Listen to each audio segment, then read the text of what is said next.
Dalam bidang layanan COE Polkesma, Polkesma melayani berbagai macam jenis analisa. Di antaranya adalah analisa proksimat, meliputi analisa kadar air, kadar protein, dan kadar lemak. Selain itu, juga melayani analisa antioksidan serta vitamin C. COE Polkesma juga melayani penelitian hewan coba atau penelitian yang melibatkan tikus putih dalam penelitian pemanfaatan bahan lokal. COE Polkesma juga melayani analisa mikrobiologi dengan menganalisa total plate count atau TPC. Dalam tahun ke depan, COE Polkesma akan menyediakan produk minuman sehat dari hasil penelitian, misalnya jus campuran yang dapat menurunkan protein calon sel kanker, serta jus lain seperti jus seledri timun dan jus buah naga timun. Selain itu, COE Polkesma akan menyediakan es krim dan teh sehat dari tanaman pokak yang dapat menurunkan AFP atau alpha-fetoprotein sebagai indikasi anti kanker. COE Polkesma juga menyediakan pelatihan dalam bidang bakery sebagai bekal wahana melatih kewirausahaan untuk mahasiswa dan juga masyarakat umum.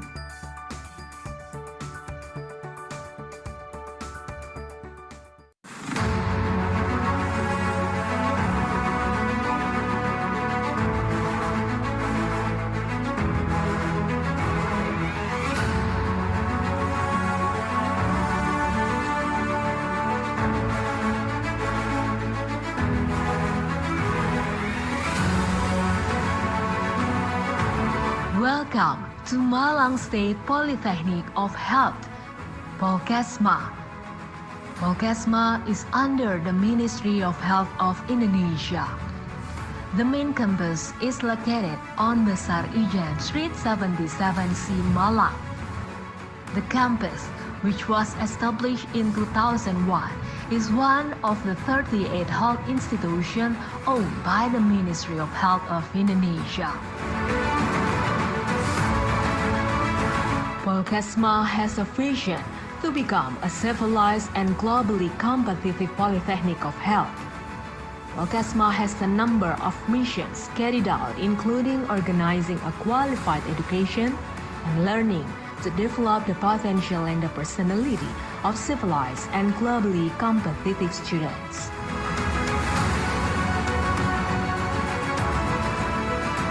Polkesma also working on developing the productivity of applied research and service for qualified and innovative communities. Besides that, developing good organizational governance based on information technology.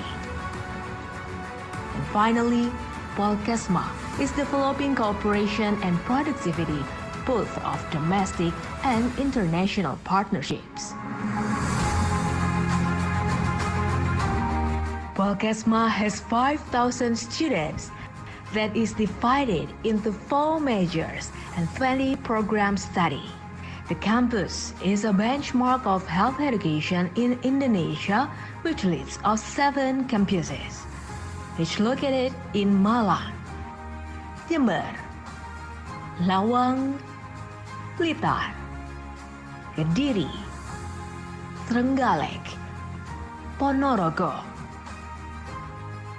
At present, Polkesma offers study program, Diploma Program of Nutrition Study, Diploma Program of Nursing, Diploma Program of Midwifery, Diploma Program of Pharmaceutical and Food Analysis, Diploma Program of Medical Records and Health Information, Diploma Program of Health Insurance, Diploma Program of Blood Bank Technology, Undergraduate Program of Applied Nutrition and Dietetics, Undergraduate Program of Applied Nursing, Undergraduate Program of Applied Midwifery, undergraduate program of health promotion, undergraduate program of applied safety and health, undergraduate program of professional education, dietitian, nursing, and midwife.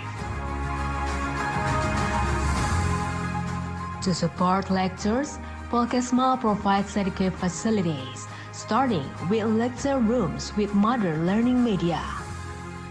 Integrated functional laboratories supported by advanced technology. Digital-based integrated library or library, counseling unit, dormitory, mosque, gazebo, canteen, sport facilities, hotspot area, computer room, language laboratory, nursing laboratory, nutrition laboratory, midwifery laboratory, blood bank technology, medical record, and a secure parking.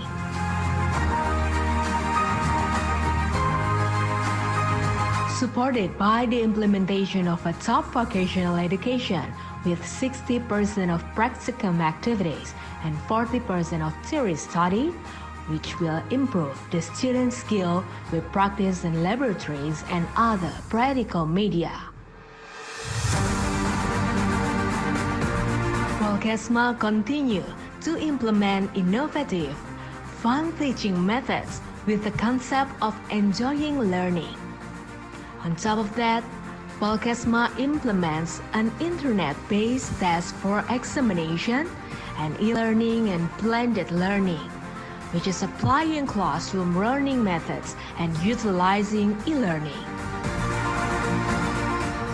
A qualified education is formed by instilling values that are presented through 220 teaching staff, qualified master and doctorals who have been certified with various disciplines and examples in daily life. Polkesma also instills national character and ethics and excels in professionalism to withstand the global challenges.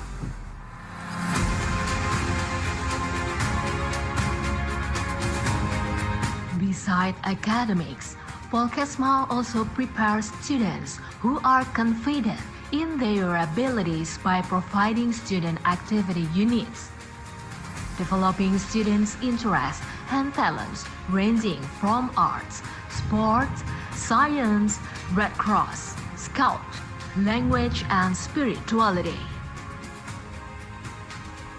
This is where the step of realizing the ideal begins, by channeling freedom of expression. Polkesma educates students to be loyal to the country and have a mental attitude of character by providing an education of national defense. Polkesma shows success in producing superior individuals with both national and international achievements. National and international cooperation with the health education institution as well as the health service institutions.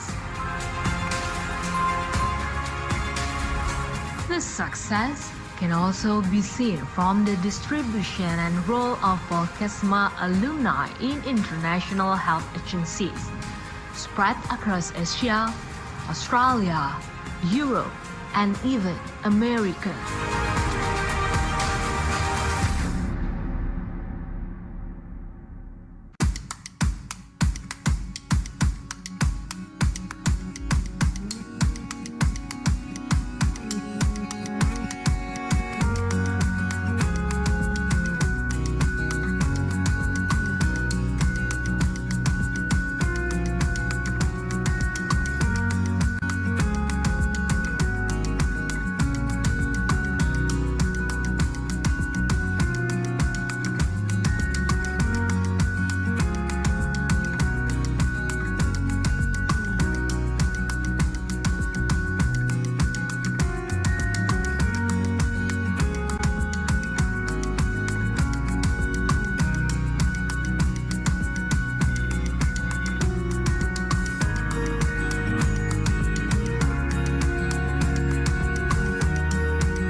Dalam bidang layanan COE Polkesma, Polkesma melayani berbagai macam jenis analisa. Di antaranya adalah analisa proksimat, meliputi analisa kadar air, kadar protein, dan kadar lemak. Selain itu, juga melayani analisa antioksidan serta vitamin C. COE Polkesma juga melayani penelitian hewan coba atau penelitian yang melibatkan tikus putih dalam penelitian pemanfaatan bahan lokal. COE Polkesma juga melayani analisa mikrobiologi dengan menganalisa total plate count atau TPC. Dalam tahun ke depan, COE Polkesma akan menyediakan produk minuman sehat dari hasil penelitian, misalnya jus campuran yang dapat menurunkan protein calon sel kanker, serta jus lain seperti jus seledri timun dan jus buah naga timun.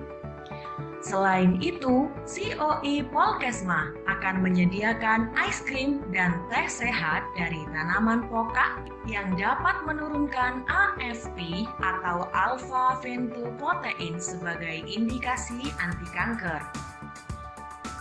COE Polkesma juga menyediakan pelatihan dalam bidang bakery sebagai bekal wahana melatih kewirausahaan untuk mahasiswa dan juga masyarakat umum.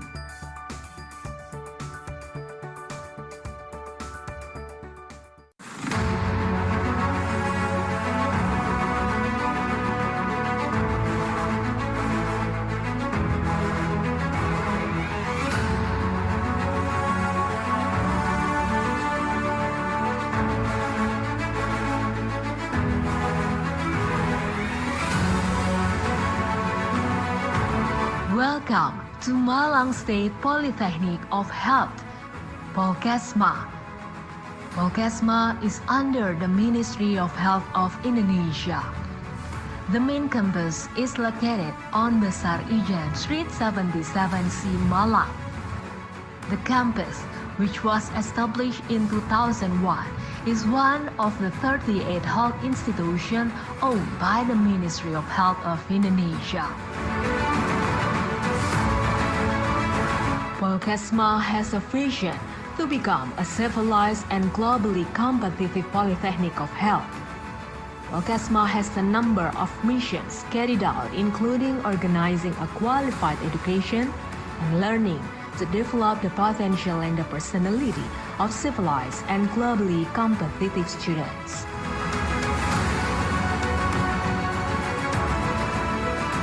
Polkesma also working on developing the productivity of applied research and service for qualified and innovative communities. Besides that, developing good organizational governance based on information technology. And finally, Polkesma is developing cooperation and productivity both of domestic and international partnerships. Polkesma has 5,000 students that is divided into 4 majors and 20 programs study. The campus is a benchmark of health education in Indonesia, which leads of 7 campuses, which located in Malang, Jember, Lawang, Blitar, Kediri, Trenggalek, Ponorogo.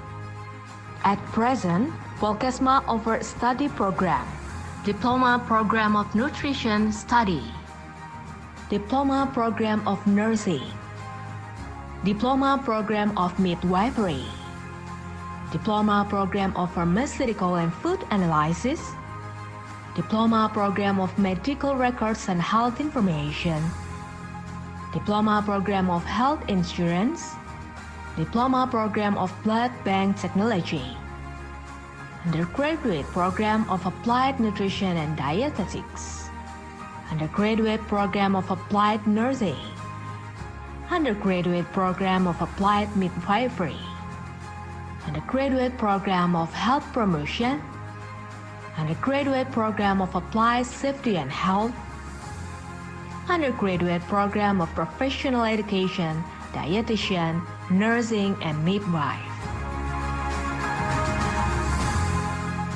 To support lectures, Polkesma provides adequate facilities, starting with lecture rooms with modern learning media. Integrated functional laboratories supported by advanced technology. Digital-based integrated library or library, counseling unit, dormitory, mosque, gazebo, canteen, sport facilities, hotspot area, computer room, language laboratory, nursing laboratory, nutrition laboratory, midwifery laboratory, blood bank technology, medical record, and a secure parking.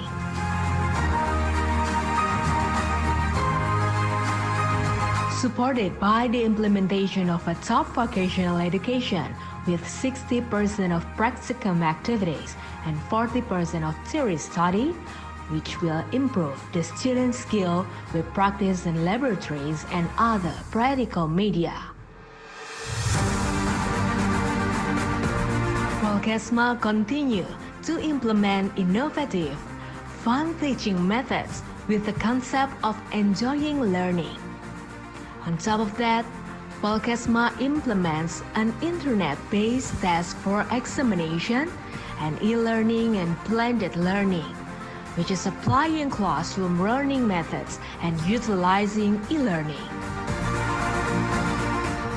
A qualified education is formed by instilling values that are presented through 220 teaching staff, qualified master and doctorals who have been certified with various disciplines and examples in daily life. Polkesma also instills national character and ethics and excels in professionalism to withstand the global challenges.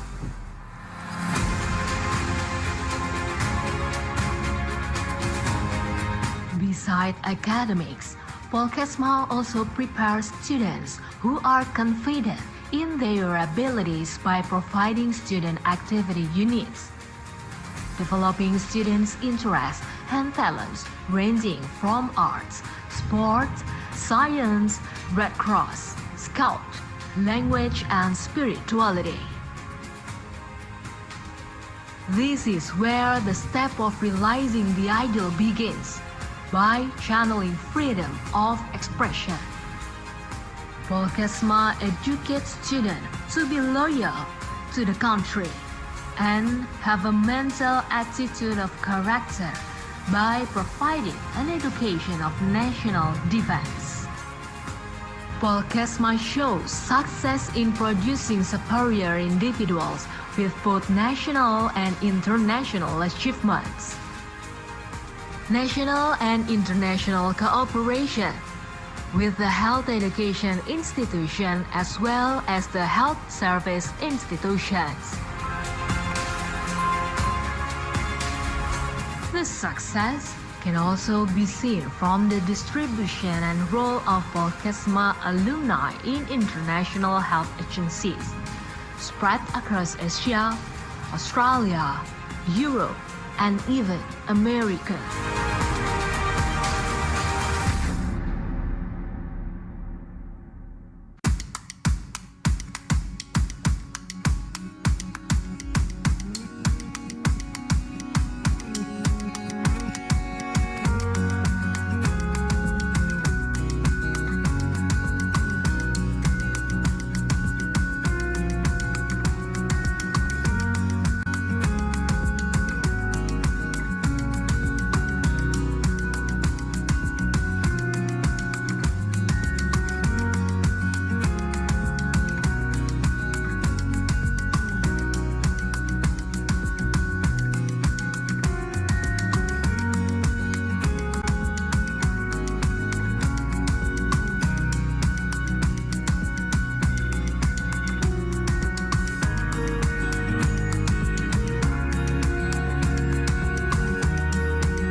Dalam bidang layanan COE Polkesma, Polkesma melayani berbagai macam jenis analisa. Di antaranya adalah analisa proksimat, meliputi analisa kadar air, kadar protein, dan kadar lemak. Selain itu, juga melayani analisa antioksidan serta vitamin C. COE Polkesma juga melayani penelitian hewan coba atau penelitian yang melibatkan tikus putih dalam penelitian pemanfaatan bahan lokal. COE Polkesma juga melayani analisa mikrobiologi dengan menganalisa total plate count atau TPC. Dalam tahun ke depan, COE Polkesma akan menyediakan produk minuman sehat dari hasil penelitian, misalnya jus campuran yang dapat menurunkan protein calon sel kanker, serta jus lain seperti jus seledri timun dan jus buah naga timun. Selain itu, COE Polkesma akan menyediakan es krim dan teh sehat dari tanaman pokak yang dapat menurunkan AFP atau alpha fetoprotein sebagai indikasi anti kanker. COE Polkesma juga menyediakan pelatihan dalam bidang bakery sebagai bekal wahana melatih kewirausahaan untuk mahasiswa dan juga masyarakat umum.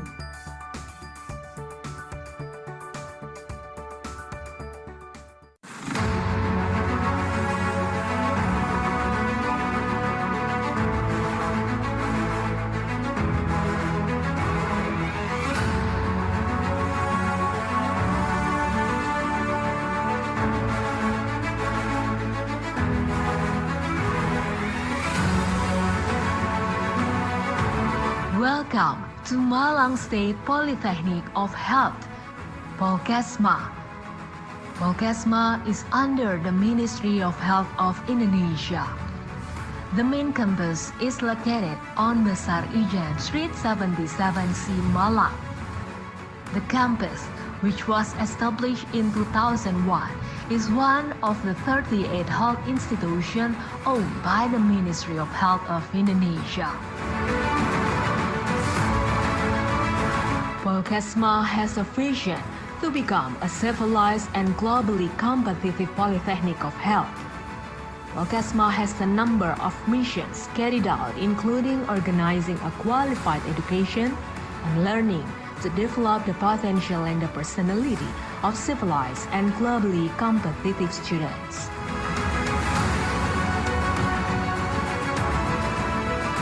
Polkesma also working on developing the productivity of applied research and service for qualified and innovative communities. Besides that, developing good organizational governance based on information technology. And finally, Polkesma is developing cooperation and productivity both of domestic and international partnerships. Polkesma has 5,000 students that is divided into 4 majors and 20 programs study. The campus is a benchmark of health education in Indonesia, which leads of 7 campuses, which located in Malang, Jember, Lawang, Blitar, Kediri, Trenggalek, Ponorogo.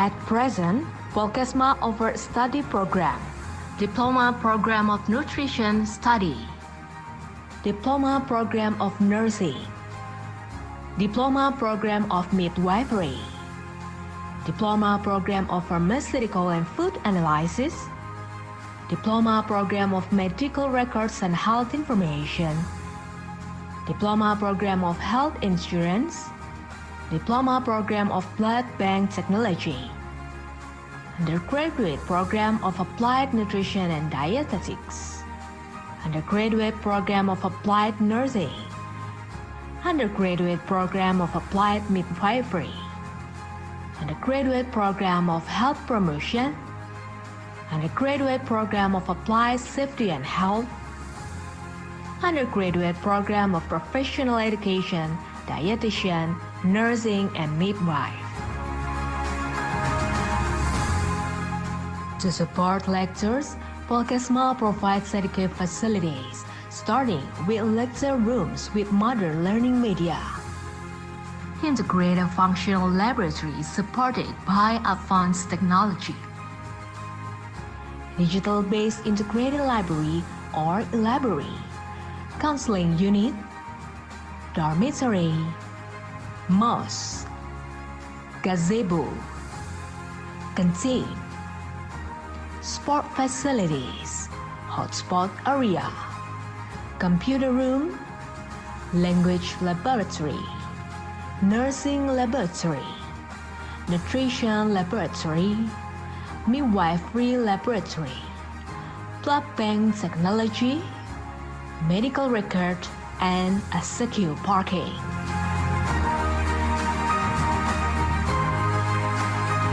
Supported by the implementation of a top vocational education with 60% of practicum activities and 40% of theory study, which will improve the student's skill with practice in laboratories and other practical media. Polkesma continue to implement innovative, fun teaching methods with the concept of enjoying learning. On top of that, Polkesma implements an internet-based test for examination and e-learning and blended learning, which is applying classroom learning methods and utilizing e-learning. A qualified education is formed by instilling values that are presented through 220 teaching staff, qualified master and doctorals who have been certified with various disciplines and examples in daily life. Polkesma also instills national character and ethics and excels in professionalism to withstand the global challenges.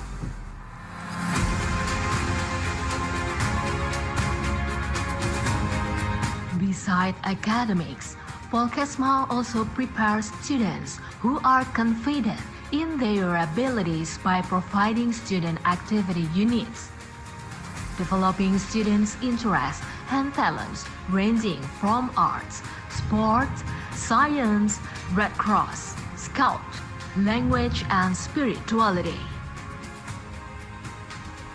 This is where the step of realizing the ideal begins, by channeling freedom of expression. Polkesma educates students to be loyal to the country and have a mental attitude of character by providing an education of national defense. Polkesma shows success in producing superior individuals with both national and international achievements. National and international cooperation with the health education institution as well as the health service institutions. This success can also be seen from the distribution and role of Polkesma alumni in international health agencies spread across Asia, Australia, Europe, and even America.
Dalam bidang layanan COE Polkesma, Polkesma melayani berbagai macam jenis analisa. Di antaranya adalah analisa proksimat, meliputi analisa kadar air, kadar protein, dan kadar lemak. Selain itu, juga melayani analisa antioksidan serta vitamin C. COE Polkesma juga melayani penelitian hewan coba atau penelitian yang melibatkan tikus putih dalam penelitian pemanfaatan bahan lokal. COE Polkesma juga melayani analisa mikrobiologi dengan menganalisa total plate count atau TPC. Dalam tahun ke depan, COE Polkesma akan menyediakan produk minuman sehat dari hasil penelitian, misalnya jus campuran yang dapat menurunkan protein calon sel kanker, serta jus lain seperti jus seledri timun dan jus buah naga timun. Selain itu, COE Polkesma akan menyediakan es krim dan teh sehat dari tanaman pokak yang dapat menurunkan AFP atau alpha-fetoprotein sebagai indikasi anti kanker. COE Polkesma juga menyediakan pelatihan dalam bidang bakery sebagai bekal wahana melatih kewirausahaan untuk mahasiswa dan juga masyarakat umum.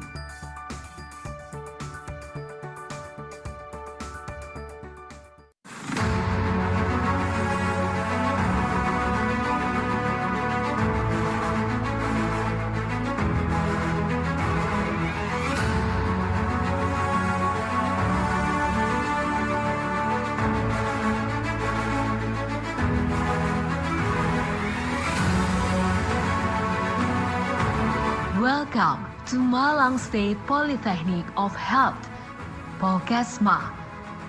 Polkesma is under the Ministry of Health of Indonesia. The main campus is located on Besar Ijan Street 77C, Malang. The campus, which was established in 2001, is one of the 38 health institutions owned by the Ministry of Health of Indonesia. Polkesma has a vision to become a civilized and globally competitive polytechnic of health. Polkesma has a number of missions carried out, including organizing a qualified education and learning to develop the potential of the person.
Assalamualaikum warahmatullahi wabarakatuh.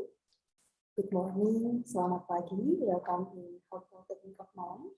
Nice to see you again, virtually for the second day of the 5th International Conference on Food, Nutrition and Health 2022 under the title Food and Herbs for Cancer and Diabetes Mellitus. My name is Diana Rahmadita and I will be hosting you today. But before that, I would like to welcome Mr. Budi Susatya SKP MPhil, Director of Health Polytechnic of Malang, or the representation, Dr. Anasari Mustafa SKM MSc, Head of Education Development Center, Health Polytechnic of Malang, Dr. Nur Rahman SKP MP, Chair of the Committee and Head of Installation Center of Excellence, Science and Technology for Health Polytechnic of Malang, and last but not least, participant and audience. Ladies and gentlemen, before we start, we would like to inform you that our agenda for today consists of poster voting, oral presentation, and conversation. But we would like to remind you to all the link you should fill in attempt to get conference certificate. The first one is attendance link. If you already filled it yesterday, there's no need to fill it twice. So if you have not filled it yet, you can click the link at bit.ly. Last attendance with ICFNH, or as we already shared in the chat box. And the evaluation link will be shared later on closing ceremony. Okay, ladies and gentlemen, moving to the next agenda, we are going to play you a video collection of poster. Please decide your favorite poster, and after you watch the video, please choose your favorite poster, and later we will give you a questionnaire for your favorite poster.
Mbak Tiana nanya kalau untuk breakout room-nya untuk oral presentasi di mana? Makasih.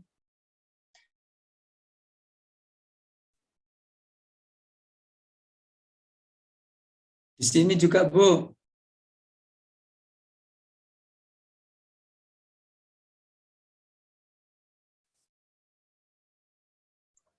Ini sekarang apa sesi apa Mbak Tiana? Masih poster, Pak. Masih poster. Oke. Bentar lagi. After this. Unmute, di mute dulu Pak. Kita lupa. Iya. Zoom-nya.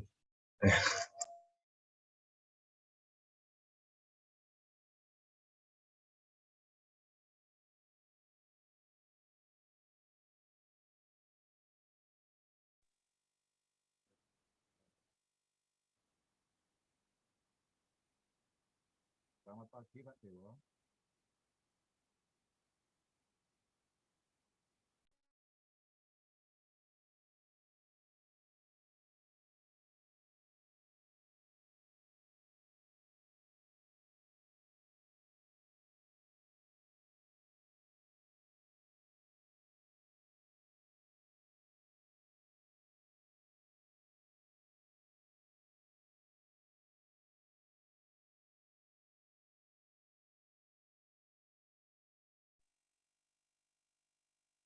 Kita baca sudah siap.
Okay, ladies and gentlemen, the video you just watched is a collection of posters from conference participants. So please choose your favorite poster in the following link, s.id/polling ICFNH 2022, as we already shared in the chat box. And beside voting, poster assessment are also carried out by our expert team that with our determined indicators such as creativity and content. We would like to inform you, besides filling the attendance link, the poster polling link is also mandatory. So please note that for receiving conference certificate, you need to fill the attendance list link, poster polling link, and evaluation link that will be shared at the end of the event. And make sure that you fill all the form by using your active email address. Ladies and gentlemen, let's move on to the next agenda, that is oral presentation. The oral presentation will be held here in the main room, so there will be no need for big room. And our student of Occupational Safety and Health major, Nadila Gasani, will help to lead the session today. So without further ado, please, Nadila, screen is yours. Well, thank you, Ms. Tiana Rahmatita, to give me chance to lead this session. Okay, Assalamualaikum warahmatullahi wabarakatuh. Waalaikumsalam warahmatullahi wabarakatuh. Okay, good morning, all the presenters and all participants. Welcome to the parallel session International Conference on Food, Nutrition and Health Center of Excellent Science and Technology Treatment for Diabetes Polytechnic of Malang 2022. My name is Nadila Gasani, a student from Occupational Safety and Health major, and I'm going to be a moderator for this oral presentation.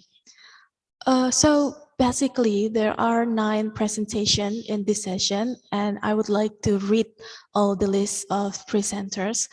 The first one, there is Mrs. Diah Widodo from Polytechnic Kesehatan Kemenkes Malang with her research. The title is Psychosocial Problems is Related to Quality of Life in Breast Cancer Survivors. And 2, there is Mr. Muhammad Yusuf MF from Health Polytechnic of Tanjung Pinang by his research Indonesia utilization of mangrove fruits as anti-diabetic fruit products based on typical processed foods of Tanjung Pinang. 3, there is Mrs. Nurul Puji Astuti from Polytechnic Kesehatan Kemenkes Malang with her research is Healing Diabetic Ulcers with Pure Honey Dressing, a literature review.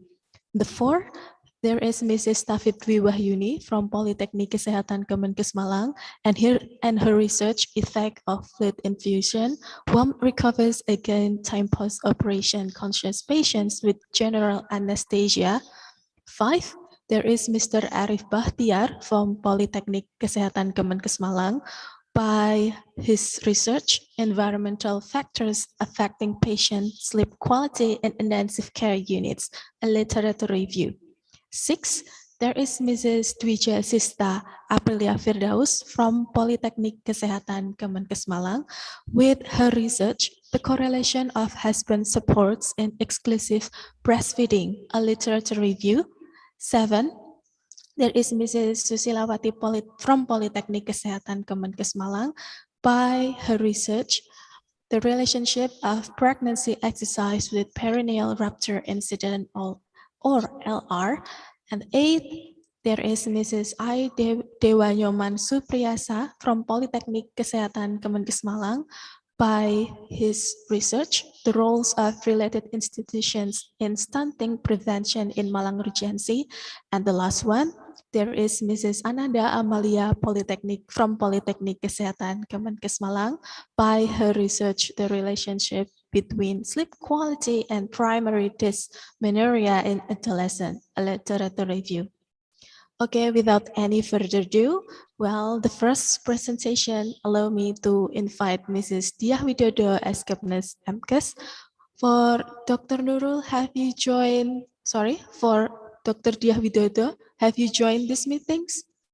Okay, I'm ready. Okay, then screen and time are yours. Okay, Thank you for the time. The first, I will introduce myself. My name is Diah Witodo. As a lecturer in the Diploma 3 of Nursing from Department of Nursing at the Malang Polytechnic of Health. Okay, please let me start the presentation.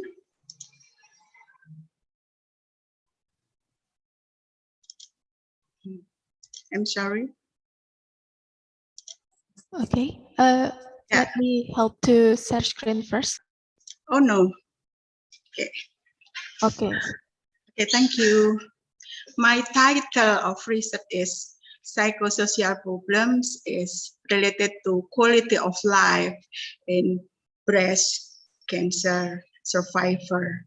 And my team is Diah Witodo, Kanif Juwadi, Bahtiar Budianto, and Farida Haris. And we have a lot of number enumerator from 4 hospital in Malang City.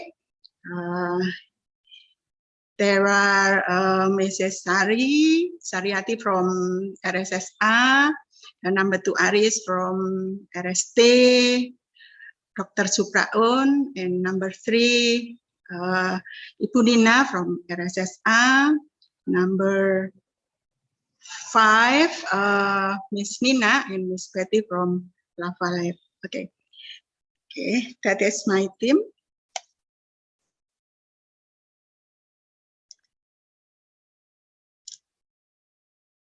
Okay, the introduction, I can tell that breast cancer is a malignancy in the breast tissue. And breast cancer in women is most often diagnosed worldwide and is one of the most common types of cancer in Indonesia, where in 2020, there are 65,000 cases.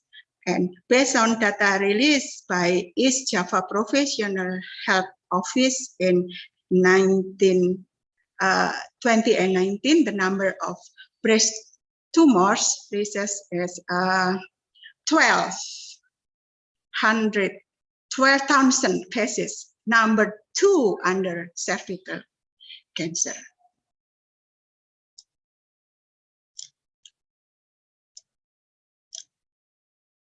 Okay, the purpose of this study, number 1 is to explore psychosocial problem and quality of life and breast cancer survivor. Number 2, analyzing the relationship between psychosocial problem and quality of life and breast cancer survivor. And the method is, the design is correlational. The population of the study were all breast cancer patients. They were attended medical therapy at the Malang City Hospital. The sample is a part of population that meets the inclusion criteria. And the sample size is determined based on the table with alpha 5%, which is 158 people. And sample were taken by purposive sample technique. Okay, this is the inclusion criteria are as follows. Number 1, breast cancer patient proven by medical record. Number 2, female gender. Number 3, have and or are currently undergoing medical therapy at the hospital. And number 4, willing to participate in research. I'm sorry, I have mistake for the number, yes. And the exclusion criteria are as follow. Number 1, decreased awareness. Number 2, in critical or emergency condition. And number 3, have hearing and speech impairment. The research was carried out in 2020 and 2 at the Malang City Hospital is Java. The independent variable is the psychosocial problem, and the dependent variable is quality of life. Okay. The research hypothesis is that there is a relationship between psychosocial problem and quality of life in breast cancer survivor. And the instrument in the study was a questionnaire. Okay. And the data analysis was performed using SPSS software, including descriptive statistical test and Pearson correlation with alpha 5%. Okay.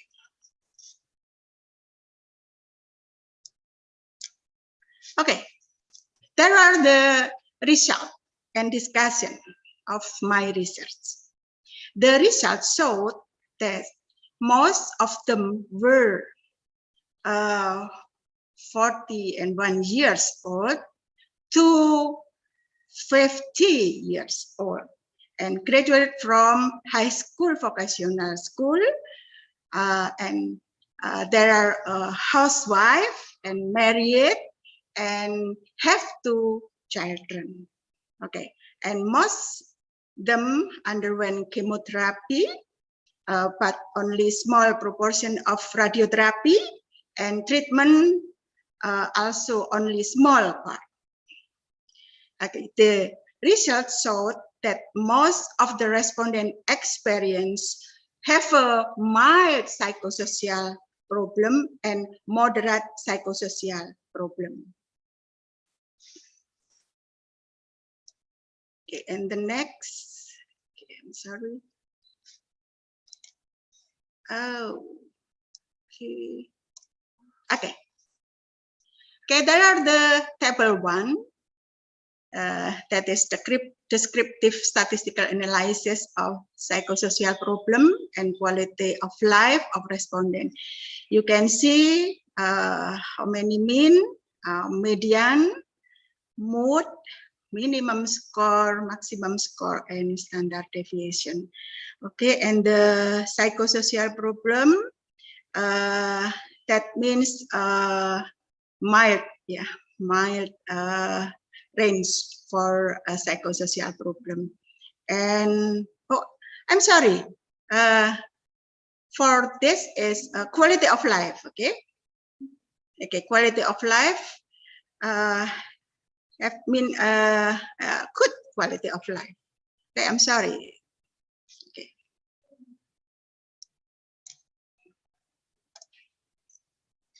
Because the result and discussion. Okay. You can see the psychosocial problem were related to quality of life in breast cancer survivor, with significance value is out. Okay. So the research hypothesis was accepted.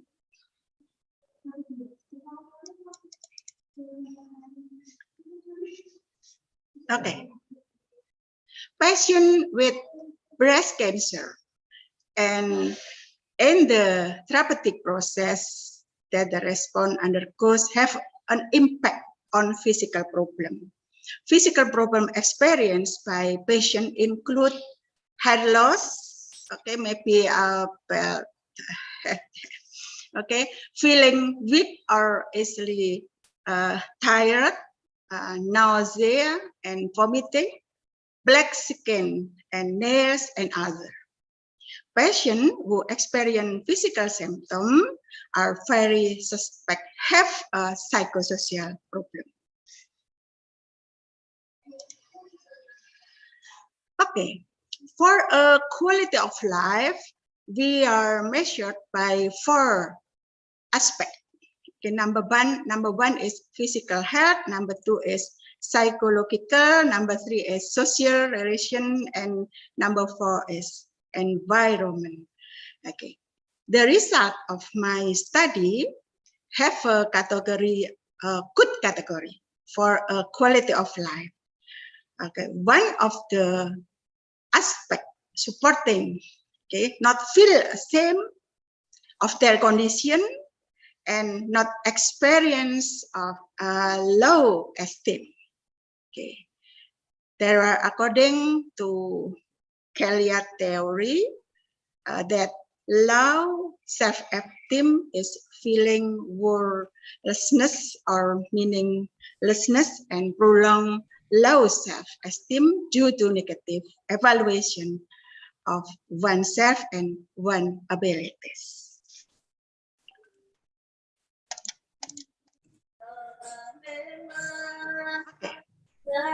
Yes, and the result of the study of quality of life in the research by Indah Sriwahyuni, okay, showed that the majority of quality of life of cancer patients undergoing chemotherapy were in moderate category, good quality of life, and poor quality of life, which is in line with the result of this study, where the quality of life is good.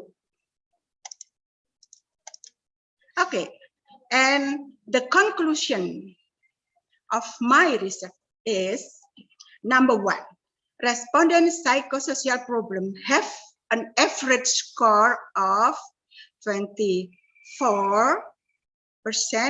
which belong to the medium level category. And number two, quality of life in breast cancer survivor is a good quality life position. And there are a relationship between psychosocial condition and quality of life in breast cancer survivor. Okay, that's all my presentation. Thank you for the time. Okay. Okay, thank you, Mrs. Diah Widodo, for the insightful presentation. Now we're going to have question and answer session. For the participants who have any questions, you may raise on microphone. You may raise your hand and on microphone and ask directly to Mrs. Diah Widodo, or you can write them on the chat Zoom. Okay. Okay, Miss Nadila, Mrs. Nadila. Yes. Can I ask to Mrs. Dia? Of course. Okay, please. Please. Mr. Nur Rahman. Okay, thank you Hello. for your Yes. ask. Yeah. Yes. I'm interested in the cancer. Yes. But your research is related psychosocial and quality of life. Yes. Why there is a relation between psychosocial and quality of life? Can you explain about that? Okay. Thank you for the question. Okay, I will explain what the problem in the patient with breast cancer survivor. Okay, you know, the cancer is disease can make die for a patient. Okay, and the impact from the disease is very, very incredible. Okay. It can metastasis to abroad, yes, not only in the part of the breast, but can metastasis to lung and the other function of the body. So the metastasis or the disease can make the patient have a self-esteem and sad, okay, and can make the low the immunity for the patient. So I take the research for psychosocial problem in quality of life in the breast cancer survivor. Okay, is it clear, Mr. Nur Rahman? Okay, thank you. Okay, thank you. Okay, The next question, I think, from Mr. Arif Bahtiar. He has raised hands. So for Mr. Arif Bahtiar, you can ask directly the questions. Okay, thank you, Mr. Arif Bahtiar. Thank you for your question. Thank you, the moderator.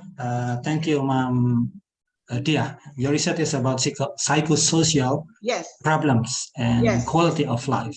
Yes. And you explain later that, especially in the introduction, you only describe the cancer, but I didn't see how is the social problem, especially, and the quality of life in the previous study, as basis your recent study. So this is important, I think, because without the study, previous study, it is difficult to continue the recent study. So would you like to describe how is the psychosocial problems and also the quality of life in the previous study? Okay. Thank you. Okay, thank you for your question. Actually, I have data for quality of life in cancer, but in full text. Okay, I'm sorry. I see. There are, there are not right in the PPT. Yes. Okay. Oh, yeah. Okay, Mr. Arif. Okay.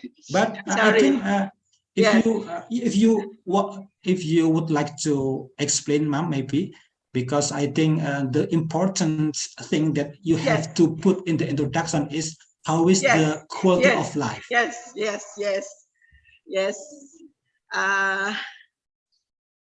Quality of life is a quality of the breast cancer life. Yes. We have what is the introduction study? Studi pendahuluan. Introduction study for the patient of the cancer.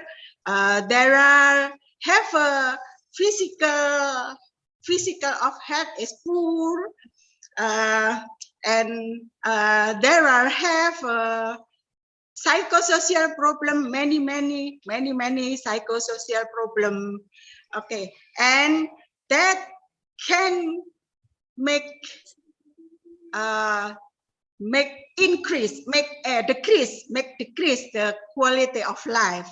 Okay, and because of it, we get the theme of the research is related to psychosocial problem and quality of life. Okay, I'm sorry, Mr. Arif. Yeah, thank you. Once more, ma'am, maybe. Yes, it is about the psychosocial problem in patient with malignancy, especially in breast tissue.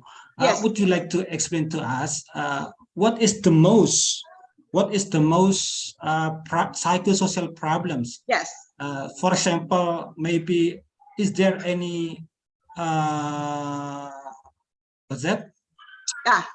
Interaction disorder or something like that. Okay. The most psychosocial problem is depressed.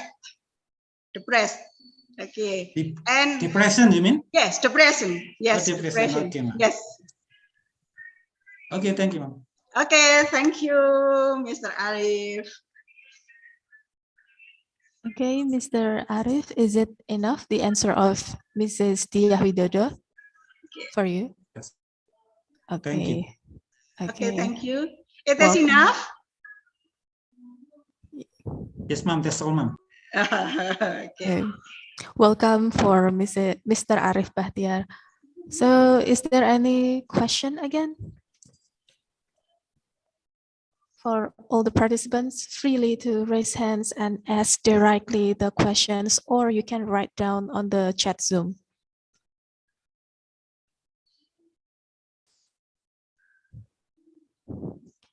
Okay, no questions more. Okay, thank you. Okay. Okay, there's no more questions. Okay, thank you for Mrs. Dia Widodo. Thank you so much. It's Thank nice you presentation, for Dia all this. Widodo. Nice Okay, thank presentation. you, Mrs. Very amazing Mr. presentation. Dewa. Very Yes, good thank you, Mrs. presentation. Nazila. Okay. Very good presentation. I will learn with Mr. Dia Ah. Widodo. Okay, thank you. Mr. Dewa. Okay, then for the next presentations, I would like to invite Mr. Muhammad Yusuf MF. Are you joining these meetings? Yes, I am. Mr. Yusuf? Yes, I am present. Okay. For Mr. Yusuf, screen and time are yours. Yeah. Thank you very much for moderator, Ms. Nadila. Yeah. Before I'm going to start presenting my research presentation, I'd like to confirm and apologize to not show my face on the Zoom screen because my camera of laptop was broken, so I can't open it properly. Is it okay to not show my face? Yeah, it's okay. Allow me to share screen our presentation slide. Yeah. Is it already on the Zoom screen, moderator? Yes, the screen is already visible. Okay.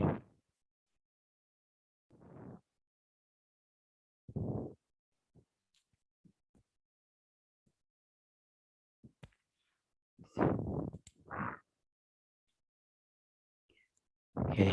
Bismillahirrahmanirrahim. Assalamualaikum warahmatullahi wabarakatuh. Good morning, everyone, ladies and gentlemen, the committee, the organizer, the presenters, and the participants who have been attending in this great seminar. Well, in this good opportunity, I'd like to deliver our research presentations. Thank you very much for giving me the time and change. The title of our research is Utilization of Mangrove Fruits as Anti-Diabetic Food Products based on Typical Processed Food of Tanjung Pinang.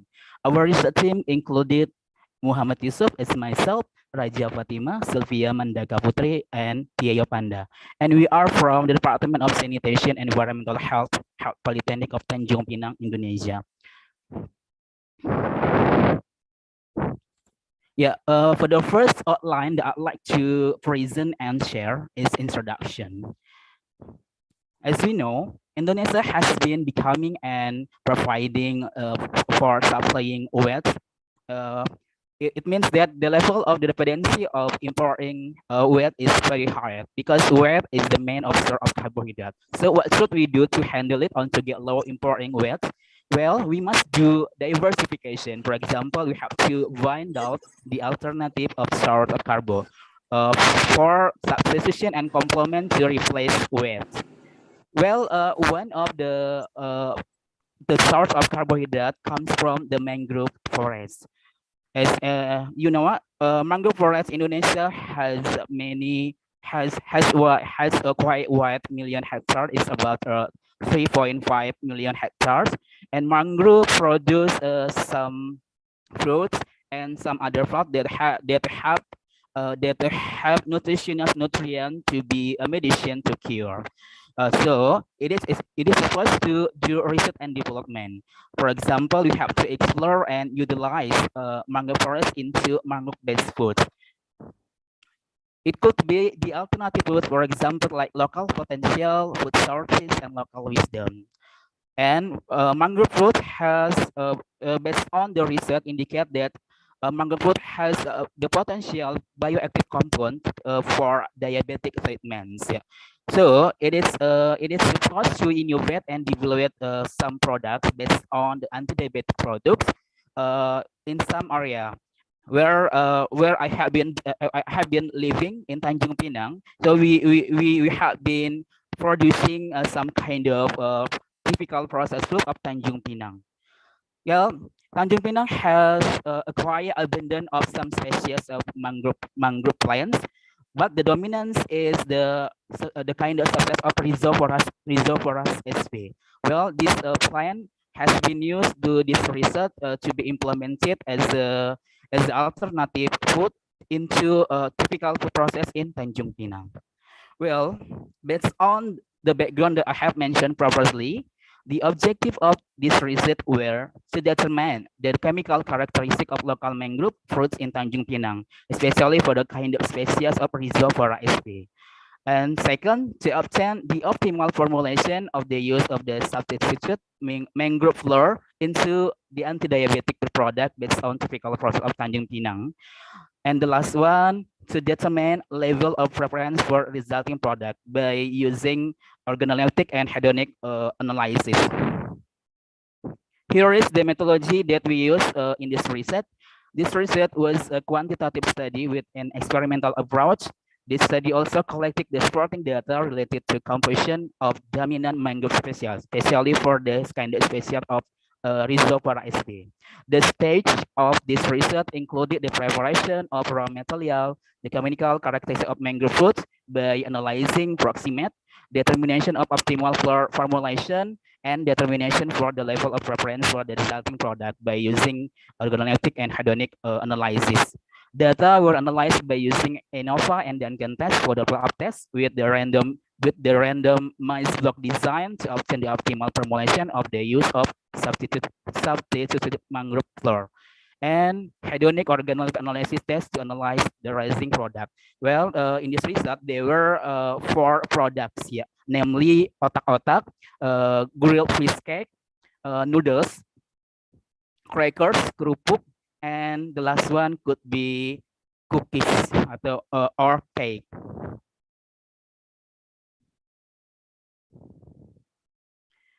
Here are the results and discussion. As you can see on the slide, the composition of mangrove species in Tanjung Pinang comes from the dominance of abundant the species Rhizophyra sp. As I mentioned previously, their mangrove fruit has some bioactive components to be a medicine for diabetic treatments. Yeah, as you can see in this figure, here are the pathways of pathology to use or utilize mangrove as the medicine to get low glycemic glucose or the blood glucose for diabetic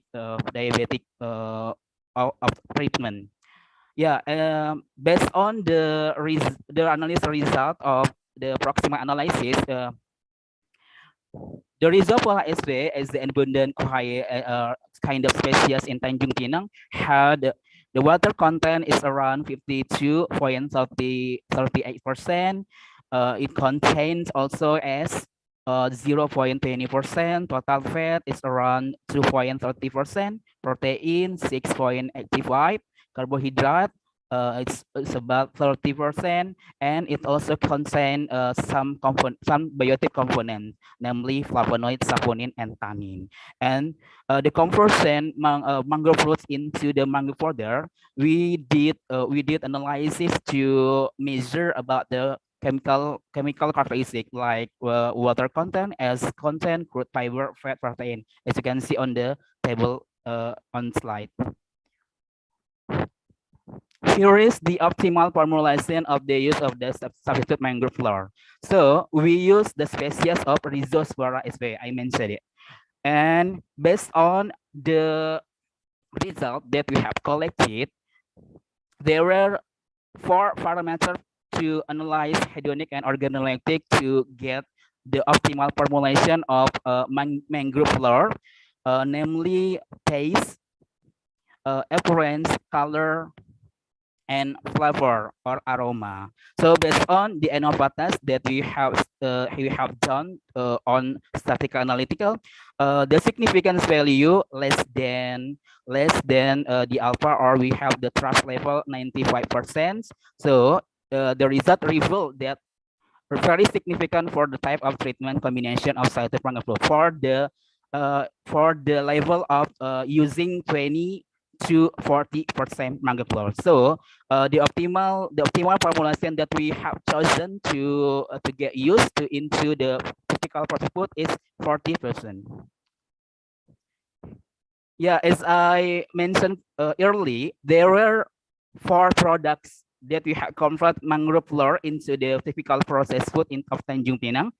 It included mikau, mie bakau, noodles, kukau, cookies bakau, takrau, otak-otak bakau, otak-otak bakau, and the last one could be krukau, kerupuk bakau. Well, we have to analyze and describe one by one. For the first product, mikau, mie bakau, noodles. So based on the analysis of hedonic and organoleptic process, as you can see on the slide, according to the ANOVA, so the significance level is less than alpha value. It means that it's very significant for the some parameters that we use. There were 5 parameters in the used in this research, namely appearance, color, taste, aroma, or flavor, and texture. So we did the follow-up test using Duncan test. As you can see, based on the data, the parameters that we have very significant to mie bakau is the are the texture, taste, and aroma of flavor. It shows that the level of appearance for the finalists is more liking to get texture, taste, and aroma. It also occurred to another product like kukau, cookies bakau. So based on the ANOVA, based on the ANOVA analysis that we have done, the significance value is less than alpha. Then the 3 parameters that have very significant to get more liking to the finalist is texture, aroma, and taste.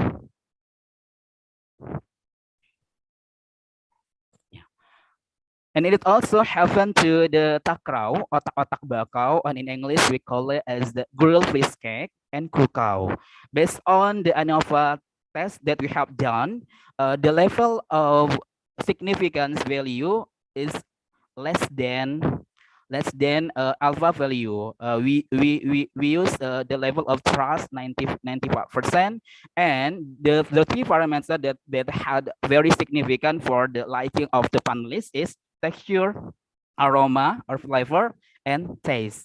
It also occurred to the krukau, kerupuk bakau or crackers.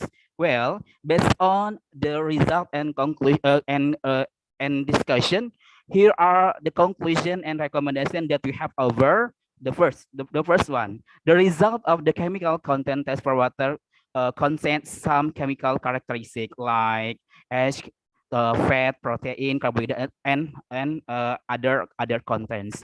The result also revealed that the optimal formulation of using mango fruit as the substitute fruit was 20 to 40%. The organoleptic hedonic test over a good level of preference for taste, texture, and flavor.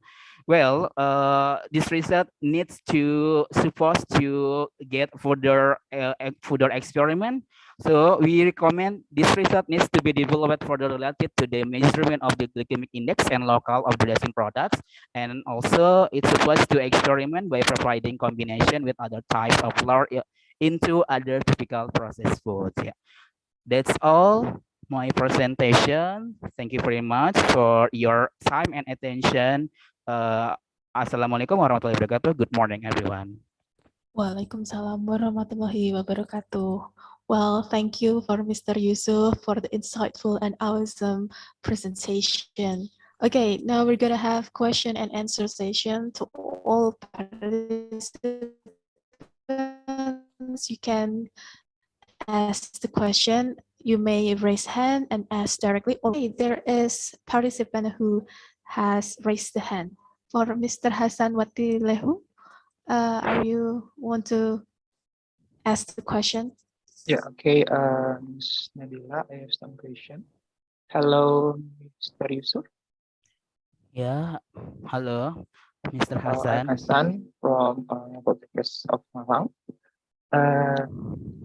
About your research, I'm amazed about it, but I have a couple of questions.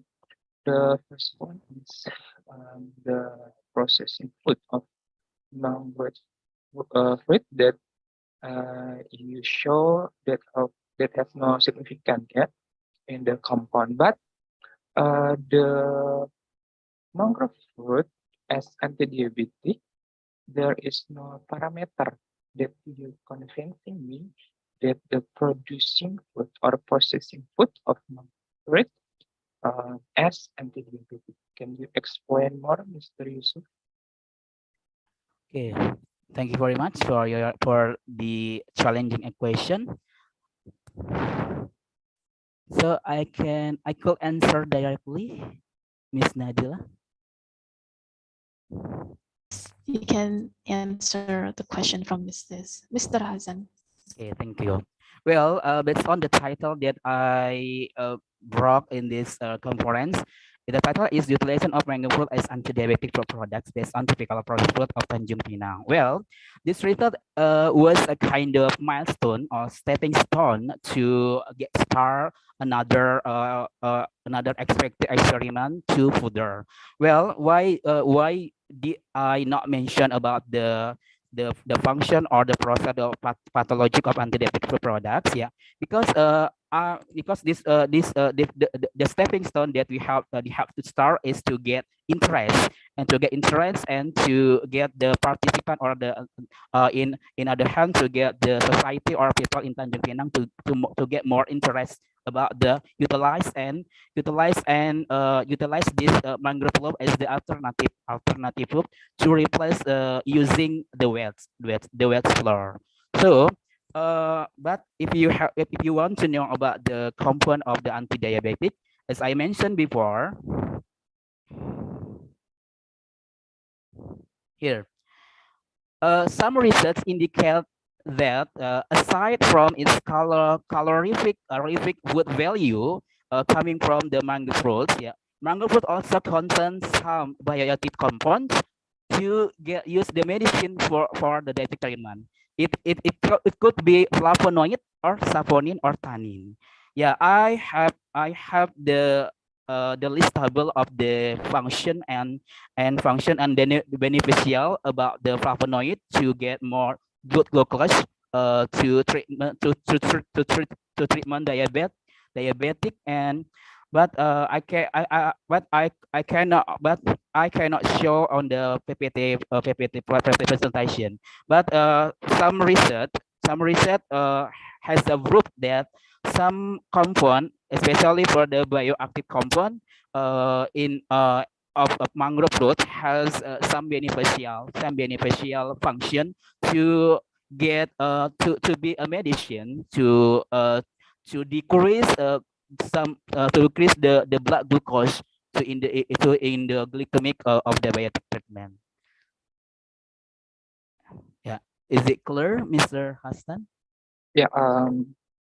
Is it clear? But the PPT, the slide, I already read about it. So the question is the same, I think, and I think I'm not sure, and I'm not agree with the title, of course, because the different formulation, the different product comes the different outcome, especially for the patient of anti-diabetic. So you claim as anti-diabetic, I'm not agree. But if you claim to potential anti-diabetic, of course I agree. Because of what? Because the adding some flavor can make a different outcome for the patient, I think. Yeah, thank you very much for your recommendation. Okay. That's why in this research I collected it as some recommend. So this research needs to be developed for related to the measurement of the glycemic index for the antibiotic.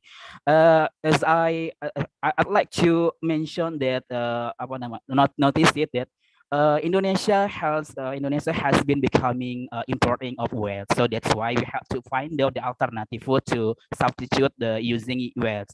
And this research is a kind of stepping stone and milestone to get more interest from people to utilize and using some local food in some areas. That's all.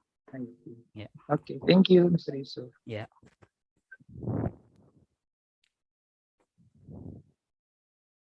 Okay, I'm done, Ms. Dahlia. Nadila. Yeah. Is there any question? Yes. Yeah. Is that okay? For Mr. Hassan, it's enough, right? Okay, then on my screen there is Mrs. Dia Widodo has raised hands.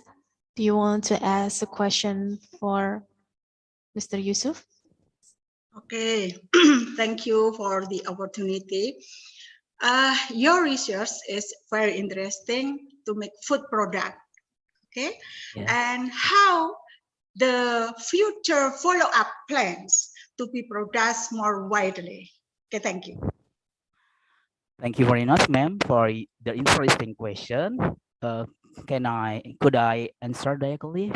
Okay. Yes, please. Well, as I said previously, this research is kind of the some project that we have been developing in Tanjung Pinang. So I got funding from the one of instance from the Tanjung Pinang. We call it the Bapelitbang to get and to utilize some local and beneficial food in Tanjung Pinang. So we have been raising and brought this kind of food, especially for the mangrove forest in the Tanjung Pinang has so many wide of the mangrove area in Tanjung Pinang. Well, the follow up research that we have been developing is to do some further research. It's like we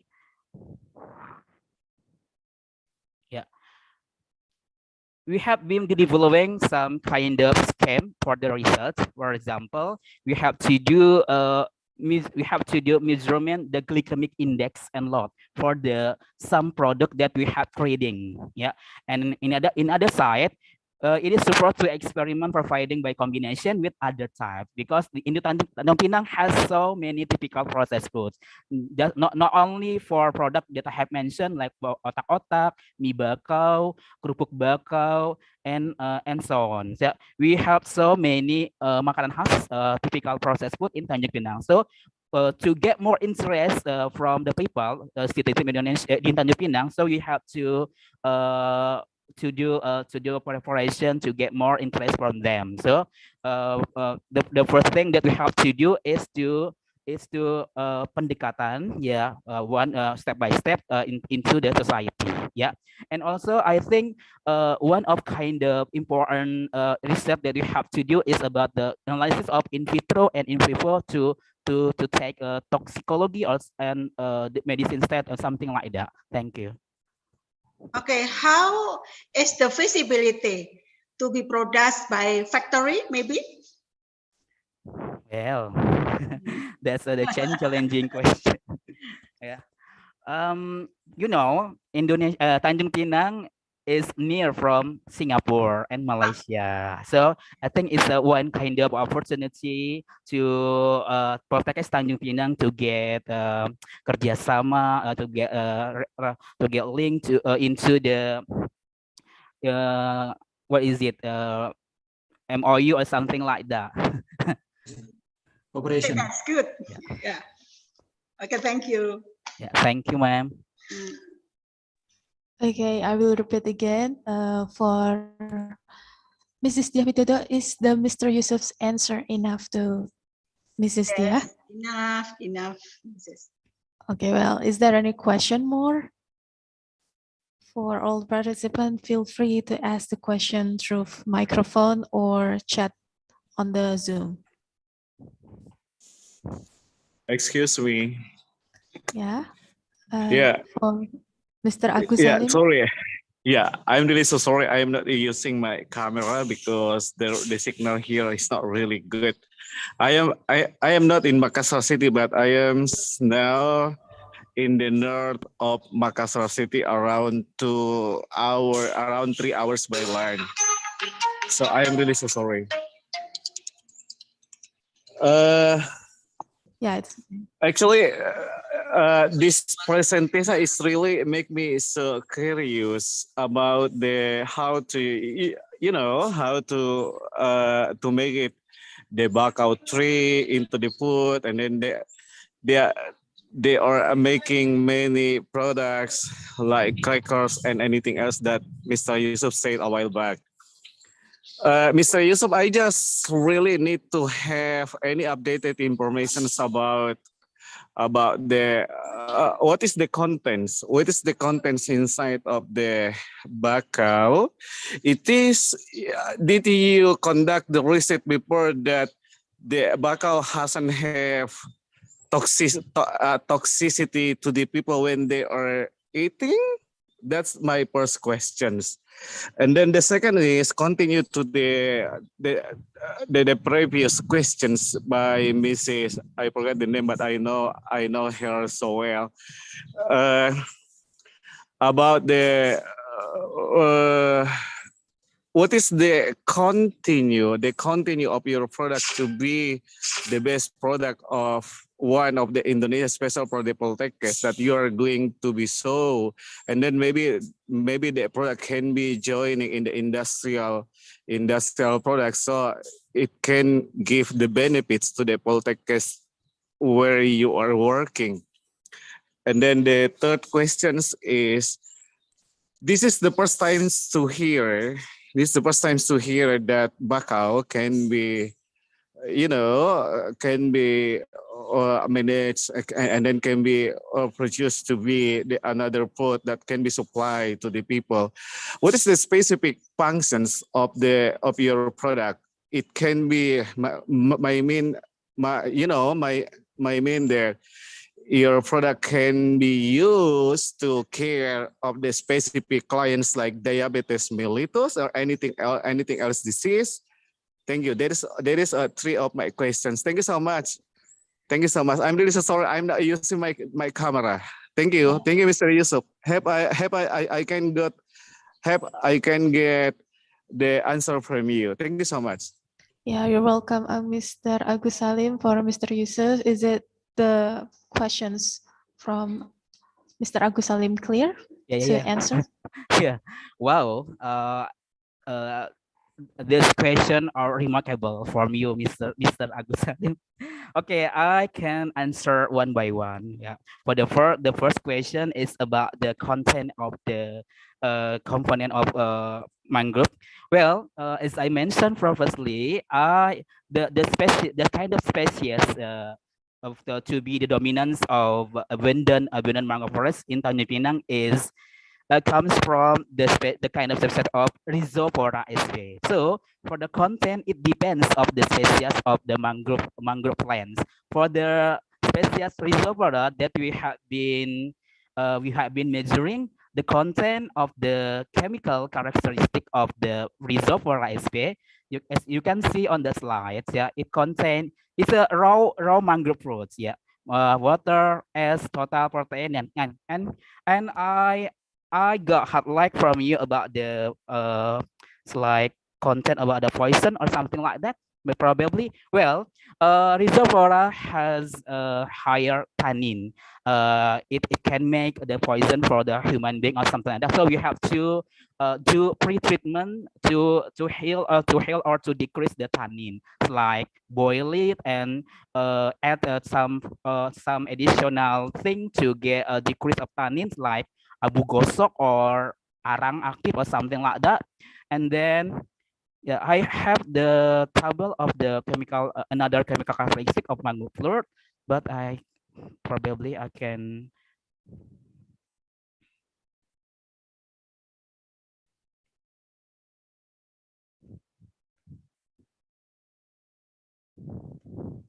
hold on a second.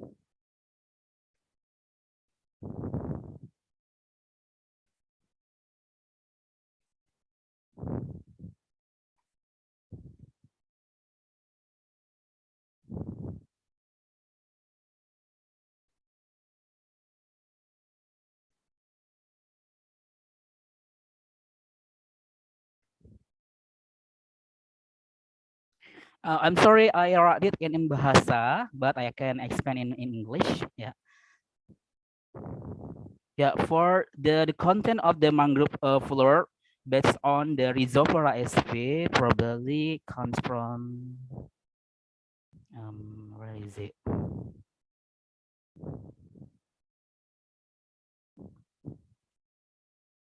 Oh, enggak ada ya.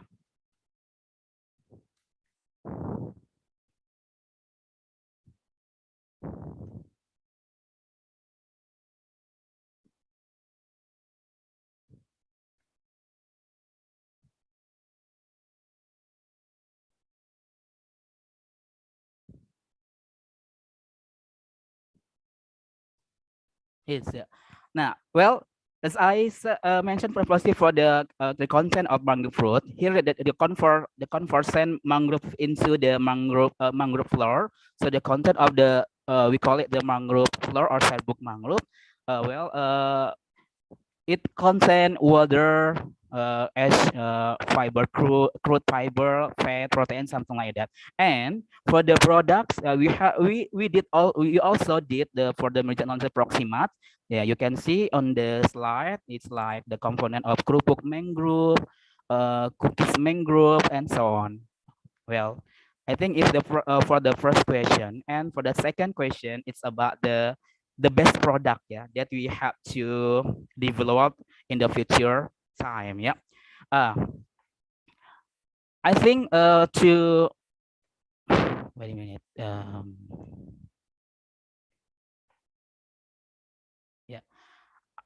Yeah, I think that I have got highlight from the introduction that I said previously. And Indonesia has becoming the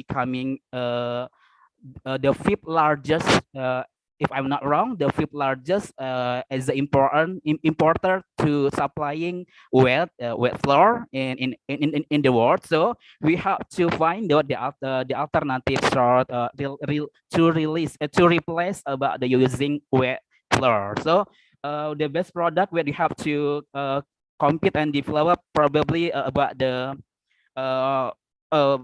mangrove flour as a standard or as a standard and to be the commercial products. Yeah. And for the anti-diabetic foods, I think it can be a challenging product to get more commercial, to get implemented into society on the people of Indonesia. I think it also can be interesting product to help make to help made it for the commercial thing. And the third question about the, I'm sorry, I forgot about the third question. Or Mr. Agus Salim, maybe you can repeat the third question. I'm really so sorry. Actually, we just have a meeting here. I forgot it, my third questions. I'm really so sorry. Maybe somebody can catch up what my third questions a while back. I'm really so sorry. Mr. Yusuf, thank you so much. Thank you so much. I'm really so curious actually about your explanations a while back that the what kind of the bakau tree that you are going to be used to be a flower. What kind? There is a leaf. There is a what kind? Well, in this research, we have been focusing on the fruit, yeah. And the dominance of the species canopy in Tanjung Pinang comes from the species of Rhizophora sp. It's quite abundant in Tanjung Pinang, and we use the just fruit in this time. Is it clear? Oh, okay. So mean to say that. Oh, that is the fruits. Do they have fruits?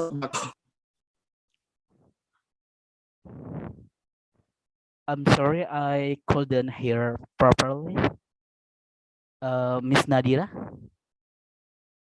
Okay, is it clear for Mr. Agus Salim enough, the answer from Mr. Yusuf? One more question, Mbak Nadira. I'm sorry, but the rules, the limited question is 2. Okay, thank you. Yeah, maybe in the next presentation, Mr. Arif can ask. Okay, thank you very much, Miss Nadira. Assalamualaikum warahmatullahi wabarakatuh. Good morning, everyone. Yeah, Good morning. Yeah, good morning for Mr. Yusuf, and thank you so much for the insightful and awesome presentation. Okay, for the next presenters that I would like to invite is Mrs. Ananda Amalia. Are you joining this meeting, Mrs. Yep. Ananda Amalia? Yep, I have done. Okay, thank you for the addition. Okay, screen and time are yours. Okay, thank you.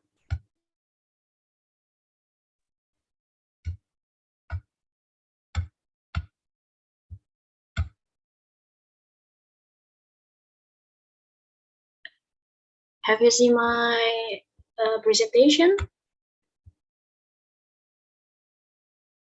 Hello, Okay, the screen is visible. Okay, thank you.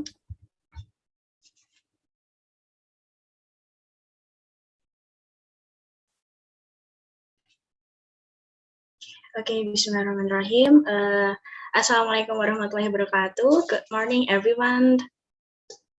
And welcome to my presentation. Before I start my presentation, I just want to say thank you because the committee allowed me to switch my presentations like that. And then let me introduce myself. And I am Ananda Amalia, and I just graduated from midwifery major in this year officially. And then thank you for giving me these occasions. As you can see, our topic today is my topic about the thesis, and the topic is the relationship between sleep quality and primary dysmenorrhea adolescent literature review, written by me and another lecturer.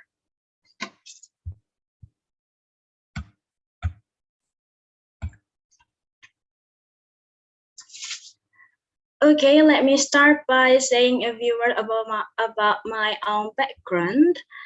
My background was menstruation is a periodic bleeding from the uterus that begins about 14 days after ovulations at regular intervals due to detachment of the endometrial layer of the uterus. When menstruating, other women feel cramps or pain commonly called dysmenorrhea. Dysmenorrhea is a menstrual pain characterized as a brief pain before or during menstruation.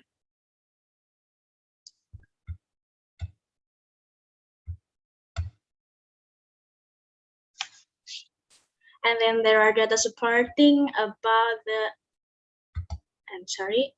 there are data supporting the possibility of occurrence. And the first, I just show about the data from WHO is 2017.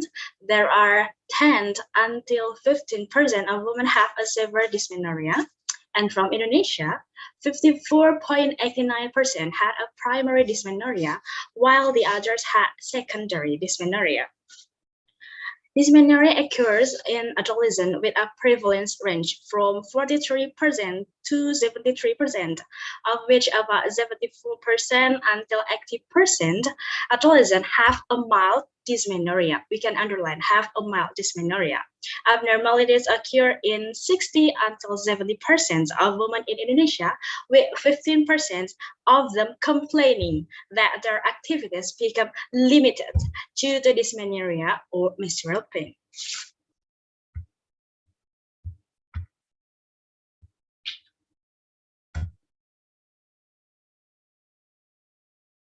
Okay, and the next I would like to show you about the major contributing factor based on previous research. And the first, there are a family history, and the second, stress, the third, poor sleep quality, and the fourth, exercise habits. And the result of the study said that as many as 43 respondents from 70 samples said that they prefer to improve their sleep quality to reduce the likelihood of developing dysmenorrhea compared to having to exercise regularly every day. Actually, many risk factors are associated with the occurrence of primary dysmenorrhea, including of menarche, nulliparity, no previous birth, smoking habits, poor sleep quality, depression and anxiety, and the other was abnormally body mass index. Women who have a history of insomnia also have more severe degrees of dysmenorrhea than those who don't. So how about the solutions? We have two types for the solutions. The first was pharmacology. The first we can taking a medicines as we know, and for pharmacological treatment can be given and as analgesic drugs, non-steroid, anti-inflammatory drugs, and it can be reduced menstrual pain by lowering intrauterine pressures and lowering prostaglandin F2 alpha level in menstrual fluid.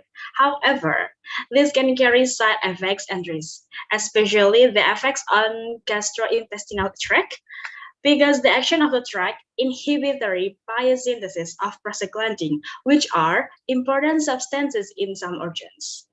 Okay, and the non-pharmacology, there are first one compress, the second was massage, and the third is improve sleep quality. That there are my topic in there. So let me focus on the third topic about the improved sleep quality. When REM sleep quality, as we know as rapid eye movement sleep quality is achieved, the body will produce the hormone serotonin, one of its function as a prostaglandin inhibitor. So this causes the mechanism of action of prostaglandin in the blood as a pain mediators that increase myometrial tone and excessive uterine contractions will be inhibited by the productions of serotonin hormone. So there is the mechanism how improved sleep quality can decrease the possibility of the woman who can get the dysmenorrhea.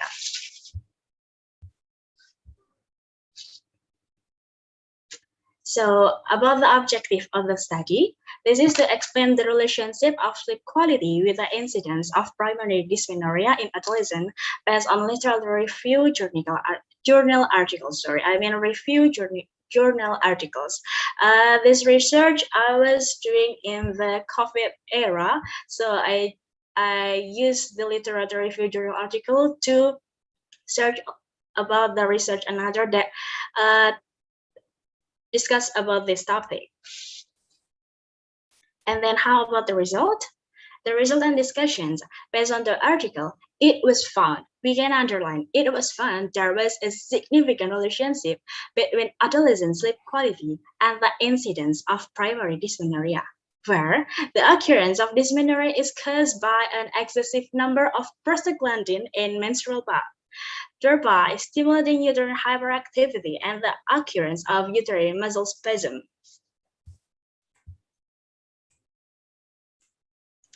And how about the mechanism about the prostaglandin? As we know, prostaglandin functions as a pain mediator. To inhibit prostaglandins need inhibitor. We can repeat again.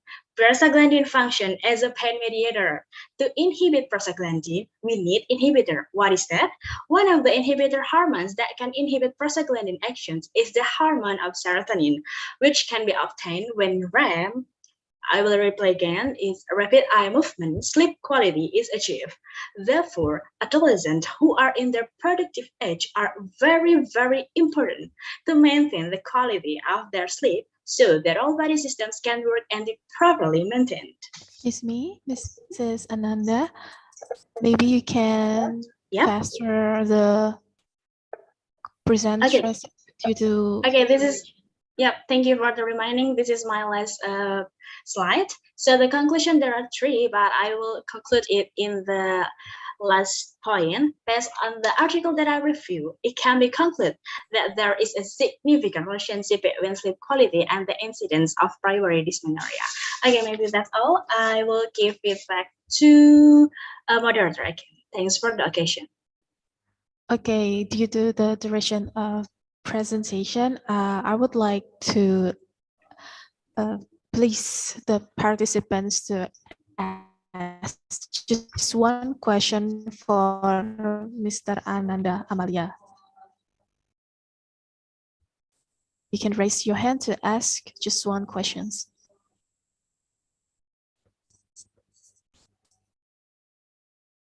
Okay, is there any questions from the participant?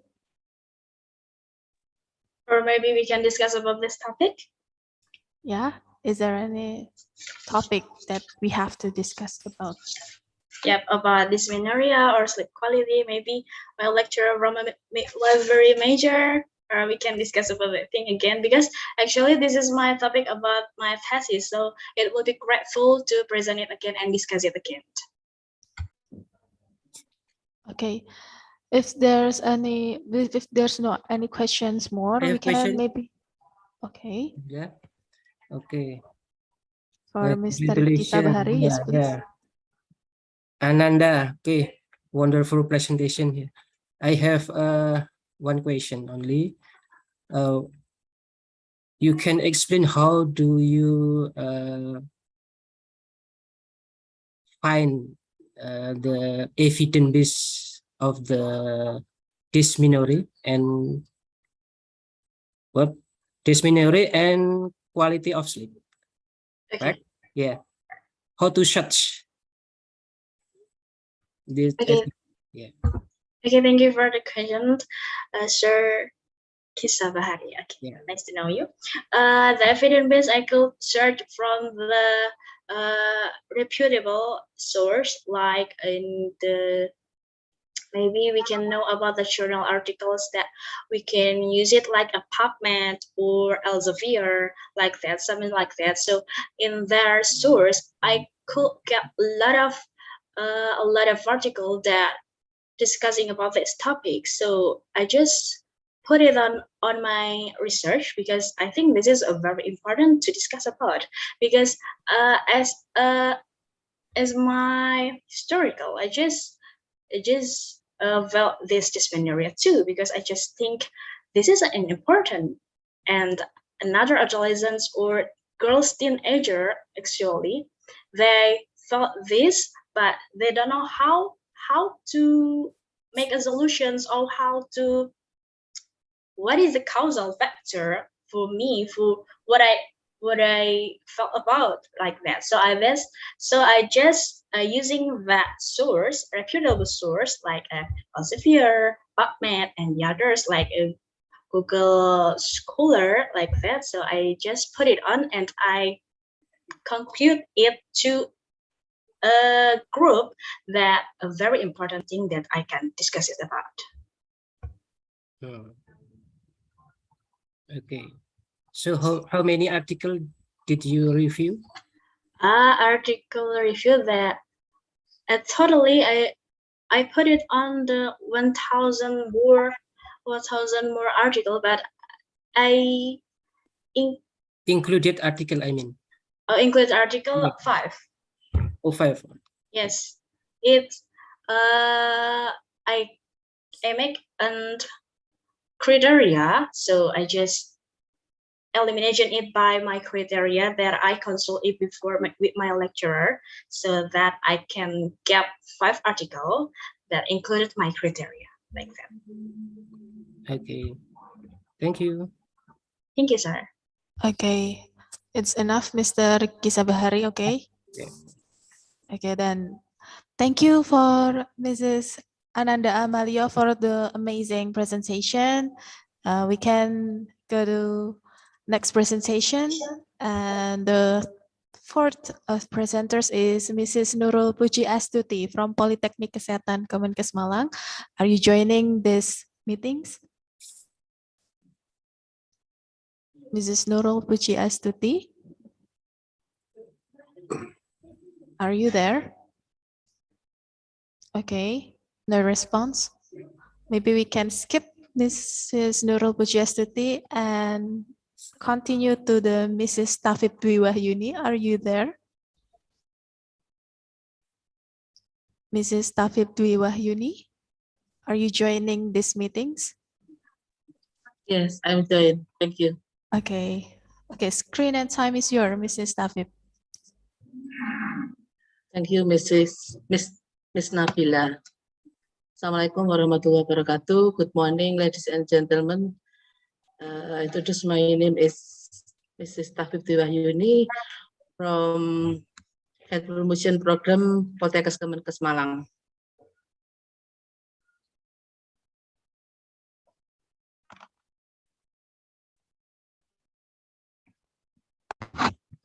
Please allow my presentation to share. Yes, please.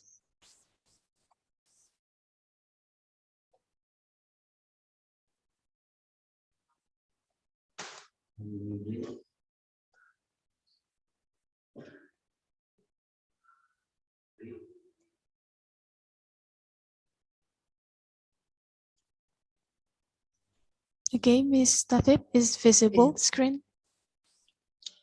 You like it? We have You seen look it. look at, yes. Okay. My presentation is, the title is Effect of Fluid Infusion Warm Recovers.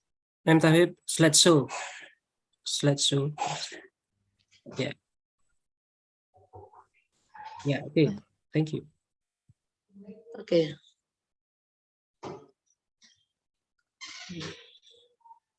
My presentation is the title, The Effect of Fluid Infusion Warm Recovers Gains Time Post-Operation Conscious Patient with General Anesthesia. My team is me and Saudara Bima and Mrs. Ekawati Renaning Tias from Poltekkes Kemenkes Malang. The general purpose is my research is the purpose of the study was to determine the effect of giving warm infusion fluid to increase recovery time in post-operative patient with general anesthesia at the central surgical installation of Madi Waluyo Hospital. The specific objective is number one, identify the recovery time of patients who give warm intravenous fluid in the treatment group in the recovery room. And number two, identify the recovery time of patients who were given room temperature intravenous fluid in the control group in the recovery room. And the number three, to analyzing the recovery time of patients who were given warm infusion fluid in the treatment group in the recovery room. And the number four, to analyze the recovery time of patients who were given room temperature infusion fluid in the control group in the recovery room. And the number five, to analyzing the difference in the effect of giving warm and unwarm intravenous fluid to recovery room time. The methodology research with 9 quasi-experiment design and 1 short case study. And the population is study were post-operative patient with general anesthesia at Madi Waluyo Hospital with total population at number 154 in 2 months. The variable independent is warm intravenous fluid and dependent variable is time to recover.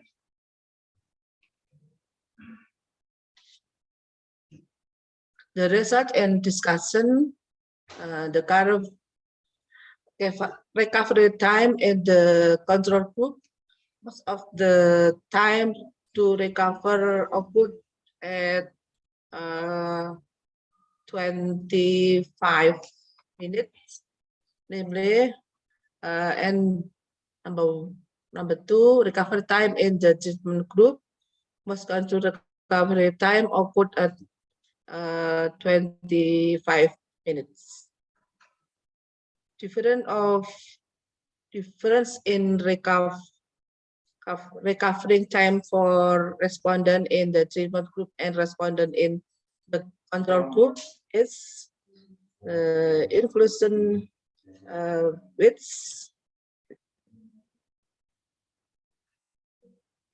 my hypothesis is accept, which means that the an effect of giving warm infusion fluid on recovery time in postoperative patient with general anesthesia at Madi Waluyo Hospital. Okay, excuse me, Mrs. Tafib. Maybe you can skip the conclusions due to time duration for enough time to presentations. Okay. Yeah. Once and conclusion 1 minute, please. Yeah. I apologize for that. Yeah, thank you. The conclusion is my research is the intervention of warming intravenous fluid affect the speed of recovery time. Number 2, post-op body temperature with general anesthesia who entered the cover room overall was hypothermic. Number 3, the recovery time for post-op patient with general anesthesia most often take about 25 minutes, depending on the dose of the drug and the duration of anesthesia, as well as post-op body temperature. Number 4, the average time needs to recover consciousness in post-op patient with general anesthesia who was given intravenous warming was 23 more minutes. The average time needs to recover consciousness is in post-op patient with general anesthesia who were not given intravenous warm-up more 27. The difference in recovery time for patients who are given a warmer and not given warm infusion fluid range from 5 until 10 minutes. The result of data analysis showed that there was an effect to given warm infusion fluid on recovery time in post-operative patient with general anesthesia at the Central Surgery International Madi Hospital. Thank you. Okay, thank you for Mrs. Tafib Dwi Wahyuni.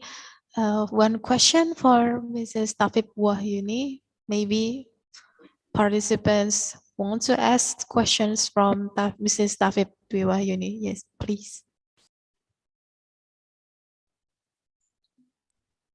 You may chat on the room Zoom, or you can raise your hand and on mic and ask directly to Mrs. Tafib Dwi Wahyuni. Okay, there's no more questions to Mrs. Tafib.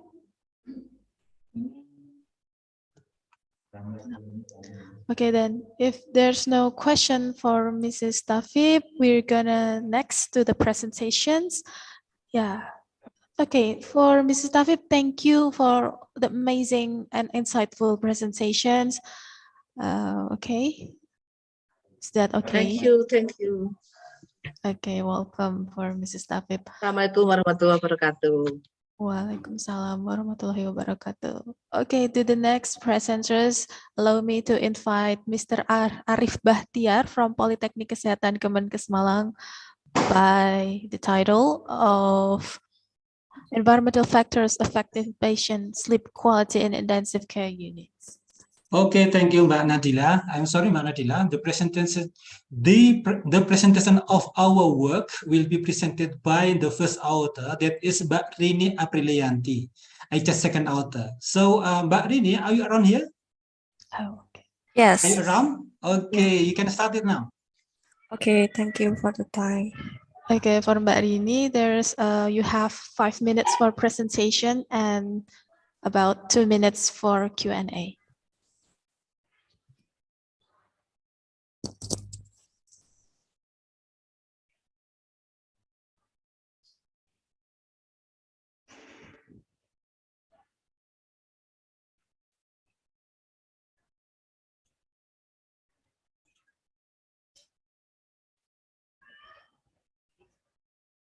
Okay. Okay, screen is visible. Assalamualaikum warahmatullahi wabarakatuh. My name is Rini Aprilianti from Poltekkes Kemenkes Malang.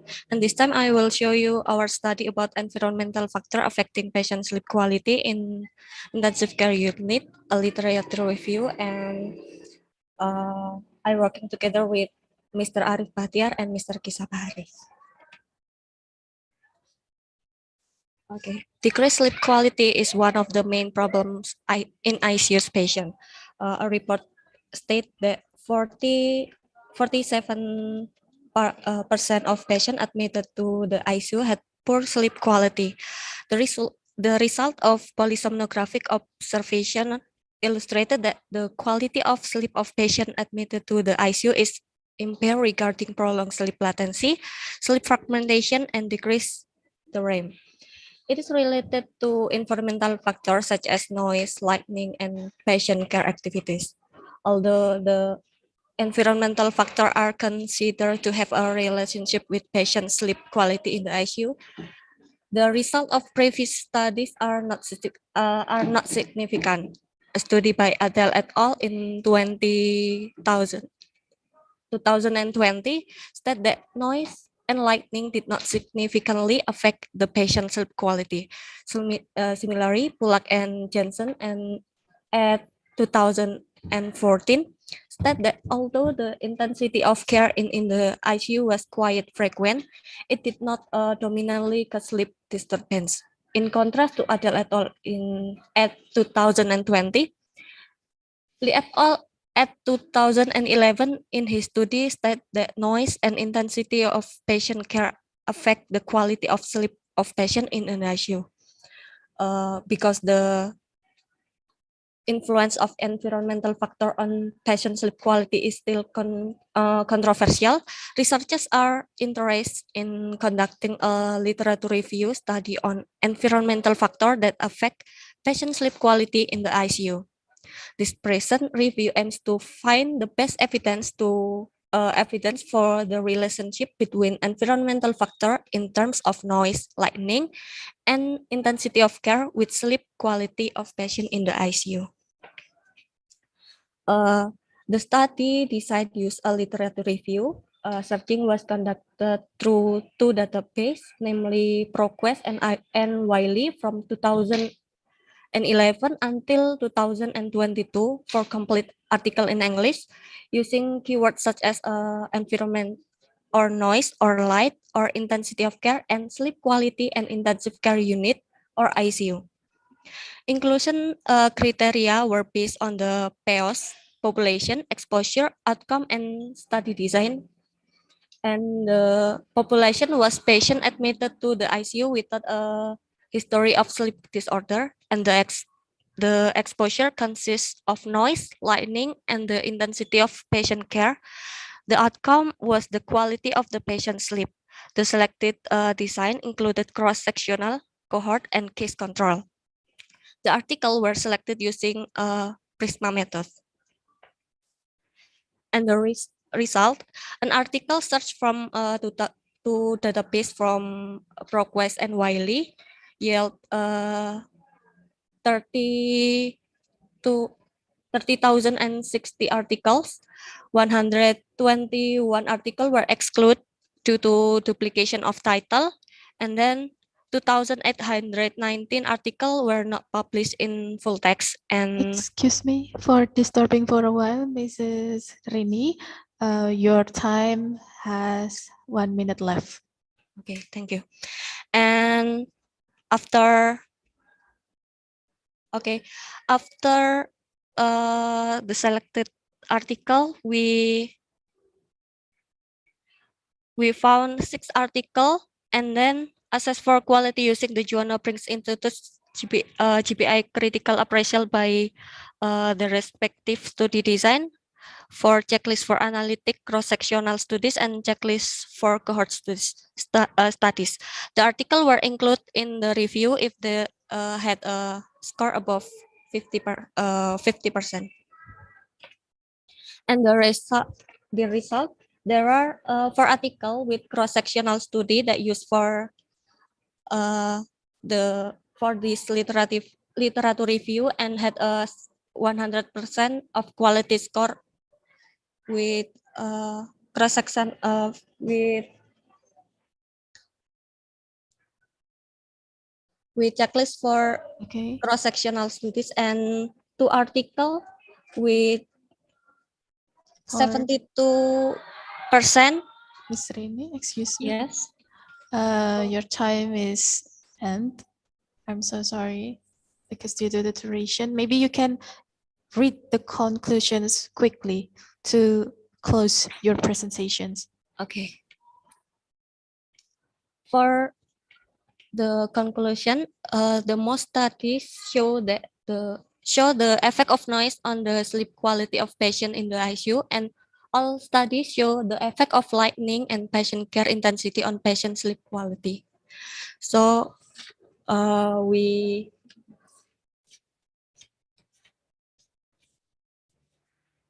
it is recommended that officer in the ICU consider environmental factor that can interfere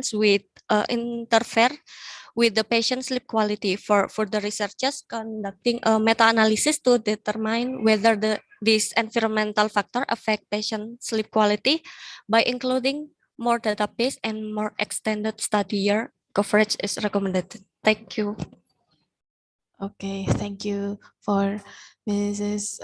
Rini Aprilianti for the amazing presentation. I do apologize. We don't open the Q&A session for this presentation due to time duration, but you're amazing. You do amazing for this presentation for Mrs. Rini. Thank you for the time, Mrs. Rini Aprilianti. Thank you. Okay, in the next presenters, I would like to invite Mrs. Dwija Sista Aprilia Firdaus from Politeknik Kesehatan Kemenkes Malang. For Mrs. Dwija Sista, are you there? Yes, I'm here. Okay. For Mrs. Dwija, time and screen are yours. Okay, thank you, Ms. Nadila. Let me present my presentation. First, I will share screen.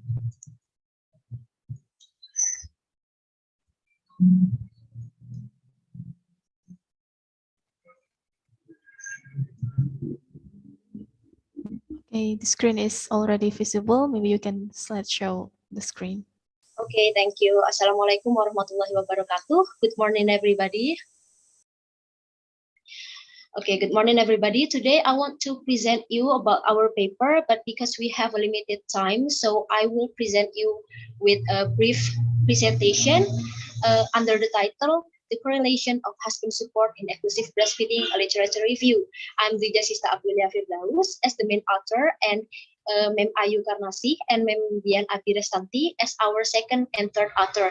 We're from Poltekkes Kemenkes Malang, and here our presentation. The first is introduction. Husband support. Husband support is a support that's given to the mother by the closest person to the mother, and in this matter is their husband.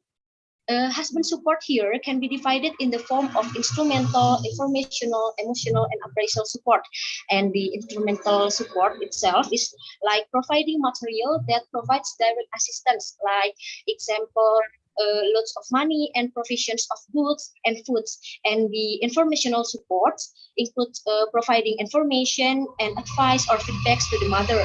And the third is emotional support, like empathy, giving empathy and giving active attention and encouragement to the mother. And the last is appraisal support, which can be in the form of giving respect to each other between mom, mother, and their husband. Excuse and the me, second Mrs. is Dwija. yes. Please move this. The screen is not. The screen, yes. Move. Oh, the screen is not Doesn't visible. move. Okay. Yeah, it's visible but doesn't move. Maybe you can slideshow on the screen that you. Oh, maybe I'll just show you the screen like this. Is it visible? Okay. Is it visible now? Yeah, it's visible. It's yeah. okay. Okay. I will continue. So the introduction, the exclusive breastfeeding. Yeah, the exclusive breastfeeding is a breastfeeding which initiate within the first hour of birth and be exclusively breastfed for the first 6 months of life, and no other foods or liquids are provided, including water. And this exclusive breastfeeding itself can reduce gastrointestinal and infection in infants because It contains nutrients, hormones, immune elements, growth factors, anti-allergic, antibodies, and also anti-inflammatory. But despite of all these benefits, the coverage of this exclusive breastfeeding itself, both in the world and in Indonesia, in the latest data in 2018, still has not met the target, which is 60% by WHO and 80% by Indonesian Ministry of Health. So we get the objectives of this study are, the first one is to identify husband support that can influence exclusive breastfeeding based on literature review of journal articles. And the second is to describe exclusive breastfeeding based on literature review of journal articles. And the third is to determine the correlation of husband support in exclusive breastfeeding. And the methods that we use here is we use traditional review method. And the process of collecting the data, we use secondary data that we collecting from the Google Scholar and PubMed using the keywords husband support and exclusive breastfeeding, father's role and exclusive breastfeeding, and husband's role in exclusive breastfeeding. And then for the sample in this study, we obtained using purposive sampling because this technique was chosen because the authors have to set certain criteria in order to get a representative sample. So in this method, we use a PIOS criteria or PIOS framework, which stands for the P for population, which is breastfeeding mothers who have babies aged from 0 to 24 months. And the second is exposure, which is exclusive breastfeeding. And the outcomes is to determine the correlation of husband support in exclusive breastfeeding. And the study design that use are quantitative research, cross-sectional, and analytical observational. And the publication articles that we use between 2016 until 2020 in Indonesian or English language. After passing the protocols stage to data extraction, we obtain 9 final articles, which contain 7 national articles and 2 international articles. Okay, And now we're moving excuse me, Ms. Dwija. Yes. Your time is 1 minute left. Maybe you can read the conclusions. I'm sorry for the inconvenience. Okay, so we only have 10 minutes to present. Okay, now we're going to the conclusion. So from the analysis that we obtained, we get the result that about 66.7% of the journal articles studies stated that there was a correlation between the husband support in exclusive breastfeeding. The mother who gets support from her husband will most likely breastfeed her baby exclusively. So it does give a correlation between husband support and exclusive breastfeeding. And this is our references. And last but not least, I'll give you a quote by Barbara Johnson, which is, "To be in your children's memories tomorrow, you have to be in their lives today." So it concludes that fathers and mothers have to have a good relationship in raising their children. Thank you so much. That's it for me. I'll give it to the moderator, Ms. Nadila. Okay, well, thank you for Ms. Dwija Sista Aprilia. I'm so sorry for the inconvenience due to the time durations. We have to be hurry, but that's okay. Thank you for Ms. Dwija. Okay, I close this presentation and we're gonna next presenters. And the presenter is Mrs. Susilawati. Or I would like to invite her. Mrs. Susilawati, are you still there? Yes, Okay, Mrs. Susilawati. Thank you, moderator. Okay, screen and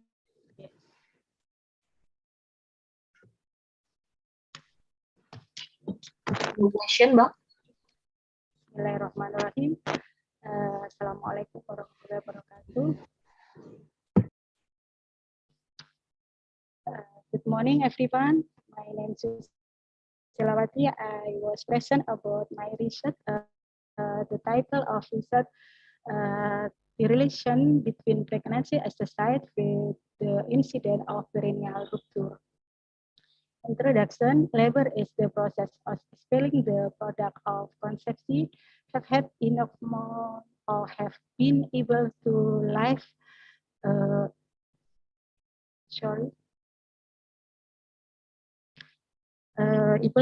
offset the womb stroke with canal with or without assistance. During delivery, the perineum experiences maximum stressing due to intolerable pressure on the fetal head, resulting in rupture of the perineum. Rupture of the perineum results in bleeding in the birth canal, the rise of infection and maternal discomfort in activities during the puerperium. Of the 1951 vaginal deliveries, 57% had perineal tears due to spontaneous rupture and episiotomy.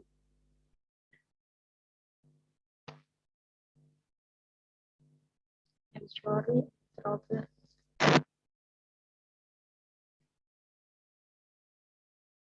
Yes. The prevalence of perineal rupture has reached 2.7 million cases in the world. 50% of total case perineal rupture is from Asia. In Indonesia, perineal rupture is experienced by 75% of women who give birth vaginally. The purpose of the study was to determine the relationship between pregnancy exercise and the incidence of perineal rupture.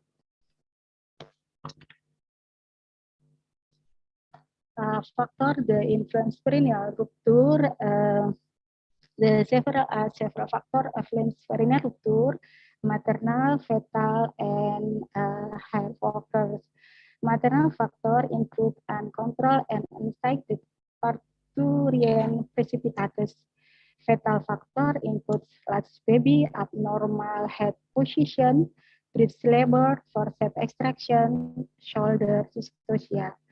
And the helping factor is the pushing position in labor. Pregnancy exercise is a physical activity that trains muscle wall flexibility, abdomen, and pelvic floor, and reduce the problems that arise during pregnancy and childbirth. How is the relation between pregnancy exercise with the incident rupture?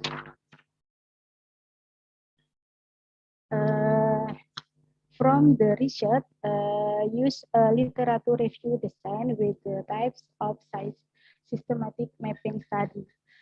The literature research data was obtained from two databases, Google Scholar and Mendeley, with include articles for the 5 years in English and Indonesia with the keyword of pregnancy exercise and perineal rupture.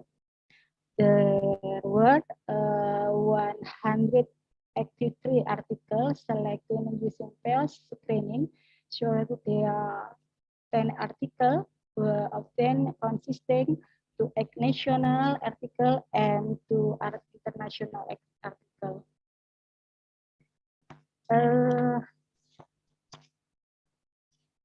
In the table, I'm sorry, in the table, the ISO there are still using Indonesia.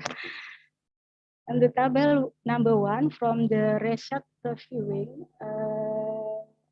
10 article category pregnancy exercise and non-pregnancy exercise. 2 article category routine and non-routine, and 1 article category effective and ineffective. From the article, most 40% to 75% mother do pregnant exercise. From 2 article is that most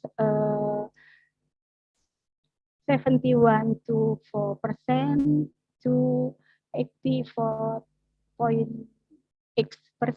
mother regularly participate in pregnancy exercise. And then identifikasi ruptur perineum, from the result of viewing 10 article above. Okay, it excuse was found me, that Ms. most, Susilawati. Your time has 1 minute left. Maybe you can skip to the conclusions to close the presentations. Conclusion of the 10 article that we reviewed, 71% to 84.4% routine do pregnancy exercise, 75% do not routine exercise during pregnancy. Last, then the data show the pregnant women often do pregnancy exercise regularly. Of the 10 articles reviewed, the incidence of rupture was between 45 to 65%, and those who did not experience perineal rupture, 13 to 81% from the data show most did not experience perineal rupture. This shows that there is a relationship between pregnancy exercise and the incidence of perineal rupture. That mothers who do pregnancy exercise routine are able to maintain the elasticity of the perineum during vaginal delivery. Thank you very much. I return from moderator. Okay, thank you for Mrs. Susilawati. That's the amazing presentation and insightful. Thank you so much. No question? We can one question maybe. I'm so sorry. I really do apologize. Yes, because we have two observers. So one of the question of the observer is the presenter have to answer the question. I think this is a need as observer. Okay, then for Mr. Win, maybe we can ask just one question because Yes, the time I just duration. want to know about the recommendation from Ma'am Susi about for the public or for the mothers. Just recommendation. But your result.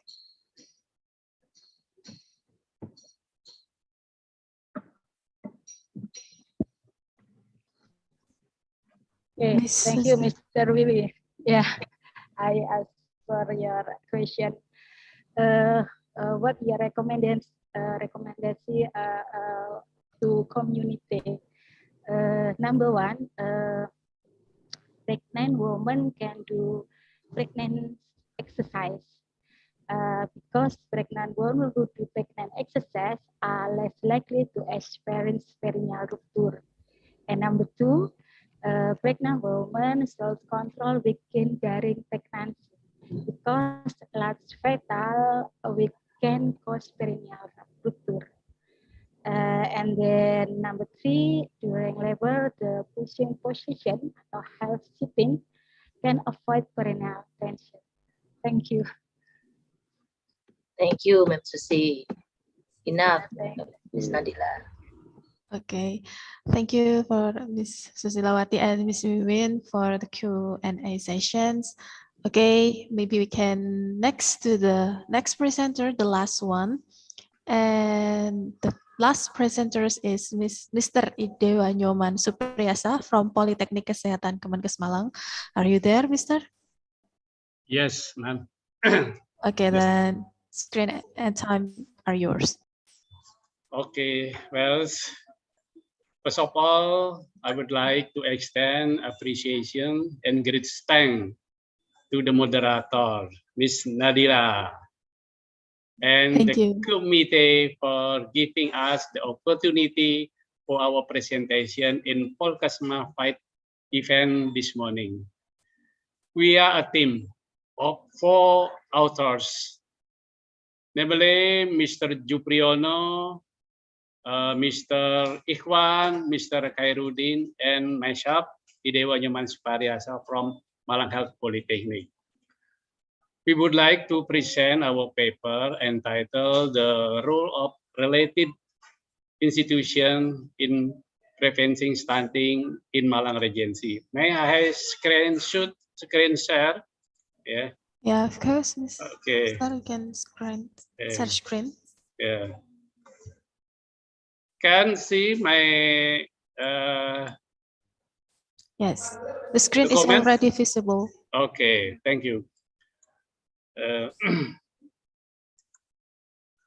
This is the title of my papers, The Role of Related Institution in Stunting Prevention in Malang Regency. The next one, the background, how this research is very important.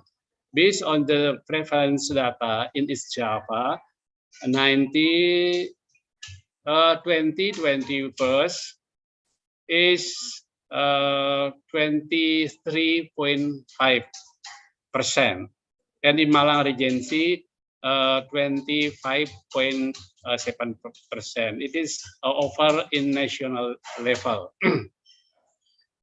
Reflection, based on the result of workshop on introduction to stunting in Bulurawang district. And the second one, based on the result of workshop discussion on stunting in Malang Regency, December 2016. And the second one, the study was needed to analyze the role of related institution in stunting. Based on the President Decree on National Act and Accelerated Nutrition Improvement, instruction for planning and coordinating attempt to increase stakeholder concern and participation in order to accelerate nutrition improvement during the first 1,000 days of life. It is the kind of intervention, specific nutrition intervention, and sensitive nutrition intervention. It's already existing. Who involved and empowerment. So we call the pentahelix agencies, such as media, academic, businessmen, government, and community. Stunting reduction target by the President Republic of Indonesia, by Joko Widodo, by the year 2024 is 14%. Is we have 2 years to conduct a reduction of stunting in our countries. Our research question, what are the role of related institutions in the prevention of stunting in Malang Regency? The general objective to find out and describe the role of related institutions in the prevention of stunting in Malang Regency. And the specific objective, there are 16 rules. Especially, we find out and describe in the office stunting Malang Regencies, like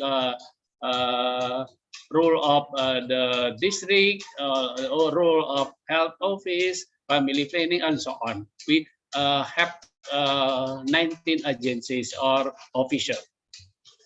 The conceptual framework like this, the role of related institution in reference to President Decree, and we know the existing rule, current practices in official in Malang Regencies. The research methods approved and designed. Mr. Idewa. Yes. Can you just skip to the conclusion because your time is 1 minute left? Oh, 1 minute left. Okay, there. Right. Well, thank you. The result. There is overview of Malang City. Yeah. All distinguished that have been like this. All the rule. Yeah. All distinct institutions that have been stunted, both government and non-government organizations, have played their role in overcoming stunting. The institutions which have played the dominant role in stunting prevention, Development Planning Agency, Health Office, Social Affairs, Food Security, Family Planning, and Education Office. Not all institutions have allocated funds The type of activities like coordinated meeting, nutrition education, supplement feeding, local food supplement. All these activities under coordinated by Malang Development Planning Agencies. The conclusion, the Regency government of Malang has had clear and strong committed in stunting prevention. The role of its related institution is stunting prevention in Malang Regency have been well coordinated by Regency Development Planning Agencies. For not all institutions of Malang Regency's government have defined allocation for stunting prevention. Some have allocated it their annual institutional budgeting. And the 5, evaluation of the implementation of national strategic. This is very important. The result, the role of related institutions have not been optimal role. This is very important. It is our suggestion. Attempt needed to make a regional food and nutrition action plan.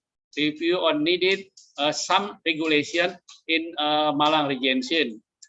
Is needed to advocacy and needed for the village administration apparatus on how to use villages fund for stunting prevention. Collective and contingent action are needed in stunting prevention in Malang Regency. And the last one, my suggestion, the higher education, for example, Malang Health Polytechnic, to be more involved in stunting prevention attempt, such as creating a program, one student, one stunting. It's a very important thing. Yeah, thank you. And the time will send to your moderator, Ms. Nadila. Thank you. Okay, well, thank you for Mr. Idewayoman for the insightful and awesome presentations. Okay, that's the last presenters that we have on the screen. Thank you so much for Mr. Idewayoman. You're amazing. You are welcome. You do good job. Okay, so that's all the oral presentation sessions. Thank you for so much. Thank you so much for all amazing presenters and all participants. And the last words, I do apologize for my mistakes in leading these oral presentation sessions. And I do apologize again for participants for the inconvenient situations. I'm so sorry. Thank you. I'll give it back to the MC, Ms. Tiana Rahmadita. Time and screen is yours.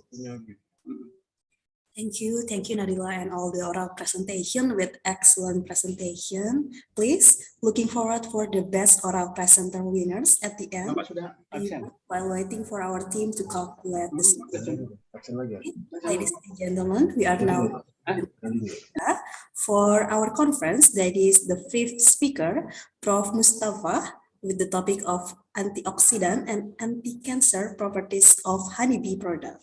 This session will be led by our moderator, Dr. Johannes, and I will introduce you briefly to him. Dr. Johannes Kristanto is a graduate diploma in food science of Curtin University of Technology, Australia. He also has his Master of Food Technology in Curtin University of Technology, Australia. He finished his Doctor of Agroindustrial Technology in Universitas Brawijaya, Indonesia. Without further ado, please, sir, time is yours. All right.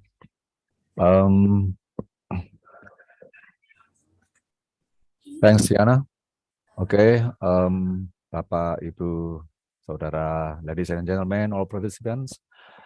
Assalamualaikum warahmatullahi wabarakatuh. Waalaikumsalam warahmatullahi wabarakatuh. And good morning. Again, I'd like to welcome to the 5th International Conference on Food, Nutrition and Health, held by the Center of Excellence Science and Technology, Polytechnic of Health, Indonesia.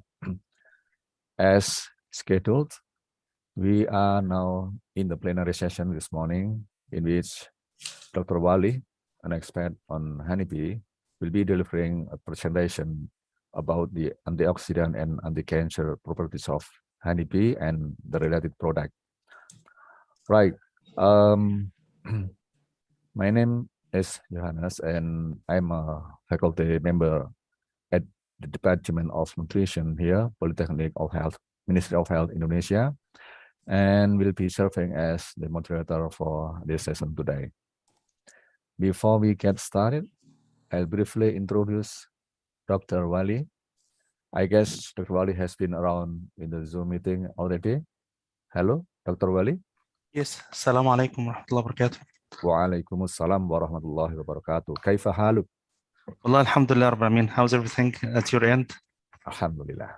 Alhamdulillah. Great. I'll just take a few minutes to go to Dr. Wali academic CV before the presentation. Well, Dr. Wali is a professor at Food Science and Nutrition Department, College of Agricultural and Marine Science, Sultan Qaboos Universities, Oman. Apologies if my pronunciation is incorrect. Is it Qaboos or Qaboos? Actually, it's a Qaboos. Yeah, we Qaboos, give it right. a little bit Yeah. loudly Thank proverb you, here. yes. So Yes. and yeah, Dr. Wali has. it has a meaning actually. If you allow me, the word Qaboos, it has meaning. Oh, it means the shining star. Right. In the yeah, darkness sky. Yeah. So I like the meaning. Great. Yes. Thank you. Yeah. Dr. Wali has obtained his PhD and Master Science in Health Sciences from Northern East University, Boston, and MPH, Master of Public Health and Bachelor of Science in Biochemistry from Alexandria University in Egypt. Well, it's actually study abroad all. Was that true, Dr. Wali? Yes, sir. Yes. Yeah. Following his postdoc, Dr. Wali continues his scientific career in Alexandria University, Northeast University, and currently at Sultan Qaboos University in Oman. Well, Dr. Wali research focuses in nutritional biochemistry and clinical nutrition at the moment, and has published numerous articles in peer-reviewed journals with more than, well, it's 90, more than 90, and mostly belong to first quartile and second quartile in Scopus indexation. Well, that's very, very well done achievement, I think. Dr. Wali also actively attends scientific international conference and published paper of more than, well, I guess more than 10. And also he has written more than 15 book chapters, and also as a book editor. One of his books entitled Bioactive Component, Diet and Medical Treatment in Cancer Prevention is currently published a couple of years ago. I think it's very good book related to this topic this morning. And well, I think that's very outstanding scholarly achievement. We're proud of you for such great accomplishment, and very happy to have you here this morning to share your experience. Well, just a little bit about Dr. Wali Qaboos age index almost reached 30, yeah, with more than 2,000 citations. Well, just tell you the truth that we are here. The highest Qaboos age index for academic member of Polytechnic of Health here is still struggle around 5. Well, that's so bad actually. Okay, we can get details about Dr. Mustafa Ibrahim Ahmed Wali through this profile on Scopus, Google Scholars, Orchid, and Web of Science and other academic portals. All right. Let's now move on the main agenda. Dr. Wali will be giving the talk for about 45 minutes before QA section until 12 Indonesian time, I think, or about 9 Oman time. In the meanwhile, participants who have questions, please feel free to write down into the chat box or raise hand after the talk. Well, please welcome Dr. Mustafa Wali. Dr. Wali, time and screen is yours. Thank you so much. Do you allow me to share my slides? Yeah. Can I do that? Sure. Thank you. تفضلي. Yeah, and I'll share also my camera. I'm trying to open the camera, so but I don't know why it's not working. So All right, no problem. Always there is a technical issue, just a minute.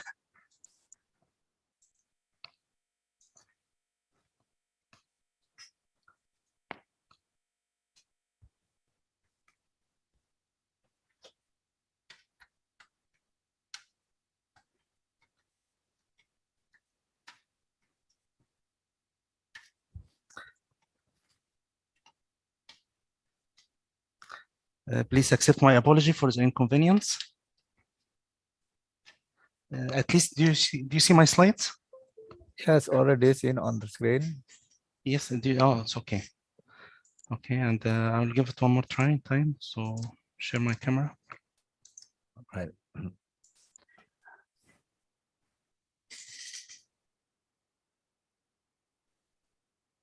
Okay.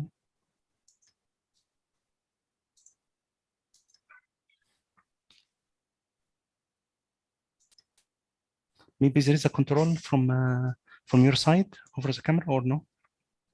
No. I already see your camera. I'm clear. Do you see me? No. Only your background, sir.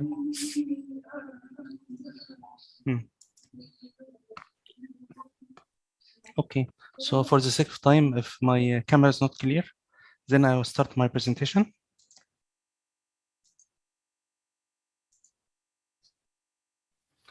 Okay, so Bismillah ar-Rahman ar-Rahim. Many thanks for the organizing of such wonderful conference. Really, I have enjoyed listening for all presentations. The topics are so broad and so informative. I have to say it was really a learning experience for me. So with your permission, sir, I will proceed. It's okay? Right. Yes. So for today, I have a topic which is a little bit common in the field of applied nutrition, which is using natural products in cancer treatment. Before I proceed from my details and slides, I would like to highlight the importance of really going back to nature in terms of remedy and herbal medicine. Of course, advanced techniques in medicine will help in diagnosing diseases, for example, chronic diseases like cancer, generally speaking, early enough to intervene.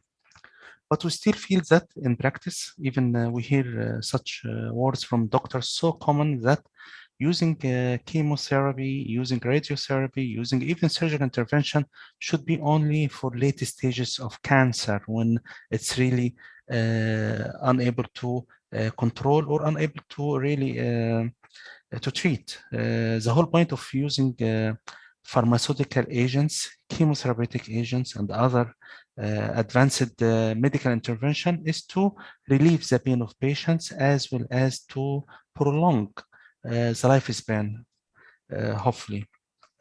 So working in the area of natural products, natural medicine, herbal medicine is really a key for early diagnosis, early management, and we can say that the whole concept is primary prevention of chronic disease, including cancer. So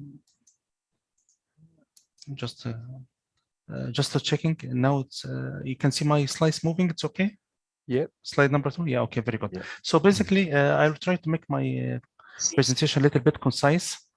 And I have outlined here for my presentation a little bit about the literature's review, and then I'll talk a little bit details about the experimental models that I used for studying this phenomena that, a protective effect for honey bee products against a specific type of cancer. We'll talk about it in a minute, and then results, discussion, conclusion, and references. I'm sure whatever I'm going to talk about now is quite of redundance, and maybe even you have more knowledge than me in this area. But generally speaking, I feel as a researcher that honey and the honey products is not taking what it should be in science. We know from the Holy Quran that the honey has a value, medicinal value. We know from practice, even from early civilizations through different nations, that using honey, pea products always help in relieving, curing certain diseases, but yet we don't see that as a common product that we use. For example, when you go for the pharmacy, you will not see a honey or honey products as with a prescription, you know. So to make the story short, from our experience as a human during our human life civilization, we know that pea produces different products, and such products have a value, medicinal value, we can say like that. And it underlies under a word called epitherapy, which is really commonly used with the native, for example, Indian tribes, widely used in my culture in Egypt, for example, widely used when you check architecture and other old papyrus, for example, for pharaohs and other civilizations far years ago. So we can say that we have a belief that such products will help. And all of the wisdom, if a product is not helping, it will not harm. So the bee has, as I have mentioned, many products, and among them the honey, the propolis, and the propolis here really one of the things that really coming to the market so quickly. You can check actually in Amazon, for example, you will see European propolis, Algerian propolis, Tunisian propolis, African propolis, American propolis, etc. So each country now recognize that propolis, which is, I have to mention a little bit here about propolis. It's a wax, you know, when the bee is building the nest, the wells. So how the wells are attached, you know, in this diagonal shape, it's by having a wax. So it's a waxy material to adhere, to make the wells adhesive to each other. And then you have the wonderful architecture of the honeybee hive's nest. One of the things really I'll cover also about honey products also, pollen. Royal jelly, of course, is out of discussion, well known. But my presentation will focus on 3 products: honey, pollen, and propolis. Back to honey, you know, it's wonderful. We can say drink full of nutrients, and it has a mixture of sugars, mainly fructose, minerals, proteins, vitamins, organic acids, rich in flavonoids. And I have to say that in honey itself, rich more than 2,700 phenolic compounds and flavonoids. So it's amazing. And usually when we talk about flavonoids and phenolic compounds, we talk about a concept called phytochemicals. So such wonderful combination and the number will give a synergistic effect. The word synergistic means more than one compound able to synergize together for disease prevention. We have also active enzymes, for example, catalases, peroxidases, oxidases, all are helping in stopping radioactive, or we can say free radicals, active oxidizing agents. So you can say that it's a powerful antioxidant drink. From literature review and from well published and established references, honey improve cognitive dysfunction, so improves the brain function. Also very powerful for allergic reactions. And when we say allergic, it does not mean the food-mediated allergy.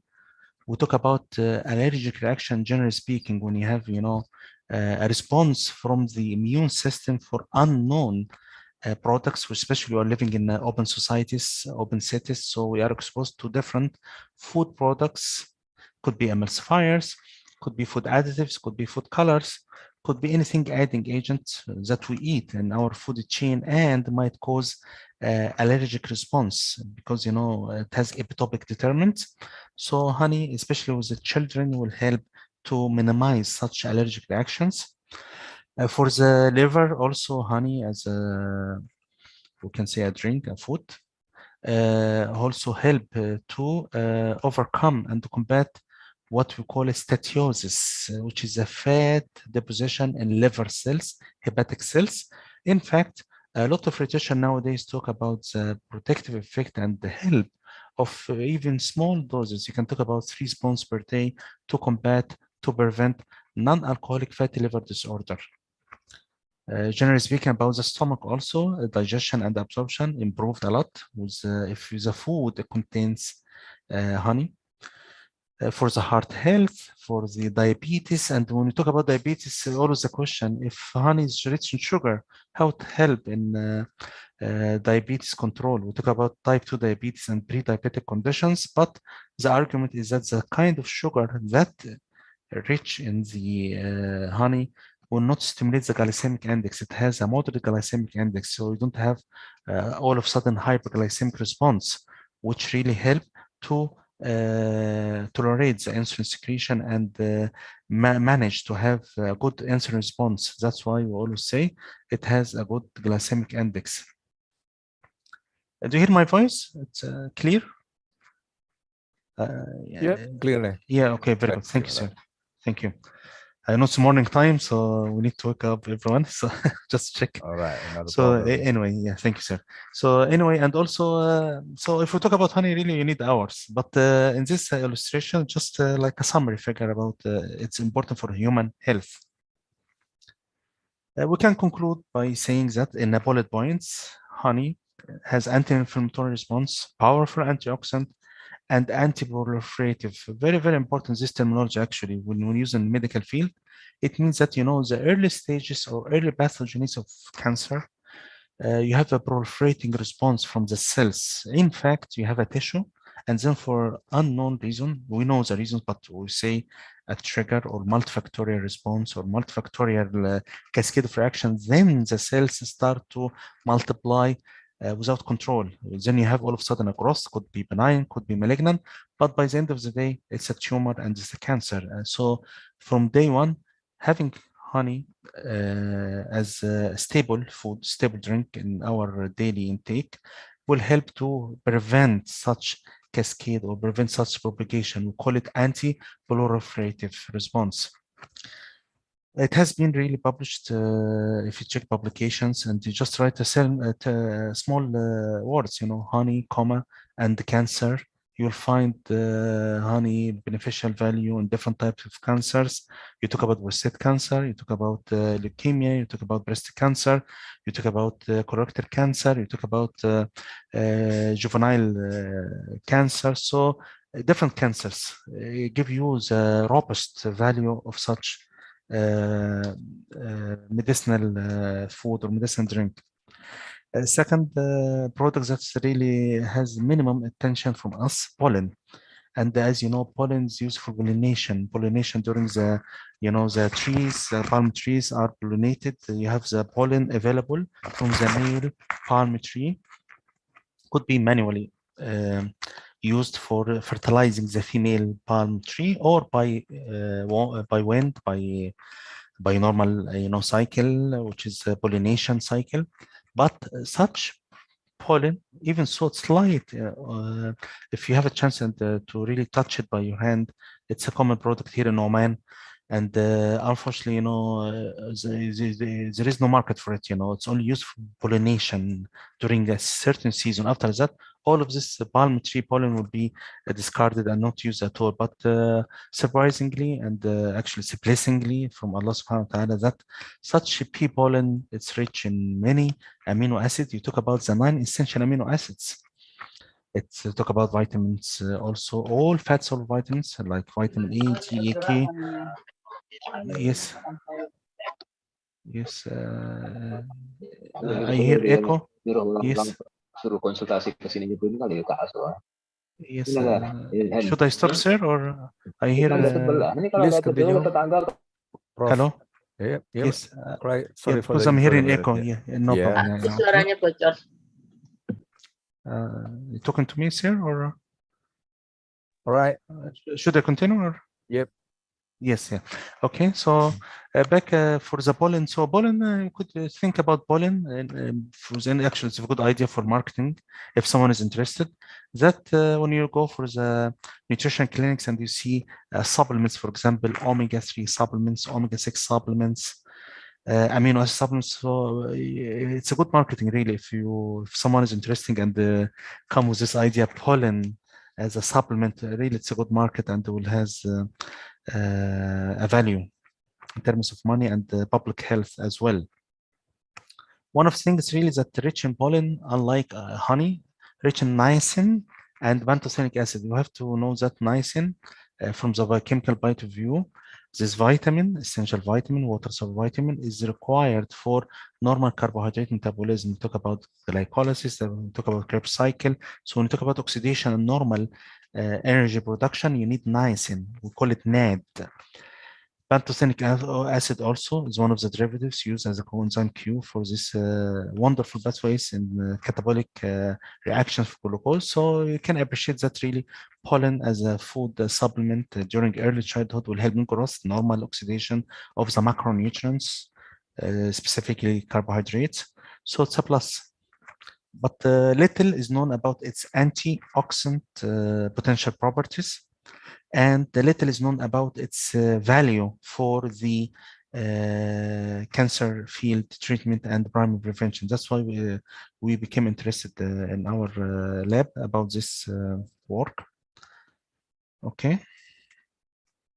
The third product that will be covered in my presentation, Propolis. And again, Propolis really, if you check publications, if you check the market, I want you to Google even, you'll see different colors, brown, green, red. And the color of the Propolis is fully dependent on the harvest of the bee. Here comes the value. If the bee are in the field of flowers to collect the nectar, it will be red in color, the propolis, because it's excretion from those bees. If the bees are harvesting or collecting nectar from open grass area or cornfield, so the yield, the propolis, the waxy materials they secrete, it will be green in color. If the bees are harvesting the nectar from another field which is mixed or not green in color or flowery in nature, then it will be brown. So it's really amazing really that even the color has a meaning. And as you know, colors means phenolic determines phenolic compounds. So we can say that we have specific differences in terms of the color, which reflects the chemical nature of each propolis product. Hence came the names. When you talk about European propolis, usually it's golden, yellowish. You talk about the Algerian, it's red. You talk about the Tunisian, it's green. You talk about the Americans, brown. But overall, propolis, it's not a food, but it has a medicinal components that are of importance in research, specifically cancer research. Okay. So in this diagram, just to summarize whatever I said so far, why propolis is important. Of course, important for the bee itself. Why? It seals, as I told you, the nest. It's like a glue. It protects the hive from different elements because it has a smell, odor, so it repels other insects. It helps against rain, wind because it's waxy material, it's water impermeable. Okay, it gives the nest its diagonal shape. Okay.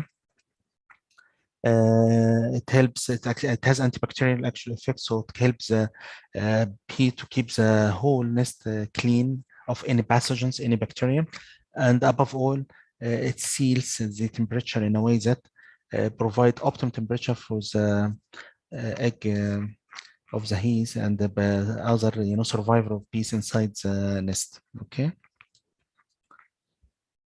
So as applications, what you see in this figure, it's a true propolis collected from the field. Okay, and it takes time really to dissociate the content from the waxy materials.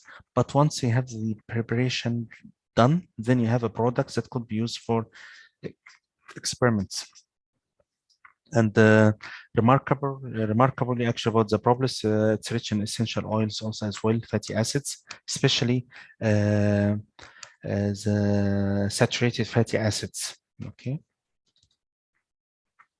So from literature review also, propolis for the last 20 years, actually, it's quite abundant in many publications, but still sporadic. And you can see that in metabolic pathways, in antimicrobial publications, in anti-inflammatory response, especially when we talk about interleukin-2 and 6, as inflammatory response antigens or agents. Propolis really help in combating such release. Antioxidants generally talk about in vitro studies assessing the propolis as a compound, propolis compounds actually rich in antioxidant constituents, which will help to combat oxidative stress using in vitro models. When you talk about overall health benefits for the PE products, as I have mentioned, if you categorize diseases, we talk about cancer, and we'll talk about experimental model in a minute. But when you talk about cancer, actually, you have two strategies. Number one, to prevent the cancer from being occurred initially, we call it primary prevention, or to delay the cancer incidence. And delaying means we prevent the causes, okay? Also, collectively, the bee products, you can think about a magic product that has honey plus pollen plus propolis, then you help in skin, for example, diseases, it help in peptic ulcer, it help in anti-inflammatory, it help in diabetes, it help in hypertension by controlling the prostaglandin release, for example. And above all, it has powerful, if you talk about tropical applications, it has a powerful antimicrobial value. Okay. So again, now we're heading for the cancer, which is a topic for my presentation, actually the main research that I'm talking about now. Cancer really is a little bit challenging topic, and when you talk with doctors and patients, it's really a long journey, and it's suffering really, especially if there is a family history for a disease, for example, prostate cancer or skin cancer or breast cancer, etc. So it's always a question, why cancer occurs for him or for her, not for others? Above the logic behind that, we always say it's a multifactorial disease.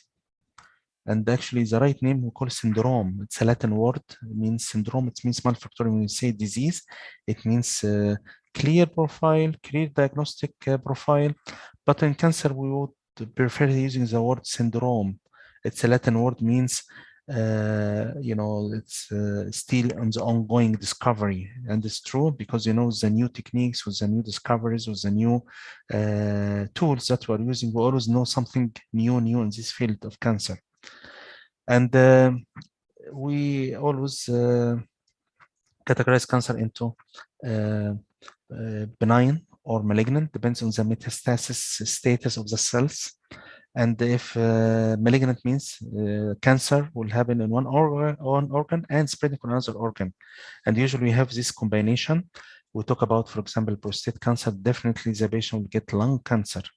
If you talk about ovary cancer, then the patient definitely she will get breast cancer. So we call it metastatic response. That's why we always in medical field, they go immediately for surgical intervention for such cancers. Why? To stop sporadic response.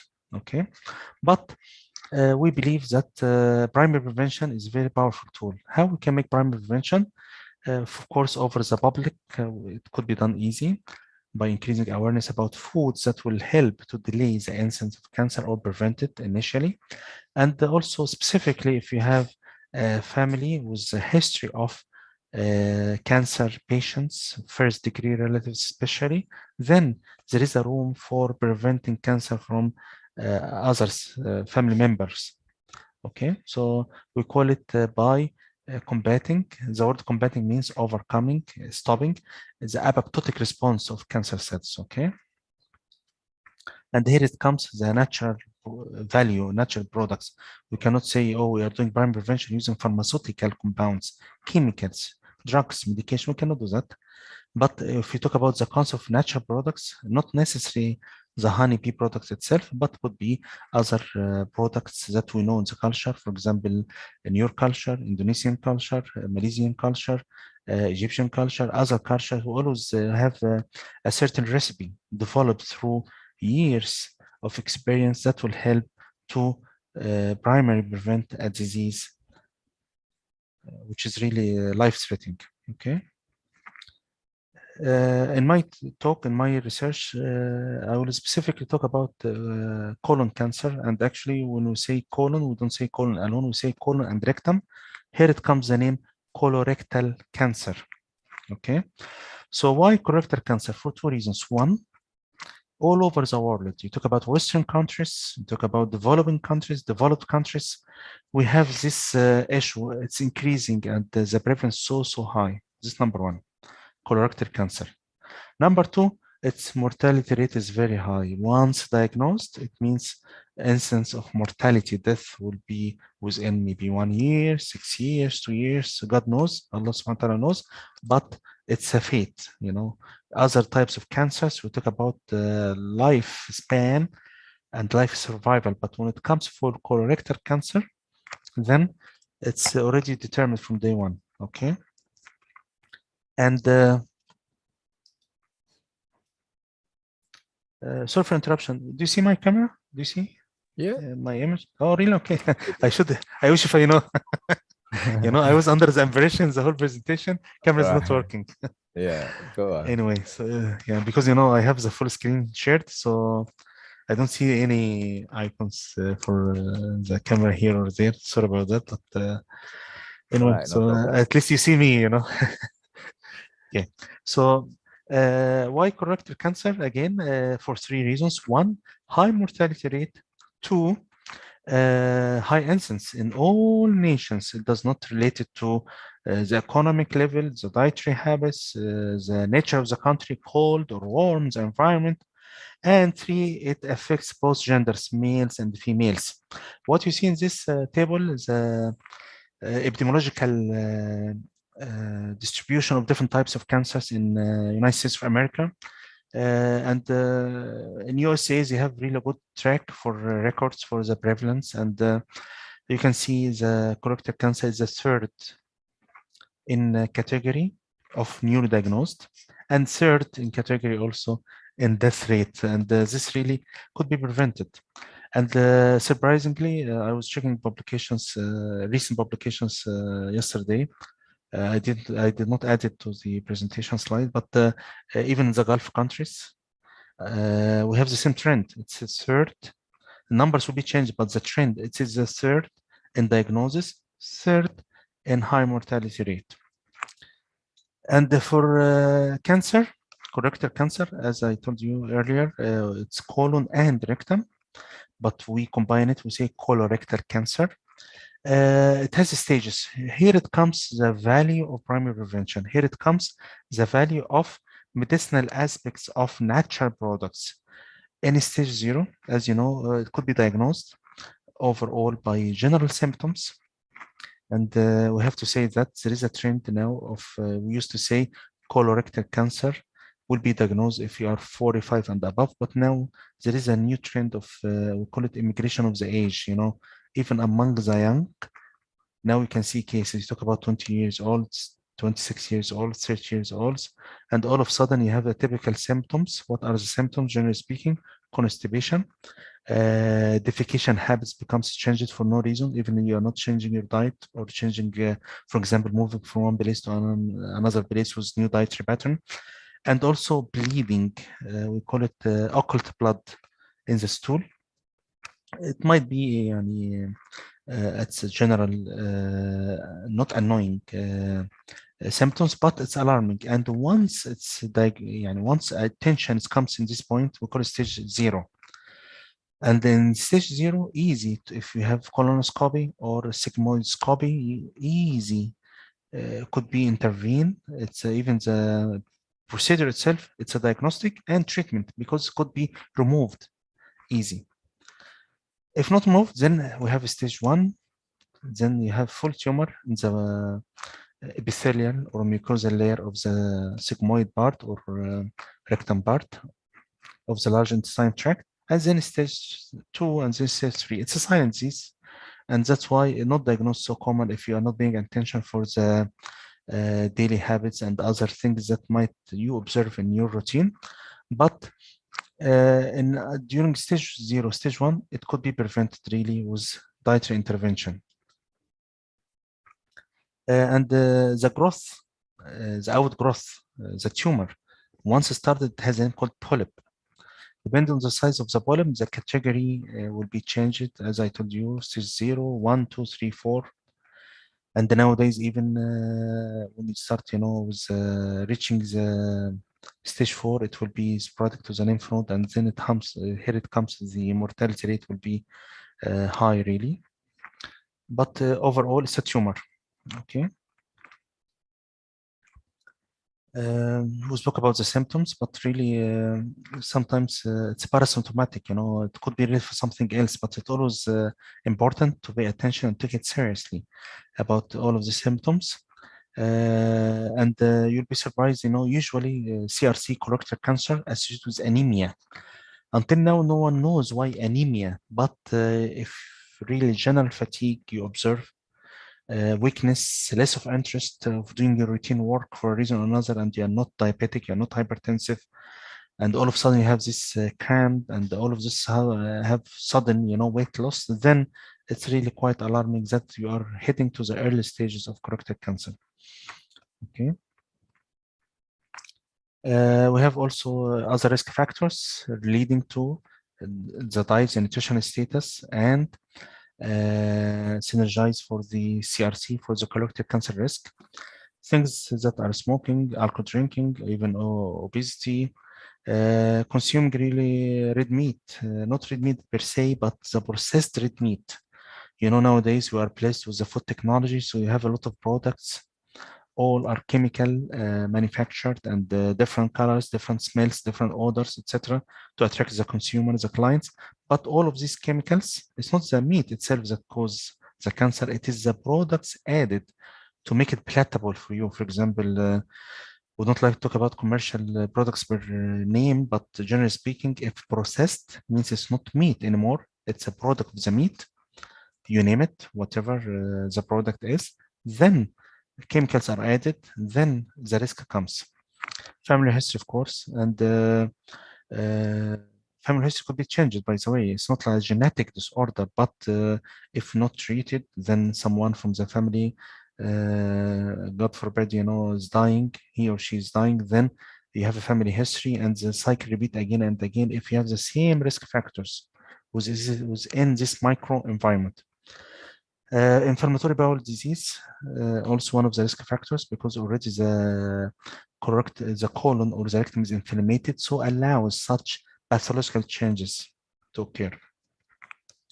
I'll talk about a little bit in Oman. In Oman here, we are a very small country. We are around 3.5 million people, newly developed country, and such a disease, why it has a huge issue in Oman, the colorectal cancer. It was not diagnosed before, it was not known, and it was not common at all. But all of a sudden, for the last 10 years, you see cases and alarming numbers. Especially, I want you to appreciate the figure here. For example, if you have, I don't have the national registry data now, but it might be here. No, not here.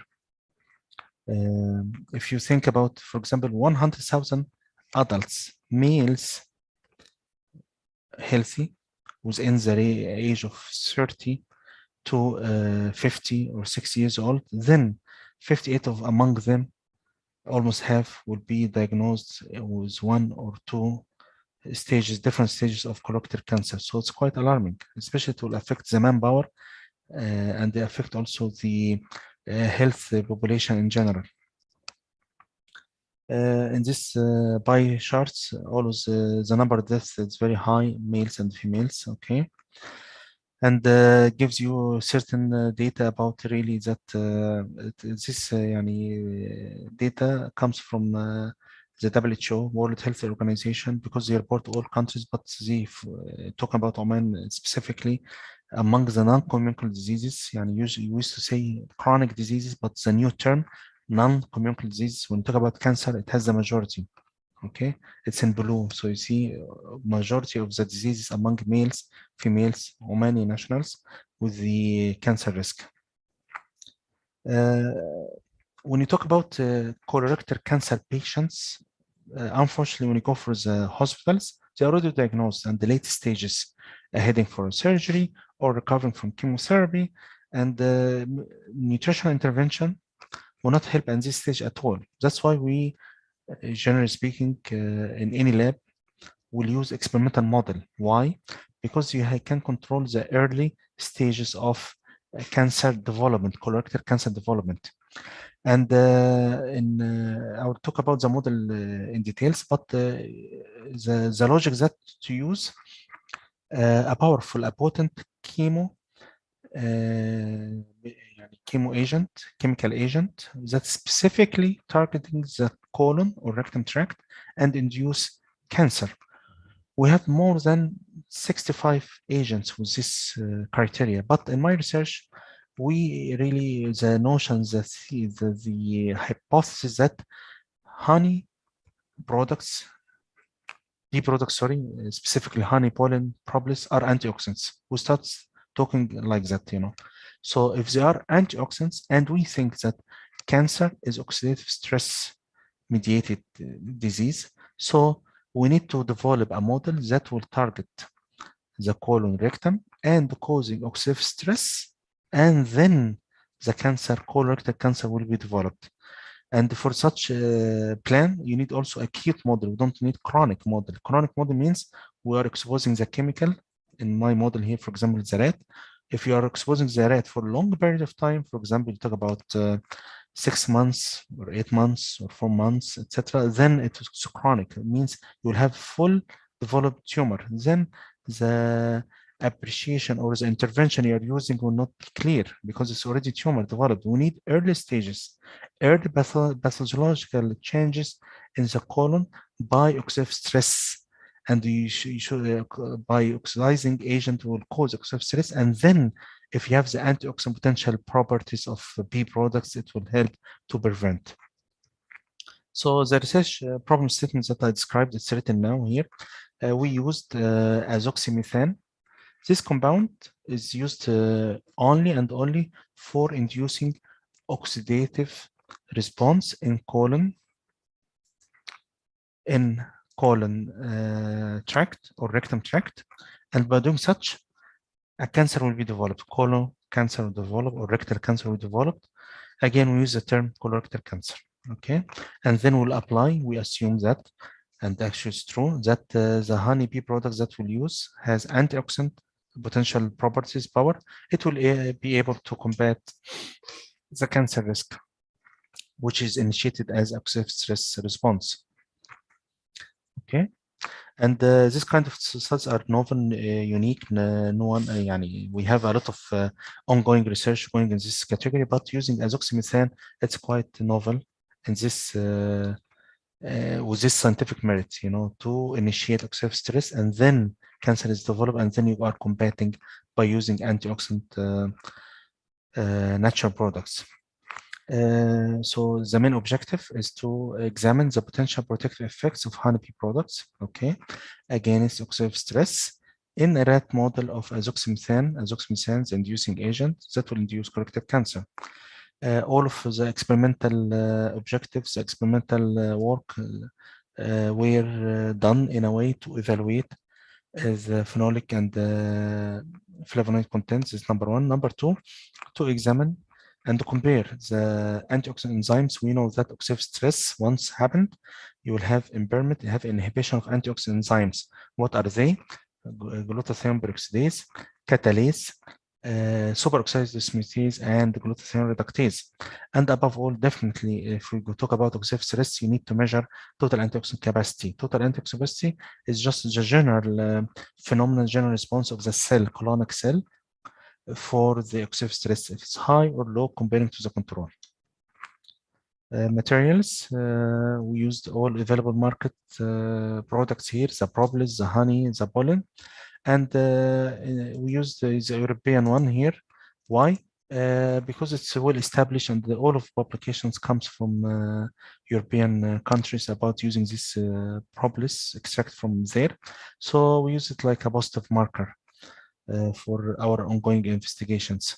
We used rats and not mice. Why rats? Because of the weight, can tolerate the azoxymethan. Azoxymethan is very toxic and targets the colon tract. We need this animals to survive, not die. So usually in such experiments, when we don't have a genetic component to measure, then we use rats. Okay, and we use the SCD rats. And typically we have a protocol, and the protocol comes from experience and also from well-established publications that it's 2 times. Third time will induce a tumor growth all of a sudden, but we need only to induce the oxidative stress response. So it's intraperitoneal injection for 2 weeks, 2 times with a certain dose. And the dose comes also from a previous publication from our lab and other colleagues as well.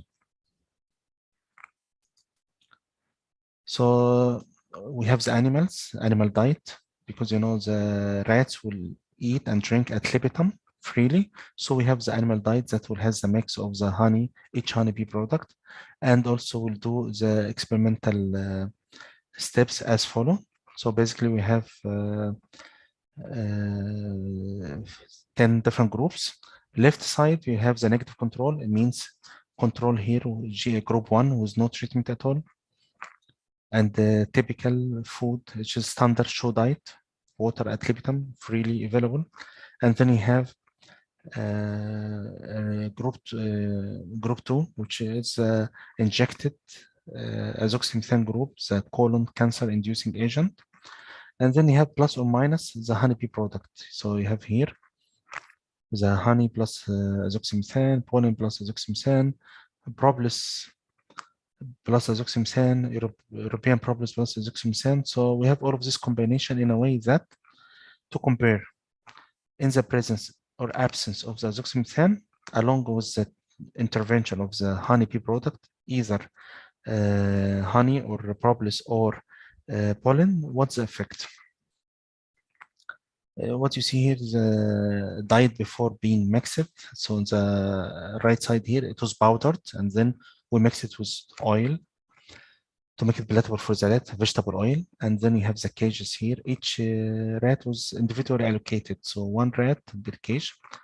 And then we have this food available in rats, because you know rats like chewing. If you give them powder, they will not eat. So you give the food in this format.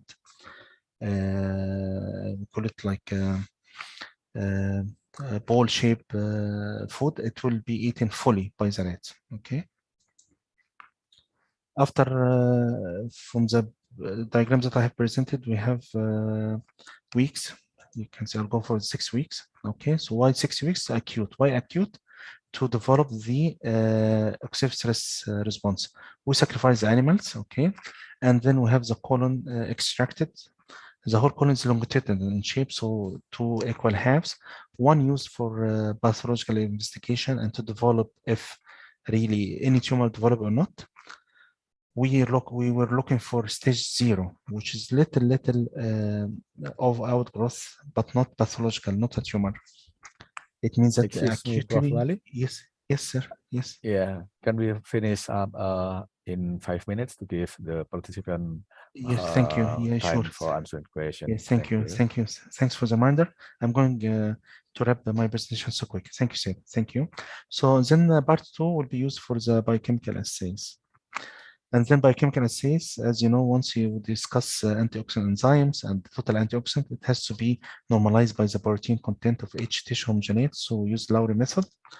And then we have a battery of antioxidant enzymes assayed using commercial kits. And then we have statistical analysis.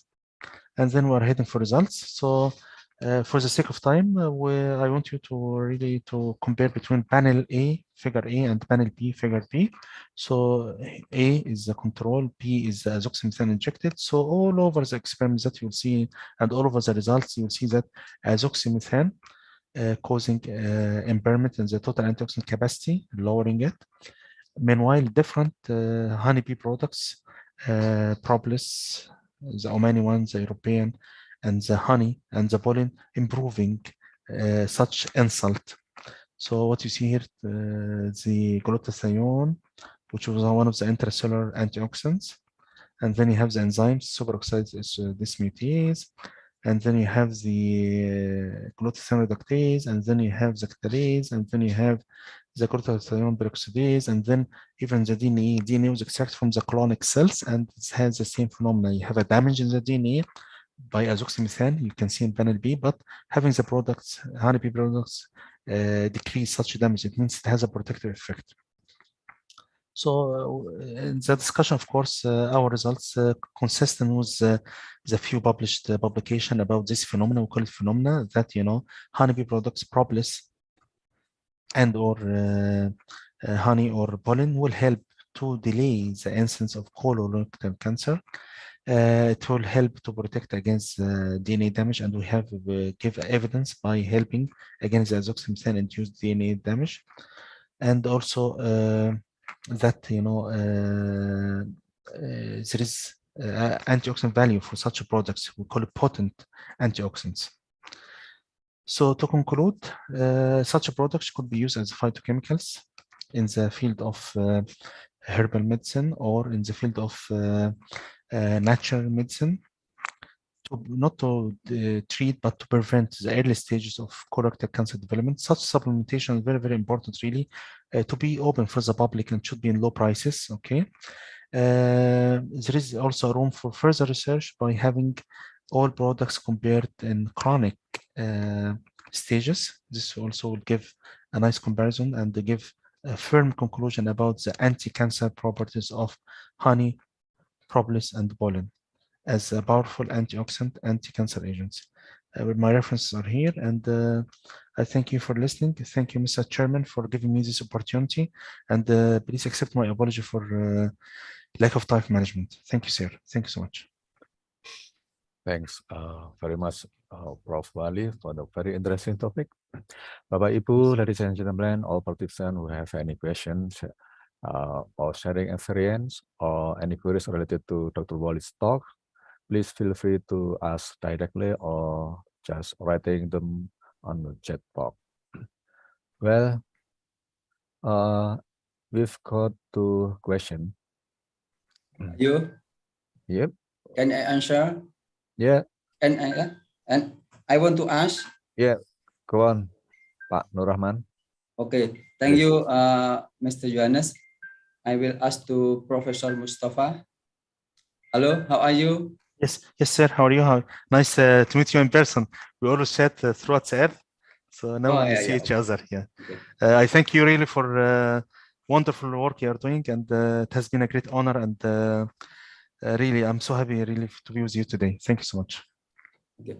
Related with your research study, but I want to know about that. Really, I know that honey and another, it's the best food for health, or it covers as anti-cancer. But yes, I want to know what is the best herbal for anti-cancer in your country. Yes, and why they choose it? The first my question, and the second question, in your research that you use azoxymethan for carcinogen to make rat cancer model. Why you choose this one? Because I know many carcinogen like GMPA, then it can use as carcinogen. And the last my question. It's 4 questions so far, huh? It's 4 questions, not 3. Maybe, and next time Polytechnic Kesehatan Malang join research with your colleagues related cancer. Maybe it's okay, Pak Yohanes. Yeah. Well, Yes. please, Yes, Dr. okay. Wali. So yes, so Bismillah ar-Rahman ar-Rahim. Once again, really, I'm so happy with the questions asked so far. Really, it reflects scientific interest and scientific merit for our conference, and it's a learning experience for me. Really, I'm so happy really to hear all of these comments. But back to really to the colorectal cancer, it's a hot topic, and if you talk about research in Oman, it's not focused on honeybee product itself, but the way I look at it, it's underutilized. But we have another common herbal medicine used in primary prevention of colorectal cancer called Imodine. It's a Chinese algae product called Imodine. Have you heard about it before? Imodine? Anor? Imodine. It's a Chinese algae, yeah. Chinese what? Chinese? Chinese algae. Algae. Algae. You know, Yeah. seaweeds. Oh, algae. Seaweeds, yeah. Okay. Yeah, Seaweed, algae. Seaweed. It's very powerful and very potent. But we have issue actually with Imodine as a seaweeds that toxicity is high. Mercury is high, but it's very powerful and potent antioxidant and anti-colon rectum cancer agent. But when we compare the use of honeybee products, it's a plus Y. It's safe, not toxic, and above all, it's a food. Yeah, so it's add a value for our daily intake. It's not like per se, a medical or herbal thing you are using with the smell, the odor, personal palatability, personal appetite is there, So this is one point. Second point about the azoxymethan, why it's used, because azoxymethan only and only target colon and rectum tracts. This is number one. The mechanism azoxymethan works out once intraperitoneal injected, it will be transported and transferred into liver. So, but by itself, it's not carcinogenic or oxidizing agent, but it has to be metabolized in the liver to convert into the form, the chemical forms that will go through the portal circulation into the colon and rectum tract and causing oxidative stress. It will not cause cancer, but it will start by causing oxidative stress. In our case, it means cell lysis, colonic cell lysis, increasing the apoptotic events of cancer. So again, we are targeting the early stages of colorectal cancer, and this medication, this chemical help us to really focus on this point. Third point about, I guess it was about the intervention protocol itself, right? Why it's acute, not chronic? Mr. Yunus, it was the same question, I believe, about is it acute or chronic? So acute, because we don't need the full developed cancer model. It will be too late really to see any observation. We need to prove to the public, to the scientific community, that if really such agents, dietary agents, consumed on daily basis, it will help to delay the incidence of such pathological changes in the colon and rectum. All right. Yeah. Thank you, sir. Thank you. Okay, Pak Nur. Has that your answer? Has your question answered? Okay. Thank you, Mr. Ayu. Well, Abhishek, thank you. Yeah, we have just one more question from Bapak Yusuf from Polytechnic of Health Tanjung Karang. Pak Yusuf. Yeah, thank you very much for the opportunity and time. Tanjung Pinang, Pak. Tanjung Pinang, sorry about that. Yeah. Yes. Assalamualaikum, Professor Mustafa. Yes, walaikum salam. Yeah, it's a great to having you as a keynote speaker in this remarkable event. Well, thank you. I have two questions. Yeah. For the first question, I was just wondering about the product that, as you mentioned, it's Omani bee gum, right? Yes. Yeah. What makes different from this product if we have to compare other honey? So is there any advantage or disadvantage from these products? Yeah. And the second question, did you also compare your result with other similar results? I mean, for the efficacy, is it higher or lower than other similar results for the efficacy anti-cancer from the Omani bee gum? Thank you very much. Thank you, sir. Thank you so much. So, Mr. Chairman, do you allow me to answer the questions? Yes. Tafadol. Thank you. Shukran, thank you. Okay, so Bismillah ar-Rahman ar-Rahim. Again, I'm so happy really with the impact of the comments. I will not say questions, the comments that will help me really for further research plans. When we talk about the Omani propolis, actually it's not the Omani propolis, it is the pollen and the honey. We reflect the nature of the quality of the product itself. You know, in Oman, it's a desert, we don't have flowers, we don't have plants. Unlike your country, rich, mashallah, in such a wonderful green zone.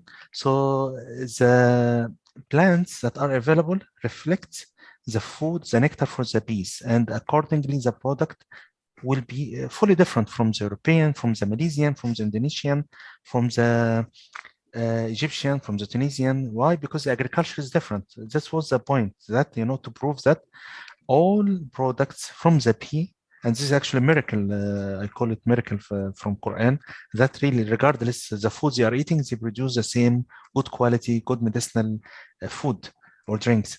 This is point number one. That's why we say Omani propolis, Omani honey, Omani pollen. And we compared with the European. European is the golden one, is the best one, the reference for us. The efficacy, not the same, it's a little bit lower. You talk about the European products like 100% efficacy. Meanwhile, the products that we investigated maybe around 85%. So, but still effective, generally speaking. And again, as you know, in science, we always open the door for further experiments, further publications to be followed and reported. This work actually has been published in 2 different journals, and we are planning really to expand it further. Thank you so much. Thanks. Okay. Pak Mustafa? Yes. Well, actually, there are questions in chat box. One is about relation. So, yeah, Mr. Chairman, if you allow me, I will switch the classes. I have a match like you, black one. Okay. So now we have a match, you know. Yeah. It is the same model, actually, I noticed, you know. Yeah. Can you just Ayo answer tanya. one with Sudah one angkat tangan tadi. Mau tanya Pak Yu. Yeah. Win, can you just directly ask for your question to Yes. Yes. Thank you. Thank you. Good morning, Professor Mustafa. Yes, good I morning. just want to know about why do the cancer disease patient have to avoid the red meat?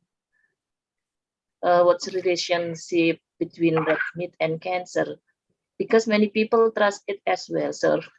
Like artists in Indonesia, they have cancer, so use this, avoid to red meat. Yeah. So I just want to know about this. Yes, Thank you very much.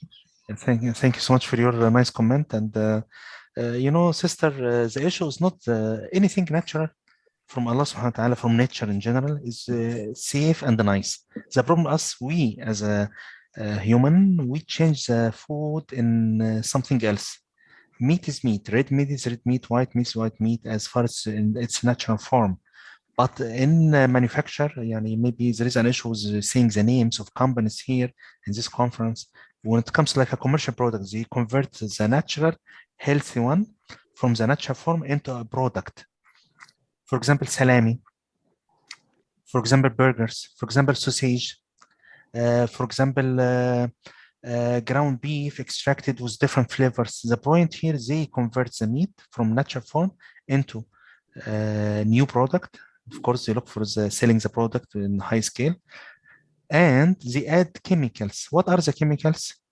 Food emulsifiers, food coloring agents, nitrosamines. You'll be surprised really to keep, the product pinky and reddish once you open it and smell it nice. They add nitrosamines. And the FDA, the Food and Drug Administration in the USA, they control this process. So companies, to overcome and to find a way to escape from these chemicals, they add numbers. For example, we can make experiments today. You go for the market, check any burger, check any sausage, check any salami, any food processed. We have what's called it's very common Brazilian product and very common in the Gulf region. I'm not sure it's available, not ground beef. It's called Brazilian in a can. check all of these products, you'll find numbers. They will never give you the scientific name or chemical names. They tell you red meat and then comma, agent 123, color agent number 26, whatever. All of these chemicals, if you transfer in the internet and check it out, all are carcinogenic once accumulated in our metabolic pathways. That's the problem. So nothing wrong with the red meat. It is the red meat products which are processed from the natural form into artificial form. Artificial forms means adding chemicals, coloring agents to make it plateau-free on the meat. Here it comes the cancer risk because of the chemicals added. Yeah. Yes. For the purpose of safety, actually. Yes. Yes. Yes, thank you very much. You're welcome. I do hope that I have answered your question. And by the way, I eat red meat. I like it, by the way. but natural ones, you know. Yeah. Well, we like the grilling one, the fried it's one, the boiled delicious. one. Alhamdulillah, we're enjoying this blessing, you know. Yeah. But it's breakfast time, too early for lunch, you know, with the meat now. Yeah.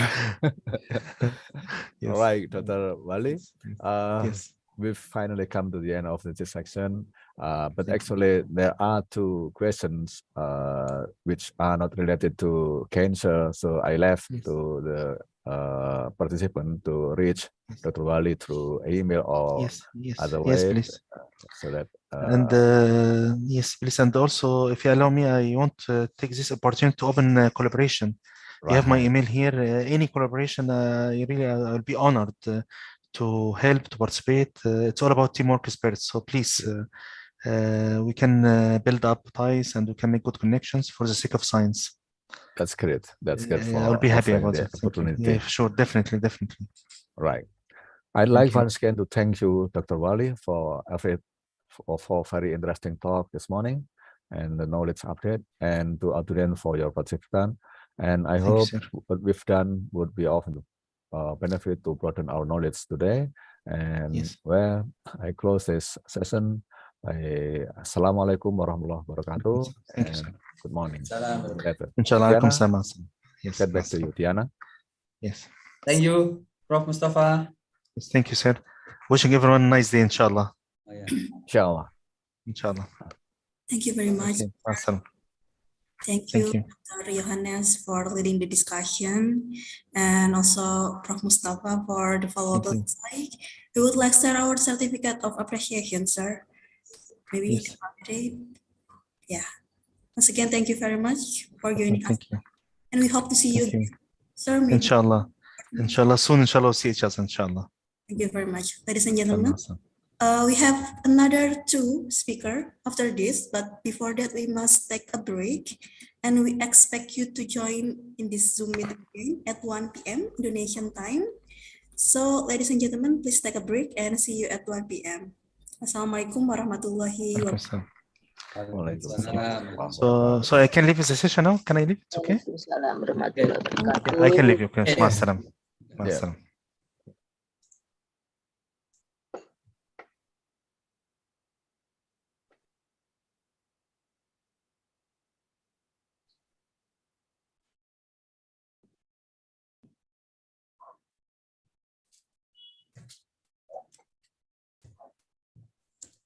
Pak Rahman, saya izin ya, ada ujian TOEFL. Ya. Terima kasih, Pak. Ya, Pak. Makasih supportnya. Ramela Pak Rid. Bandung Pak Rid.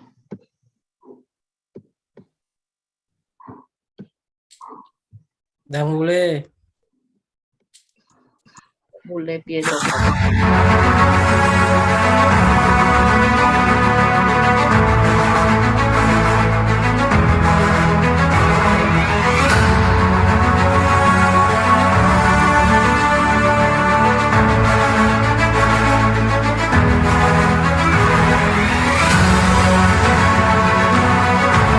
Welcome to Malang State Polytechnic of Health, Polkesma.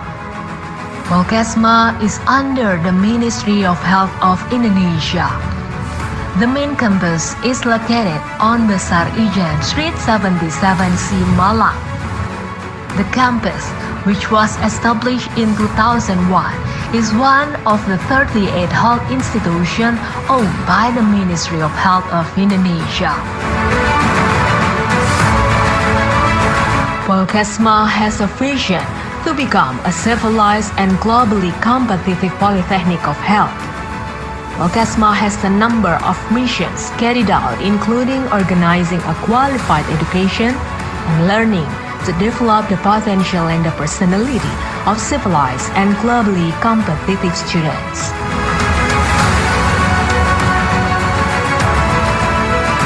Polkesma also working on developing the productivity of applied research and service for qualified and innovative communities.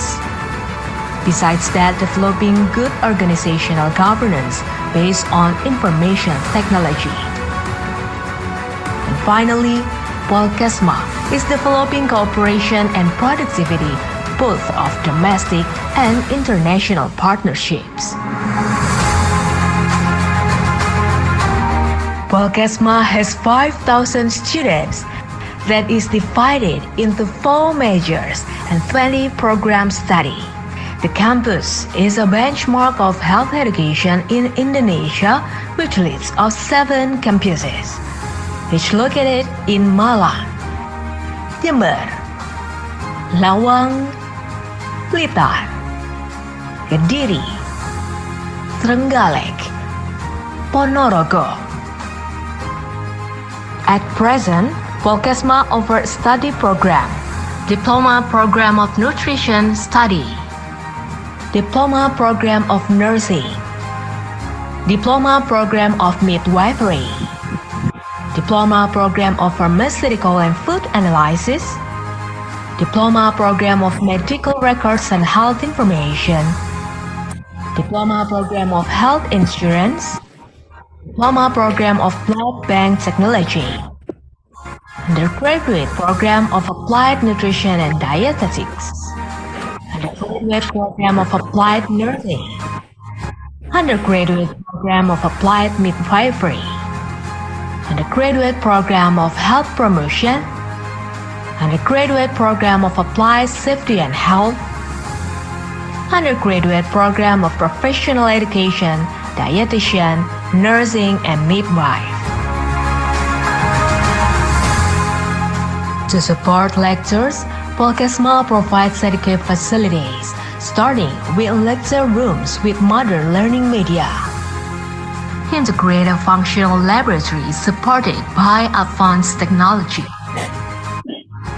Digital-based integrated library or library, counseling unit, dormitory, mosque, gazebo, canteen, sport facilities, hotspot area, computer room, language laboratory, nursing laboratory, nutrition laboratory, midwifery laboratory, blood bank technology, medical record, and field parking.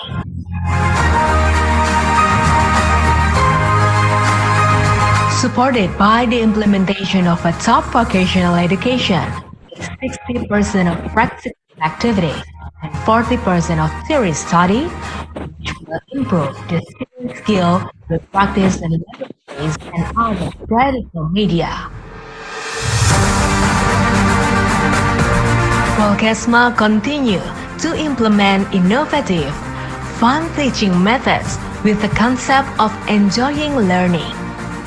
On top of that, Polkesma implements an internet-based test for examination and e-learning and blended learning, which is applying classroom learning methods and utilizing e-learning. A qualified education is formed by instilling values that are presented through 220 teaching staff, qualified master and doctorals who have been certified with various disciplines and examples in daily life. Polkesma also instills national character and ethics and excels in professionalism to withstand the global challenges.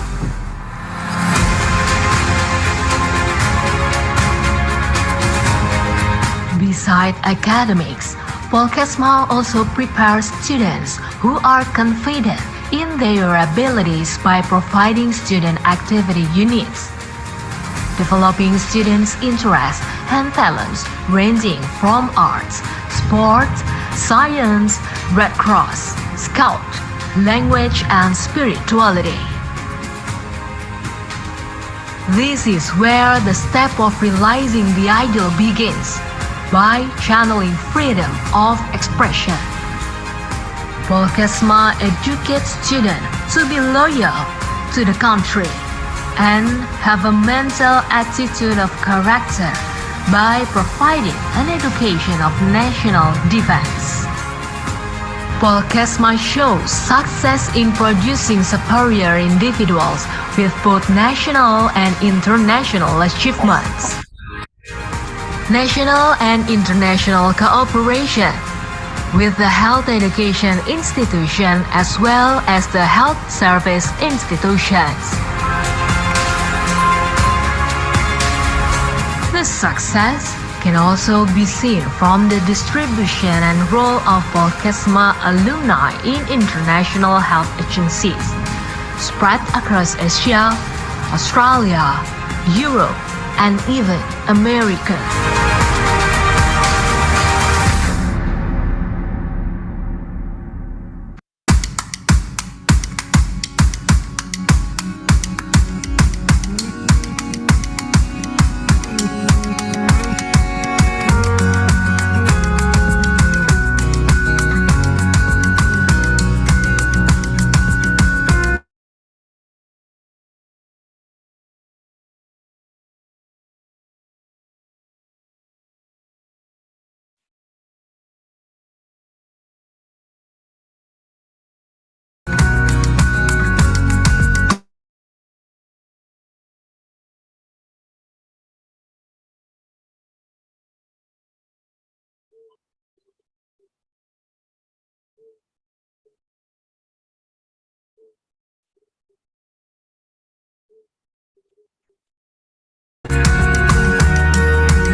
Dalam bidang layanan COE Polkesma, Polkesma melayani berbagai macam jenis analisa. Di antaranya adalah analisa proksimat, meliputi analisa kadar air, kadar protein, dan kadar lemak. Selain itu, juga melayani analisa antioksidan serta vitamin C. COE Polkesma juga melayani penelitian hewan coba atau penelitian yang melibatkan tim studi dalam penelitian COE Polkesma juga melayani analisa mikrobiologi dengan menganalisa total body count atau TBC. Dalam tahun ke depan, COE Polkesma akan menyediakan produk minuman sehat dari hasil penelitian Misalnya, jus campuran yang dapat menurunkan protein calon sel kanker, serta jus lain seperti jus seledri timun dan jus buah naga timun. Selain itu, COI Polkesma akan menyediakan es krim dan teh sehat dari tanaman pokak yang dapat menurunkan AFP atau alpha-fentoprotein sebagai indikasi anti kanker. COI Polkesma juga menyediakan pelatihan dalam bidang bakery sebagai bekal wahana melatih kewirausahaan untuk mahasiswa dan juga masyarakat umum.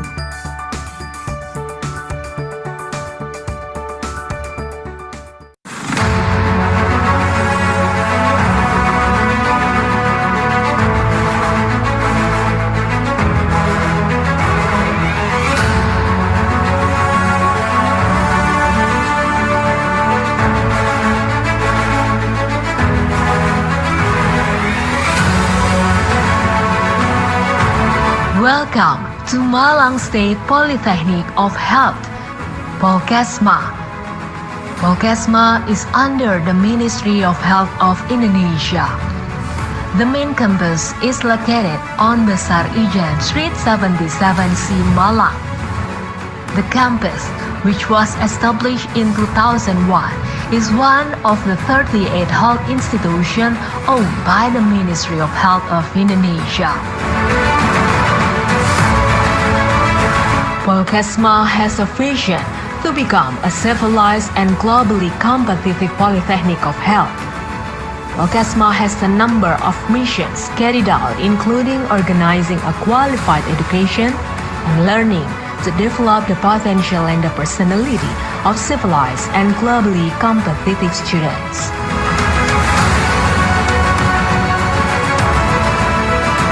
Polkesma also working on developing the productivity of applied research and service for qualified and innovative communities. Besides that, developing good organizational governance based on information technology. And finally, Polkesma is developing cooperation and productivity both of domestic and international partnerships. Polkesma has 5,000 students that is divided into 4 majors and 20 program study.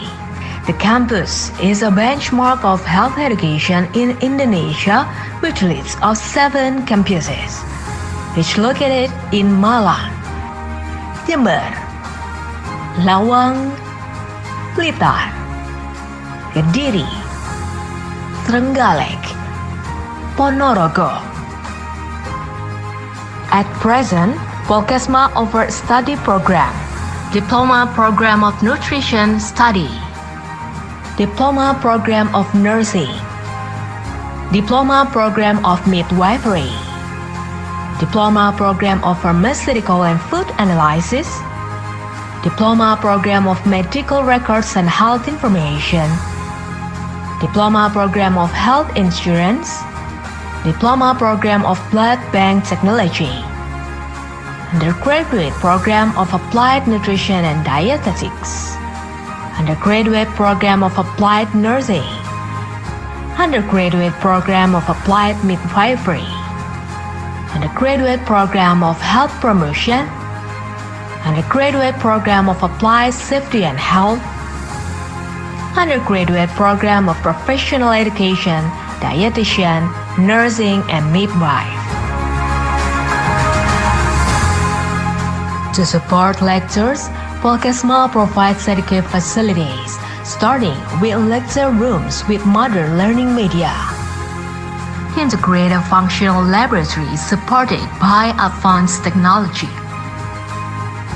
Digital-based integrated library or library, counseling unit, dormitory, mosque, gazebo, canteen, sport facilities, hotspot area, computer room, language laboratory, nursing laboratory, nutrition laboratory, midwifery laboratory, blood bank technology, medical record, and a secure parking.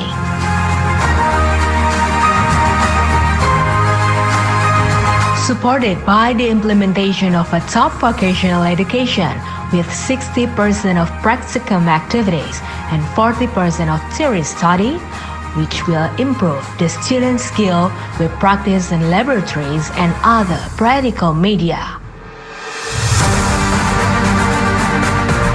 Polkesma continue to implement innovative, fun teaching methods with the concept of enjoying learning.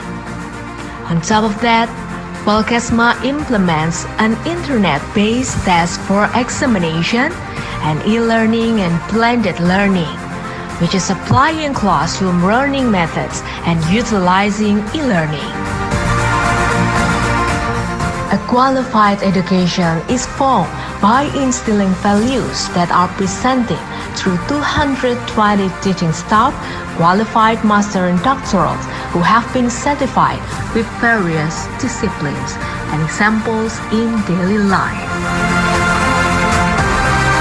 Polkesma also instills national character and ethics and excels in professionalism to withstand the global challenges.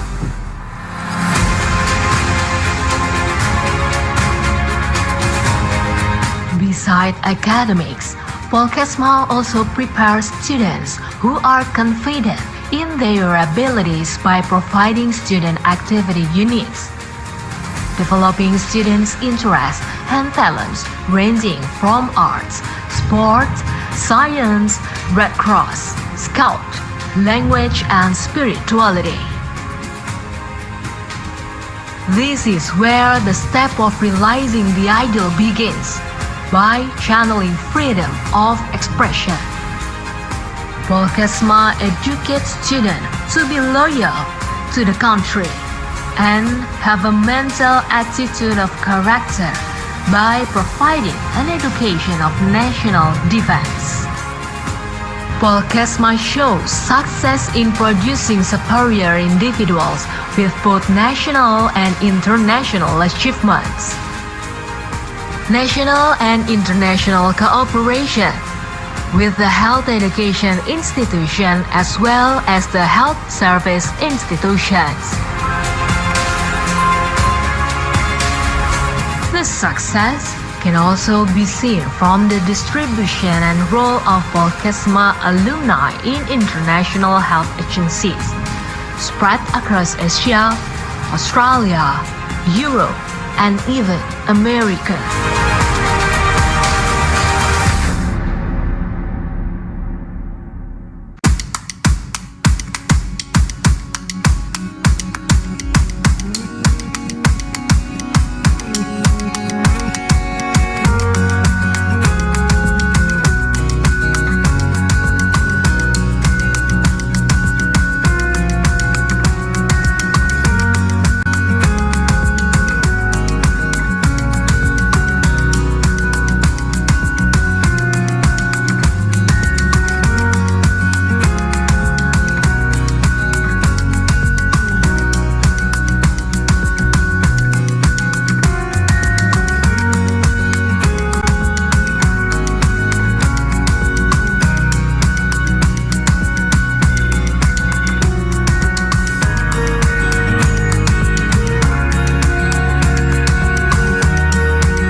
Dalam bidang layanan COE Polkesma, Polkesma melayani berbagai macam jenis analisa.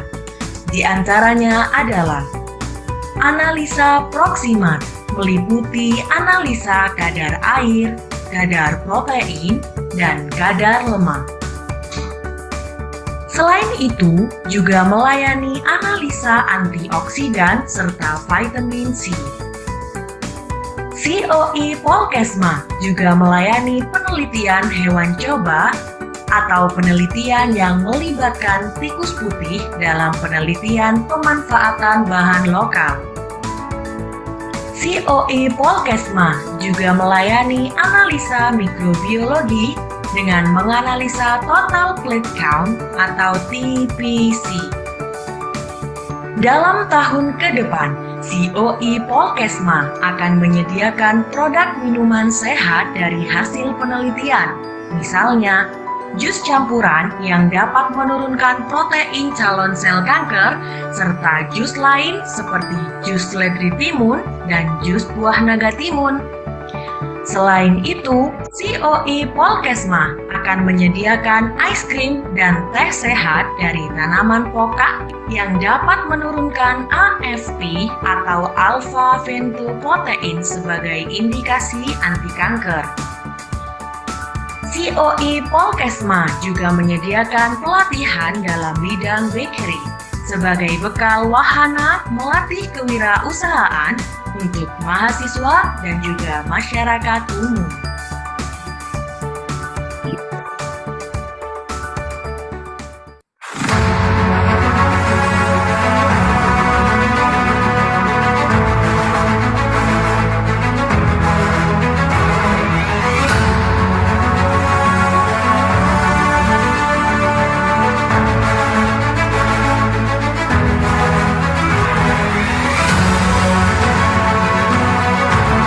Welcome to Malang State Polytechnic of Health, Polkesma.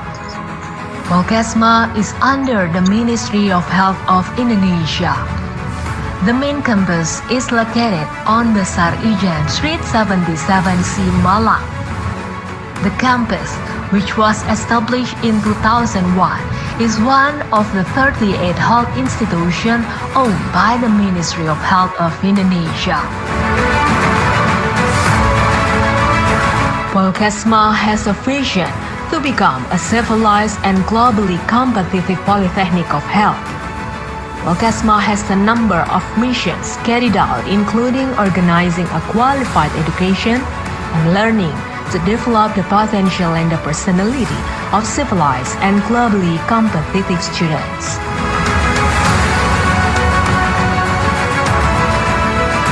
Polkesma also working on developing the productivity of applied research and service for qualified and innovative communities. Besides that, developing good organizational governance based on information technology. And finally, Polkesma is developing cooperation and productivity both of domestic and international partnerships. Polkesma has 5,000 students that is divided into 4 majors and 20 programs study. The campus is a benchmark of health education in Indonesia, which leads of 7 campuses, which located in Malang, Jember, Lawang, Blitar, Kediri, Trenggalek, Ponorogo. At present, Polkesma offers study program, Diploma Program of Nutrition Study, Diploma Program of Nursing, Diploma Program of Midwifery, Diploma Program of Pharmaceutical and Food Analysis, Diploma Program of Medical Records and Health Information, Diploma Program of Health Insurance, Diploma Program of Blood Bank Technology, Undergraduate Program of Applied Nutrition and Dietetics, Undergraduate Program of Applied Nursing, Undergraduate Program of Applied Midwifery, undergraduate program of health promotion, undergraduate program of applied safety and health, undergraduate program of professional education, dietitian, nursing, and midwife. To support lectures, Polkesma provides educative facilities, starting with lecture rooms with modern learning media. Integrated functional laboratories supported by advanced technology.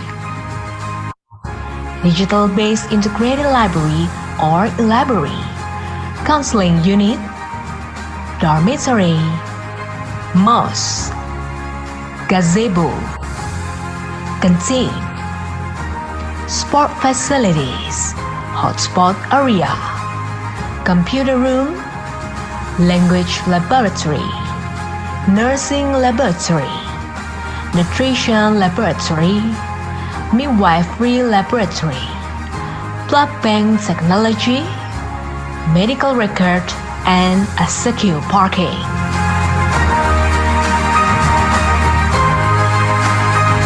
Supported by the implementation of a top vocational education with 60% of practicum activities and 40% of theory study, which will improve the student's skill with practice in laboratories and other practical media. Polkesma continue to implement innovative, fun teaching methods with the concept of enjoying learning. On top of that, Polkesma implements an internet-based test for examination and e-learning and blended learning, which is applying classroom learning methods and utilizing e-learning.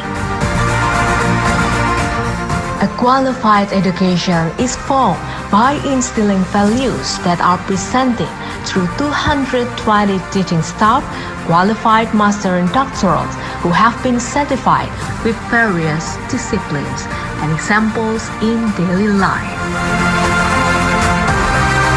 Polkesma also instills national character and ethics and excels in professionalism to withstand the global challenges.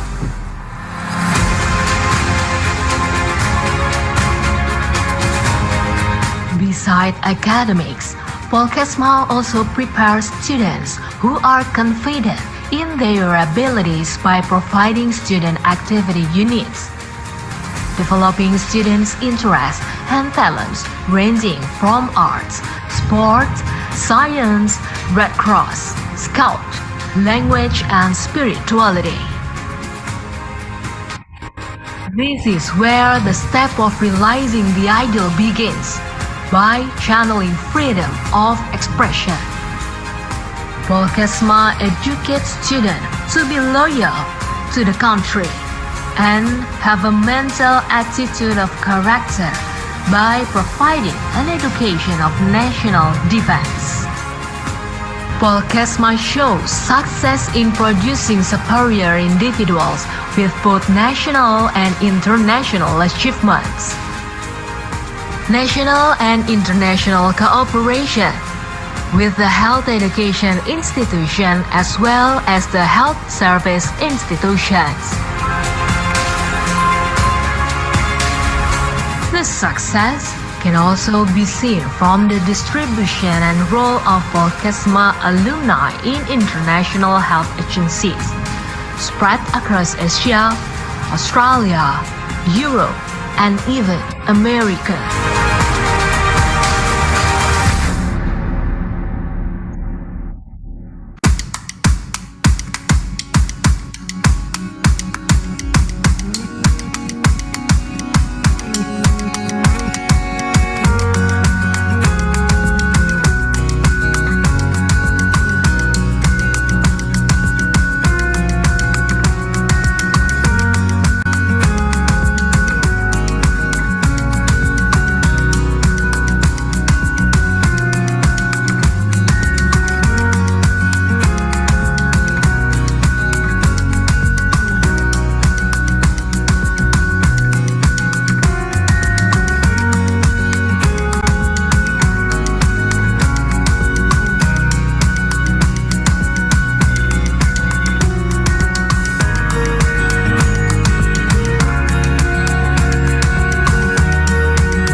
Dalam bidang layanan COE Polkesma, Polkesma melayani berbagai macam jenis analisa. Di antaranya adalah analisa proksimat, meliputi analisa kadar air, kadar protein, dan kadar lemak. Selain itu, juga melayani analisa antioksidan serta vitamin C. COE Polkesma juga melayani penelitian hewan coba atau penelitian yang melibatkan tikus putih dalam penelitian pemanfaatan bahan lokal. COE Polkesma juga melayani analisa mikrobiologi dengan menganalisa total plate count atau TPC. Dalam tahun ke depan, COE Polkesma akan menyediakan produk minuman sehat dari hasil penelitian, misalnya jus campuran yang dapat menurunkan protein calon sel kanker, serta jus lain seperti jus seledri timun dan jus buah naga timun. Selain itu, COE Polkesma akan menyediakan es krim dan teh sehat dari tanaman pokak yang dapat menurunkan AFP atau alpha-fetoprotein sebagai indikasi anti kanker. COE Polkesma juga menyediakan pelatihan dalam bidang bakery sebagai bekal wahana melatih kewirausahaan untuk mahasiswa dan juga masyarakat umum.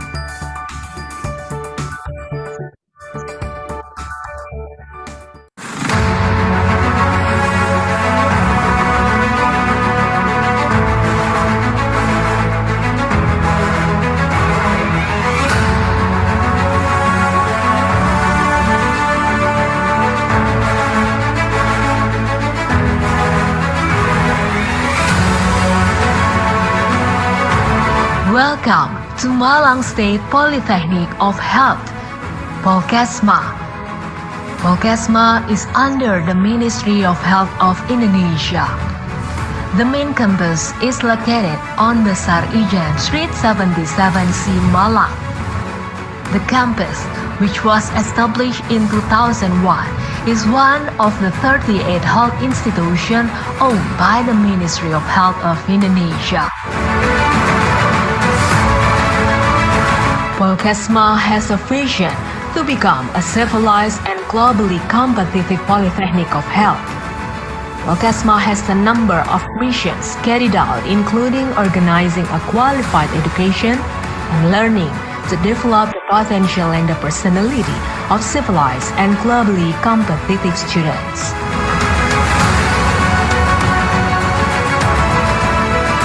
Polkesma also working on developing the productivity of applied research and service for qualified and innovative communities.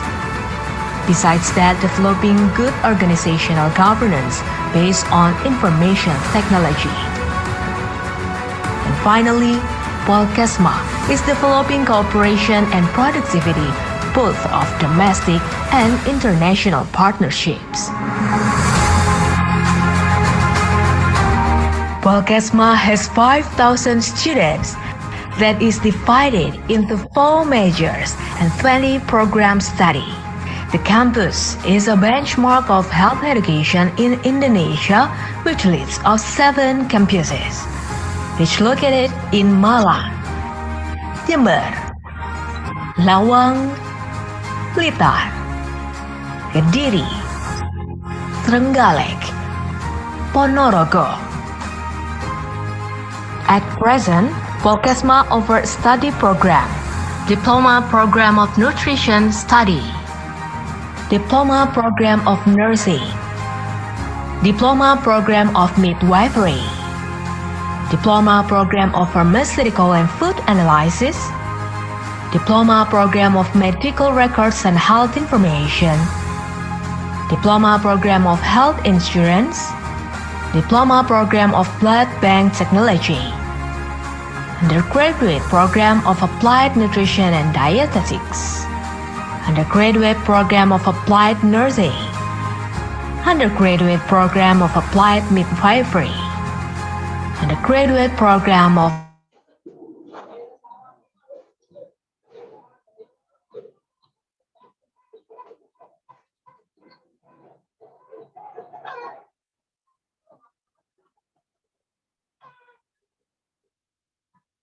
Polkesma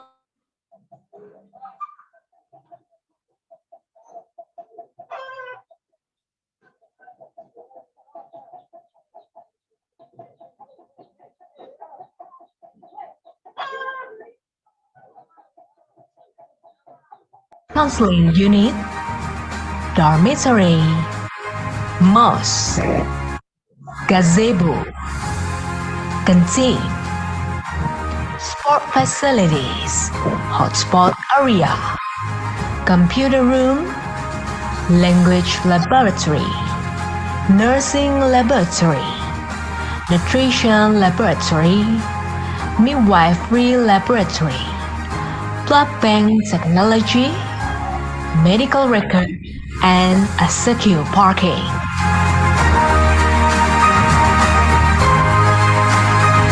Supported by the implementation of a top vocational education with 60% of practicum activities and 40% of theory study, which will improve the student skill with practice in laboratories and other practical media. Polkesma continue to implement innovative, fun teaching methods with the concept of enjoying learning. On top of that, Polkesma implements an internet-based test for examination and e-learning and blended learning, which is applying classroom learning methods and utilizing e-learning. A qualified education is formed by instilling values that are presented through 220 teaching staff, qualified master and doctorals who have been certified with various disciplines and examples in daily life. Polkesma also instills national character and ethics and excels in professionalism to withstand the global challenges.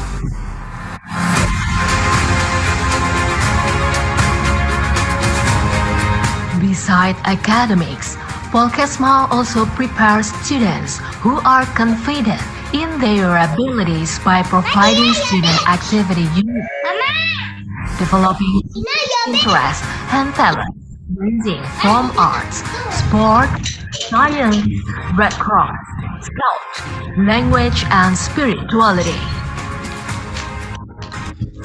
This is where the step of realizing the ideal begins, by channeling freedom of expression. Polkesma educates students to be loyal to the country and have a mental attitude of character by providing an education of national defense. Polkesma shows success in producing superior individuals with both national and international achievements. National and international cooperation with the health education institution as well as the health service institutions. This success can also be seen from the distribution and role of Polkesma alumni in international health agencies spread across Asia, Australia, Europe, and even America.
Dalam bidang layanan COE Polkesma, Polkesma melayani berbagai macam jenis analisa.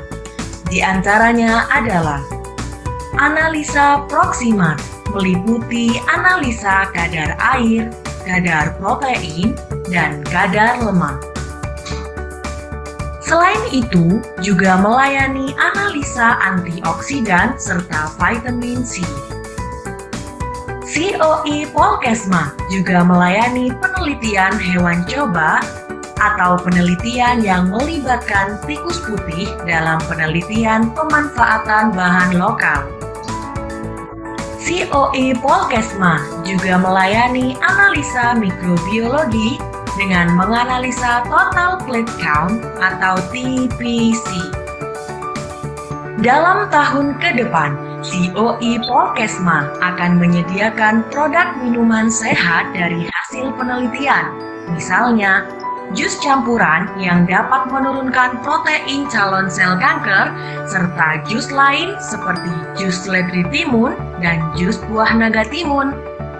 Selain itu, COE Polkesma akan menyediakan es krim dan teh sehat dari tanaman pokak yang dapat menurunkan AFP atau alpha-fetoprotein sebagai indikasi anti kanker.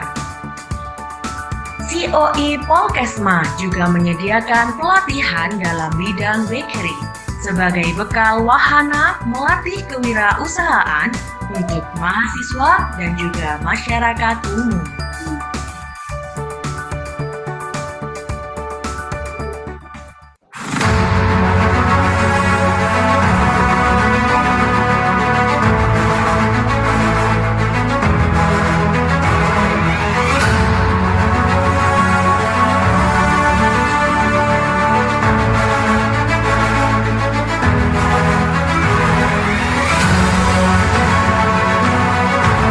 Welcome to Malang State Polytechnic of Health, Polkesma.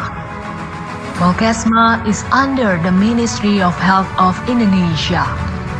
The main campus is located on Besar Ijen Street 77C, Malang.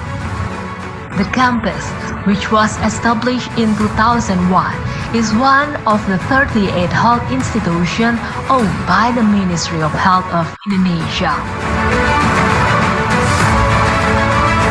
Polkesma has a vision to become a civilized and globally competitive polytechnic of health. Polkesma has a number of missions carried out, including organizing a qualified education and learning to develop the potential and the personality of civilized and globally competitive students.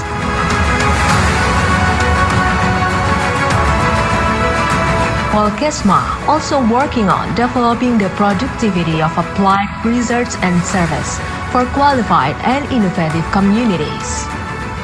Besides that, developing good organizational governance based on information technology.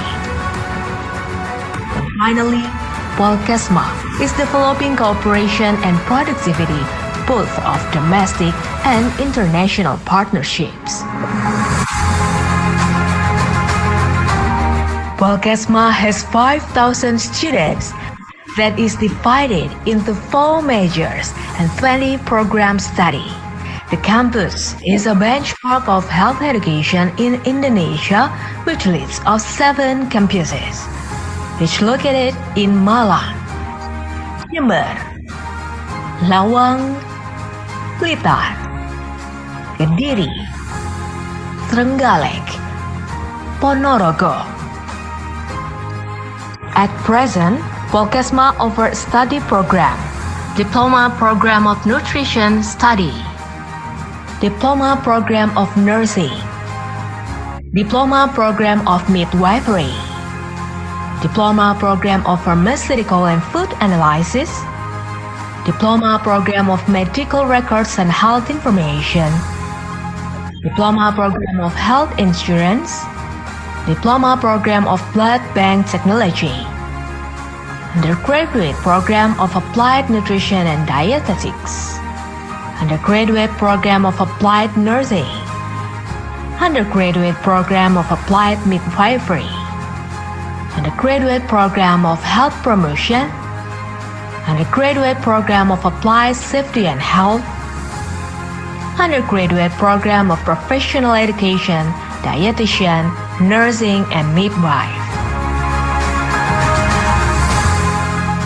To support lectures, Polkesma provides educative facilities, starting with lecture rooms with modern learning media, integrated functional laboratories supported by advanced technology,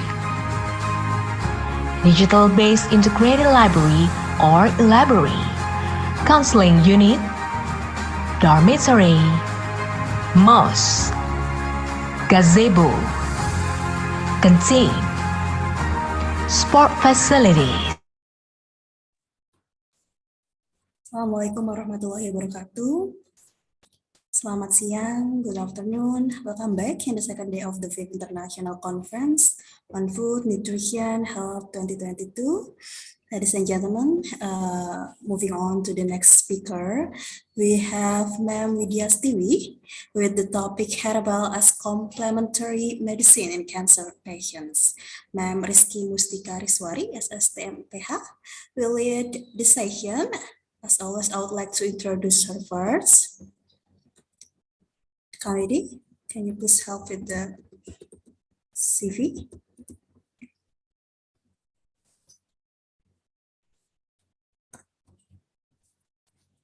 Ma'am Rizky Mustika Riswari, SSTM PH, graduate from Applied Science of Perioperative Nursing in Health Polytechnic of Malang, and continue her master degree in Public Health Science of Universitas 11 Maret, Surakarta. As you can see on the screen is several of her publication and training experience, especially in occupational health safety. So without further ado, please welcome Ma'am Tika. Thank you very much. Tiana, may I test my voice? Is it here clearly? Yes, crystal clear, ma'am. Thank you. Bismillahirrahmanirrahim. The Honorable Apotheker Widya Stiwi, MSc from Poltekkes Kemenkes Bandung, the Honorable all of the participant, lecturer, student, and all of our committee in this occasion. Assalamualaikum warahmatullahi wabarakatuh. Salam warahmatullahi wabarakatuh. Hi, today wish you all keeping safe and healthy, everyone. First of all, let me say thanks to God, our Allah Subhanahu wa Ta'ala, for the blessing. So today we can gather for this grateful occasion. And may I ask you first that today we will listen to the explanation for the speaker from Poltekkes Kemenkes Bandung. Good. Assalamualaikum, selamat siang, Ma'am Widya Stiwi. Since we're talking about she's talking about herbal as complementary medicine in cancer patient, and it will explanation how it works and how it gonna happen. And then we have a time, it's about 1 hour, and we will listen together from Miss Widya Stiwi. And now time is yours, ma'am. You will deliver your topic now. And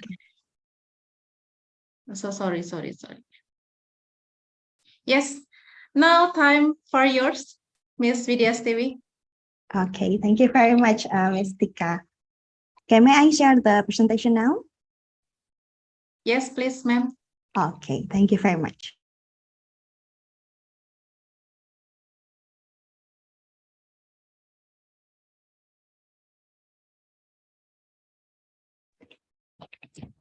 Okay, Bismillahirrahmanirrahim. Assalamualaikum warahmatullahi wabarakatuh. Thank you, Ms. Tika, for the in this occasion, I can share our topic. My topic is herbal as complementary medicine in cancer patient. And this is the outline for today's topic.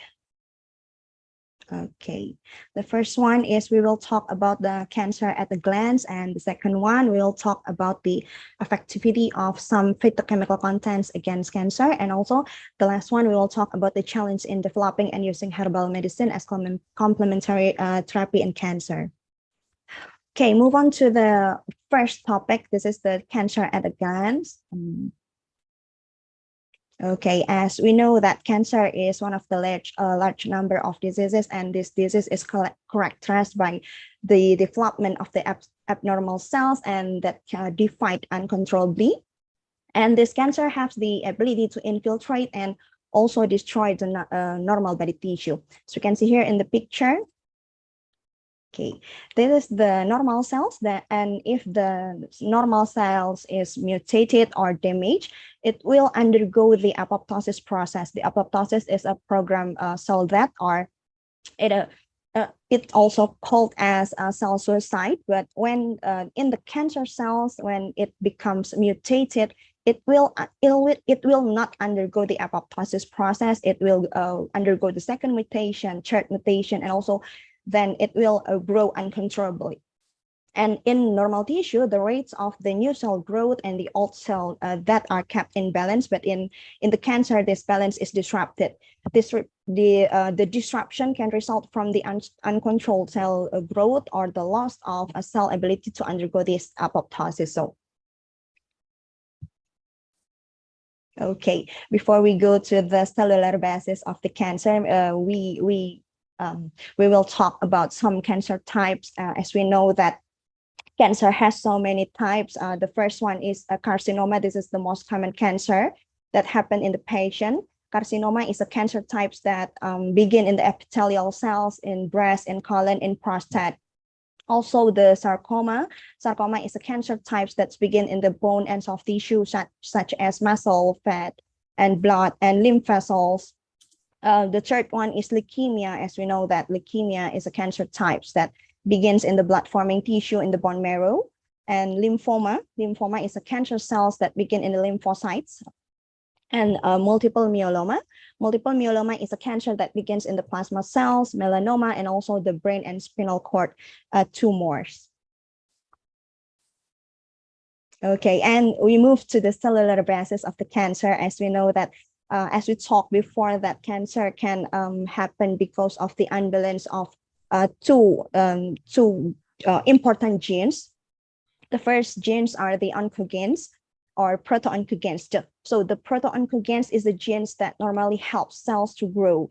But when the proto-oncogenes is mutated, or there are too many copies of it, or it is become amplified, it can become the bad gene that can become the permanently turn on or activated the cells, and when it's not supposed to be. So the proto-oncogenes, when it's mutated, it will become the oncogenes. And the other one is tumor suppressor genes. The tumor suppressor gene is the genes that we all human have it.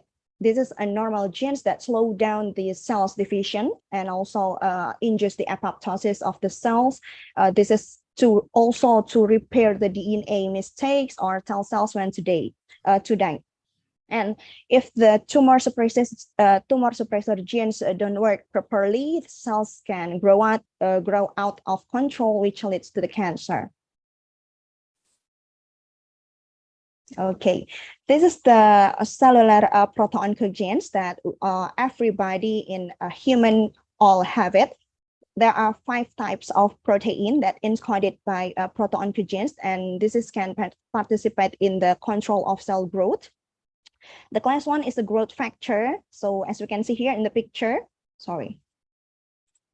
this is the growth factor that when it becomes mutated, the cancer can grow uncontrollably because there are too many growth factors that's supporting the cell growth. The class 2 is the receptor for the growth factor. The class 3 is the intracellular signal transducer that important for the cell pathway, signaling pathway inside the cells. The class 4 is the nuclear transcription factor, also inside the cells, inside the nucleus. And also the class 5 is a cell cycle control protein, also inside the cell. So if one of this protein or one of these genes are mutated, they will become the cancer cells. Sorry. And how come the oncogene can be activated? The oncogene can be activated through several mechanisms, such as a translocation, like this one. This is the translocation or the fusion of the genes. As we can see here, this is the normal chromosome of 9 and normal chromosome of 22 inside our body. The chromosome 9 contains a gene that calls the ABL, and chromosome 22 contain the genes that called BCR. During the chromosome break, it can translocate or fusion. So we can find the genes called BCR ABL. This is commonly found in the cancer in the patient with leukemia. So if we find this gene, this has become the marker of the leukemia. Second one is, oncogene also can be activated through amplification of the gene, like this one. This is the c-MYC gene. If it's become amplified until 20-fold, then it will become the marker of the leukemia or lung carcinoma. And the third mechanism is the mutation of the oncogenes, and also the last one is the loss of function of tumor suppressor gene. And this is the hallmark of the cancer. As we can see here, that cancer has several characteristics. The first one is cancer cells can sustain a proliferative signaling. So we can, as we talked before, they can proliferate in a rapid and a fast rate, and also they can evade the growth suppressor outside from the cancer cells. The third one is cancer also can activating invasion, and also they can metastatic, and also cancer cell enable to replicate in immortality. Also, they can induce the angiogenesis, as we know that angiogenesis is a process that the neovascularization outside the cells. And also the last one is a cancer can resist the cell death because the apoptosis or the tumor suppressor genes are inhibited in the cancer cells.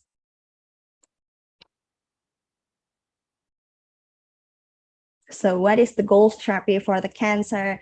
Of course, as we know that the main goals to cure the cancer is to eradicate the cancer completely. So the main goals is to cure. Cure is it means that we will eradicate the cancer completely. But if it's not possible, that we can control the growth of the cancer.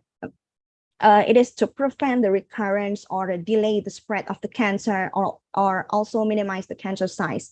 But if it's not possible, also if the patient is in the terminal state, maybe we can try the palliative therapy. The palliative therapy is a therapy to improve the quality of life in cancer patient.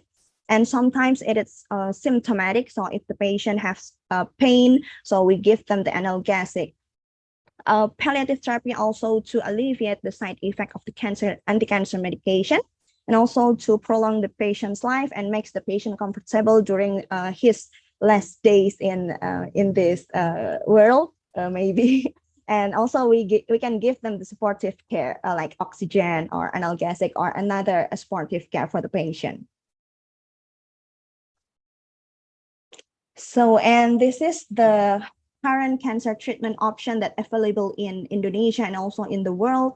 The first one is the surgery. The surgery is process to cutting up the parts of the body with the cancer. So this is the cure to eliminate, to eradicate the cancer entirely. And cancer surgery is a routine for many cancer types like breast and prostate. It can be done, it can be performed, but it may be difficult for others organ if it becomes the cancer. So such as the brain or the heart cancer, it can be cured by the surgery. The second treatment option is chemotherapy. Chemotherapy is one of the most common therapy for the cancer patient. This is using medication to keep the cells from dividing and also preventing cancer cells from reproducing. But this chemotherapy has some adverse effect, so it will become the major drawbacks in the chemotherapy into patient outcome. It has so many adverse effects of the medication. Okay, the next treatment option is radiotherapy. The radiotherapy often used in combination with other treatment like surgery.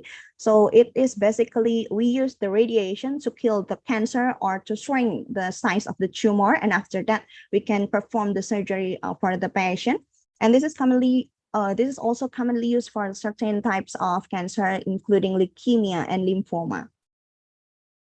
And the next one is the hormonal therapy. The hormonal therapy is used to the cancer for the cancer that are linked with hormonal, such as breast cancer and prostate cancer in a man. And the hormone therapy are readily used in cancer which do not affect the hormonals. The next one is the bone marrow transplantation.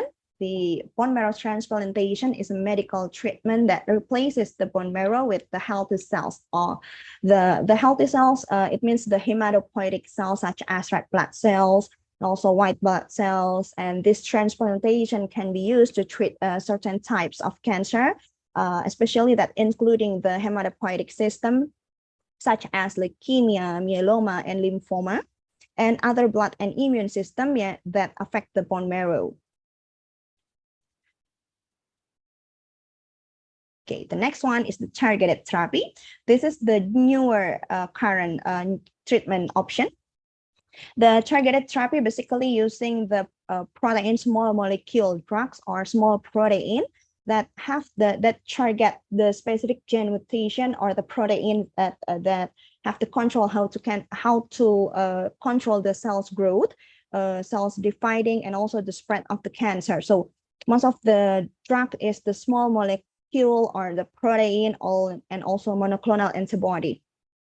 But it also have some major drawbacks that in some cancer types is resistant to this kind of drug.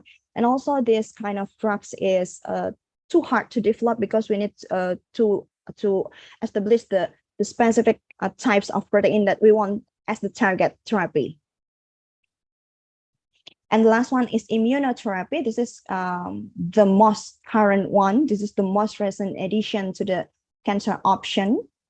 As we know that cancer also can evade the immune system, our immune system, so that the cancer cells cannot be recognized by our immune system. So this immunotherapy is given to the patient to stimulate and also to boost the natural defenses of the immune system, so that our immune system can recognize and also to attack the cancer cells.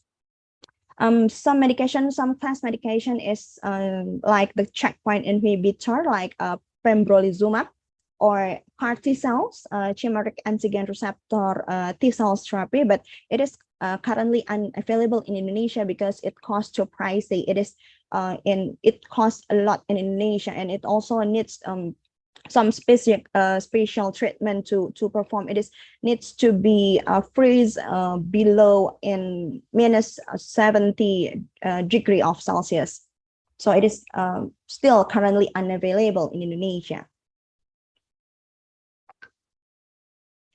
Okay, that was about our first topic about the cancer at a glance. Now we move to the second topic. This is the effect of some phytochemical contents of natural product that against cancer.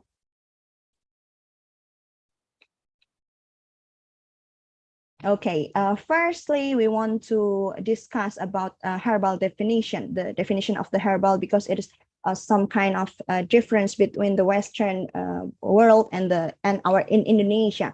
The herbal means in Western world, it is defined as the herbal is you only use plants. So herbal is a plant-based medicine, the mixture or the plant extract to treat illness and promote health. But in Indonesia, herbal has a wider definition. So herbal defined as the processed or unprocessed natural material intended for health purposes and may comes from plants, animals, or minerals. So it has a broader, it has a wider definition. It can come from plants, it can come from animals, it also can come from the mineral. It is based on the Indonesian herbal pharmacopoeia. And also in Indonesia, herbal medicine is a part of traditional medicine. Meanwhile, in the US, herbal medicine is a part of complementary and or alternative medicine. So it's kind of different in this aspect. So we will not talking about the regulation. Okay, and this is the use and practice of traditional medicine in Indonesia. Indonesian can self-produce the traditional medicine. Indonesian usually brew some kinds of the Simplicia, like the tea, or Indonesian can also use the infusion. Infusion is a technique to extract the natural compound. This is the liquid preparation made by extracting Simplicia with the water with 90 degrees in 15 minutes. And this is used for thin or small leaves, Simplicia, but we can also use decoction. Decoction is slightly different with infusion because it needs a longer period of extraction, around 30 minutes. The next one, in Indonesia, also the traditional medicine also available in the market as a dosage form.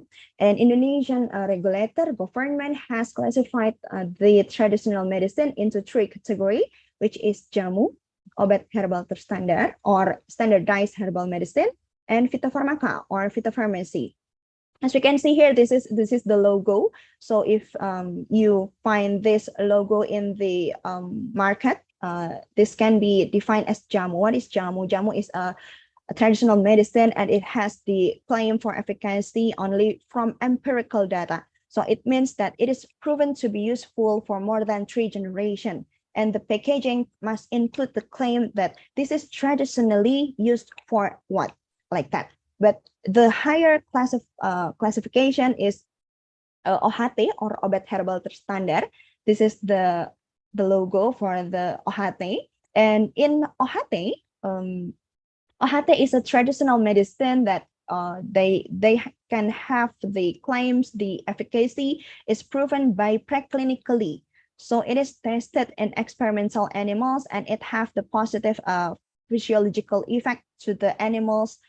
And it is also standardized in the process and phytochemical content. So it is better than the jamu one, because jamu is only by the empirical data, but the OHT, it is tested in rat, in mice, in other animals.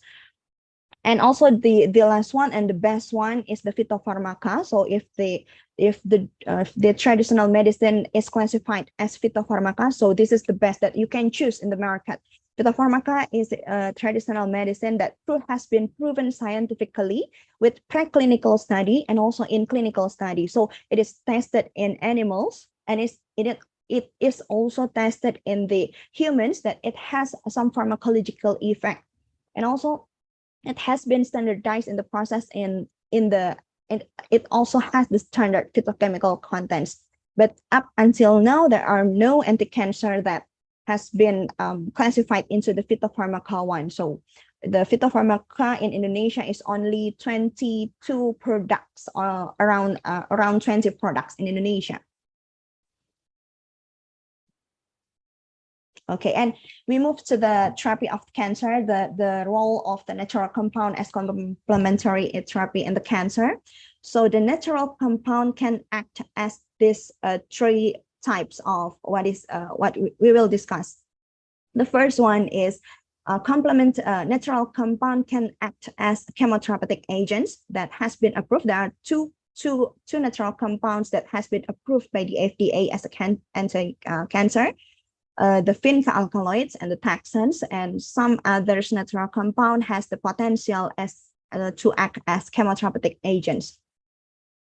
Also, natural compound can act as chemopreventive agent, which means it can inhibit, it can delay and reverse the process of tumorigenesis and halt the risk of cancer recurrence. Most of it in the group called flavonoid, such as apigenin, luteolin, and genistein. And the last one, natural compound can act as a sensitizer in drug resistance. So basically, it can have the synergistic effect or the potentiation of the tumoricidal effect of the chemotherapeutic drugs like the quercetin or curcumin. If it's combined with doxorubicin, it can enhance the toxicity of doxorubicin.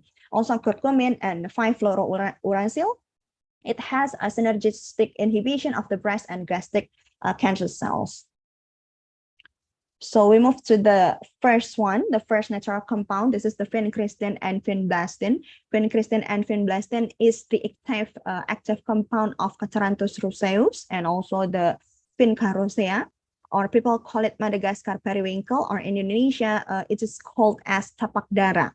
It is contains some of the alkaloid called vinblastine, vinorelbine, vincristine, and also the vindesins.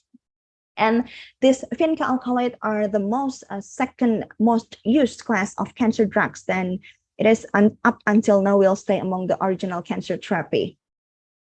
The drug discovery, this is first developed as the anti-diabetic in 1950, but in vivo study, it is shown that this is dramatically decreased the number of white cells. So it only takes 10 years to be approved by the FDA as the anti-cancer. The mechanism of action of vincristine and vinblastine, they are the anti-microtubular agent. So it binds to the microtubular protein in the mitotic spindle, as we can see here. So it prevents the tubulin to polymerizing. So there are no microtubulin here during the mitotic process. And so it will undergo the mitotic arrest and cells can divide. And it is also available in the market as IV preparation. Okay, next we will move to the taxans. Taxans or taxols, we know it as a taxol. Taxans is a plant product that obtained from the bark of Pacific yew.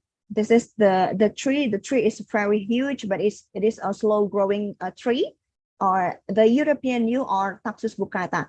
The two most used taxan group is paclitaxel and docetaxel.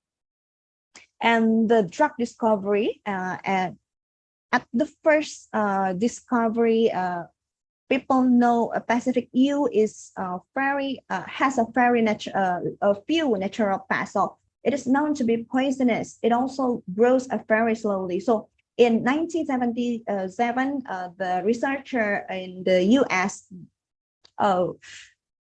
researched this tree, and there are some activity as anti-cancer, and it's approved by the FDA in 1992. But the problem is their needs for tree are needed to provide the enough taxol for one patient. So now it is not obtained from the bark of the plant, but it is synthesized chemically. And the mechanism of action, it is also works like a vinca alkaloid. It binds to the tubulin, but it has a slightly different mechanism that the taxans can stabilize the microtubule. So it is also resulting in cell cycle arrest, and also it also inhibit the mitosis process. And this taxans also available in the market as IV preparation. Okay, we will move to some other compounds material that has potential as the anti-cancer. The first one is curcumin. Curcumin is a bioactive lipophilic flavonoid polyphenol that extracted from turmeric or Curcuma longa. And curcumin is known to inhibit various malignant biological behavior of the tumor cells, as we can see here.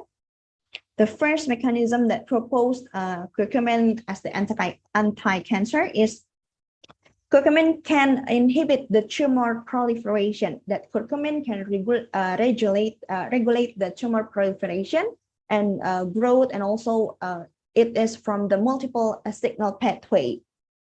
In some studies, curcumin inhibits TROP2 in bladder cancer cells, and another study also show that it has the ability to inhibit the tumor proliferation. The second mechanism is curcumin induces the tumor apoptosis. As we know that apoptosis is a process of program cell death, then the apoptosis can be induced by several exogenous pathways. And the curcumin is known to mediate the tumor cell apoptosis through exogenous pathway. Okay, and the third mechanism is curcumin has a potency in inhibit the neoangiogenesis, as we know that the growth of the solid tumor depends on the tumor neovascularization, as we can see here in the picture, that a tumor needs the blood supply, needs the oxygen, needs the nutrients from the blood supply. So it will release the growth factor called VEGF, vasculoendothelial growth factor, that will induce the angiogenesis. So curcumin can inhibit this expression of VEGF, so it can reduce the extracellular secretion of the VEGF. So it can inhibit the neovascularization, so the cancer cell will be dead. Okay, curcumin also has been investigated in clinical trials in pancreatic cancer as chemosensitizer. As we know, the cancer patient has a very low response rate to the gemcitabine. This is the anti-cancer for the pancreatic cancer. But when it's combined with curcumin, 8 grams of curcumin combined with gemcitabine, it gives the positive results of the gemcitabine therapy with tolerable side effects. But the major problem of the curcumin is curcumin has a low bioavailability. So when it's formulated, we need to formulate it in phospholipid-coated curcumin using nanotechnology and trap the gemcitabine inside the liposome. As we can see here in the picture, that gemcitabine is inside the liposome and trapped by curcumin liposome. And this co-delivery of curcumin can sensitize the receptor, so gemcitabine can increase the intracellular gemcitabine concentration and also increase the cytotoxicity of the gemcitabine. It can also improve the pharmacokinetic profiles of the both drug. Okay, the second one is catechin. Okay, catechin is derived from the green tea. As we know that green tea is one of the most consumed beverage around the world, and green tea has so many phytochemical contents that such as catechin in the class of AGCG, epigallocatechin trigallate, and also epigallocatechin, epicatechin trigallate, and epicatechin. Some mechanism of action that proposed catechin as anti-cancer is ACGC can inhibit the carcinogen activity, inhibit the tumorigenesis, proliferation, and angiogenesis, and also induce the cell death. As we can see here in the picture, this is the research from Amin and Kwon in 2014. It is said that the catechin has the anti-inflammatory activity. It also attenuates the oxidation stress, also induce the apoptosis of the cancer cells. They also have the ability to inhibit the signaling pathway inside the cancer cells, also inhibit the angiogenesis, and also it has the anti-metabolic syndrome effect.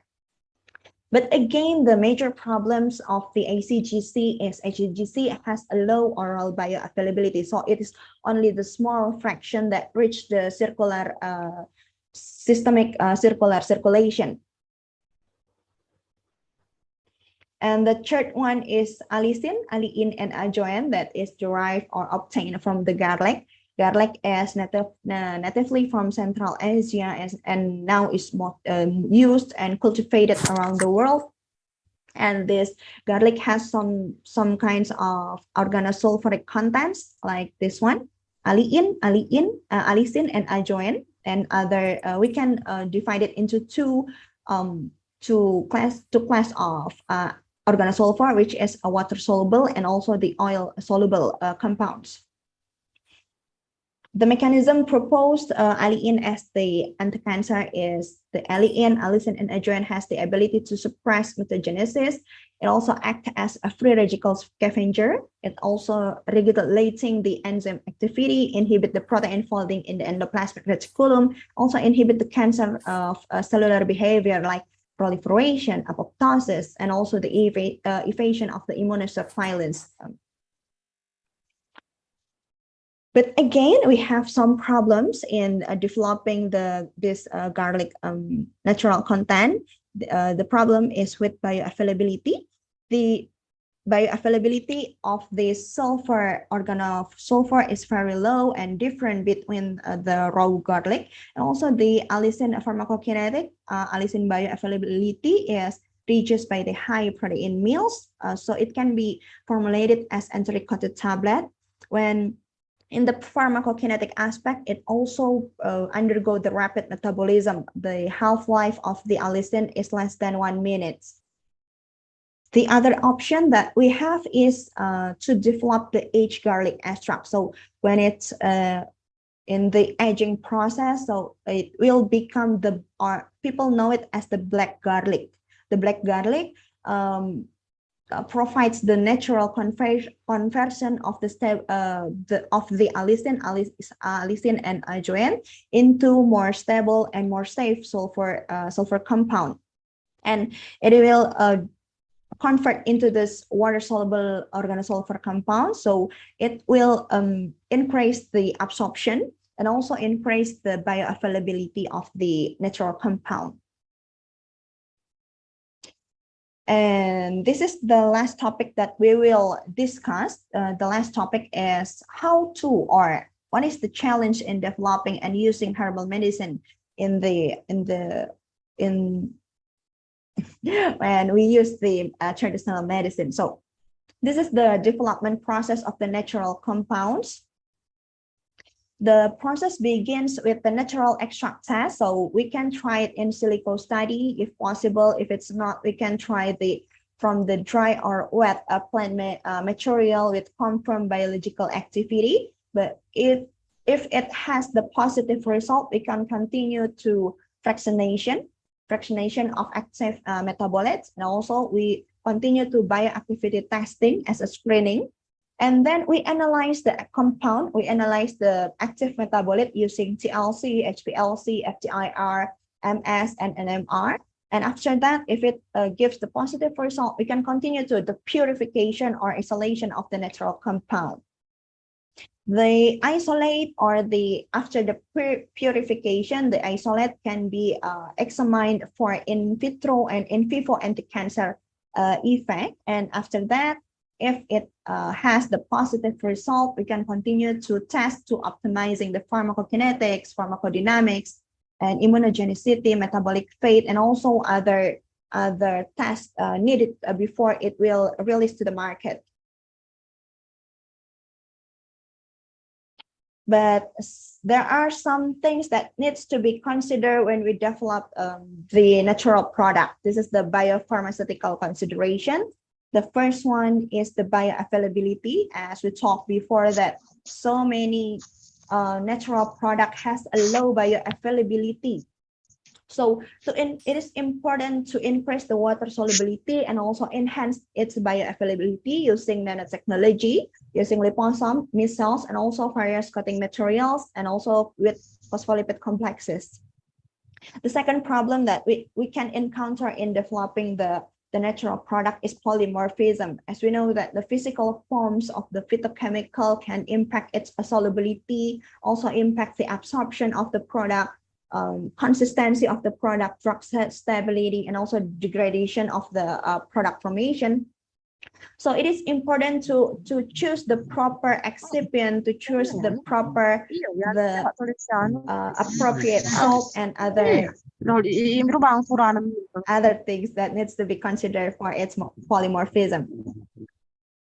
And the last one is the availability. The major problem is the availability, because as we know from the Taxol, from the UBART, that it needs for 3 to treat only 1 patient. So the natural compound or active metabolite are derived from limited resources in the nature. So it is important if we can produce the semi-synthetic or synthetic pathway to the metabolite active that we will develop into the product.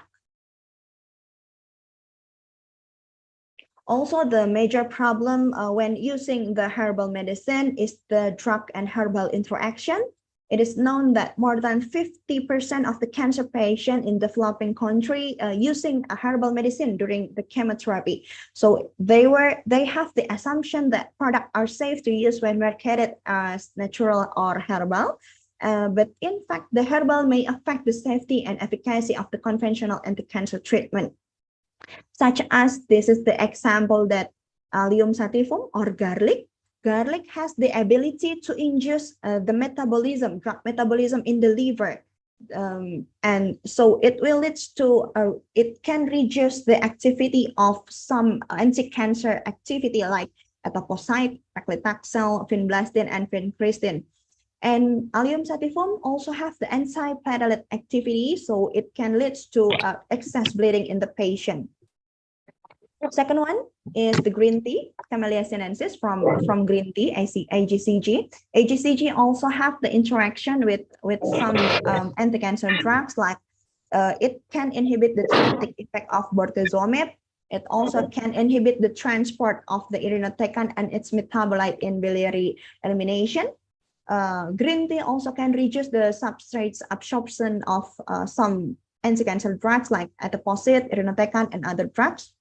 It can increase the tamoxifen bioavailability, and also it have the platelet activity, so it can lead to excessive bleeding for the patient. Curcuma longa or turmeric, curcumin can suppress the metabolism process in the liver. So if used the concomitant therapy of vincristine, paclitaxel with curcuma, it will increase the toxicity of those drugs.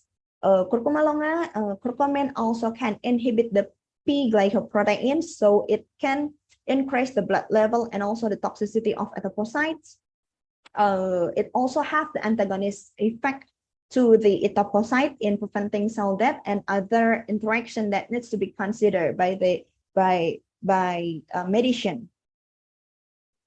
It also happened in some other traditional medicine like Nigella sativa and also in panak ginseng or ginseng. Okay, other than interaction, some herbal drugs also have the direct herb toxicity, like they can induce the risk of bleeding with anticoagulant or antiplatelet treatment. They also have the possibility to impair the platelet aggregation, like Zingiber officinale or ginger. It also has the possibility to as the hepatotoxic agent, like Nerium oleander, ginseng. And some patients also have the allergic reaction when using the herbal medicines. So it needs to what is the take-home message for us for a medicine, for medical practitioners. So we have to be aware of the possible drug herbal interaction, and also we have to be aware for the adverse effect of the associated with the herbal medicine. And as a medical practitioner, we also have to obtain a complete and comprehensive history of the use of the herbal medicine in cancer patient. We have to ask the patient, what herbal do you take? So it is called the drug reconciliation. It is important for us to know what kind of drugs that consumed by the patient. So the last one, so this is the conclusion for my speech today. For our topic today is anti-cancer mechanism action on the possible indication of herbal as chemotherapeutic agent is, first, they can act as the chemotherapeutic.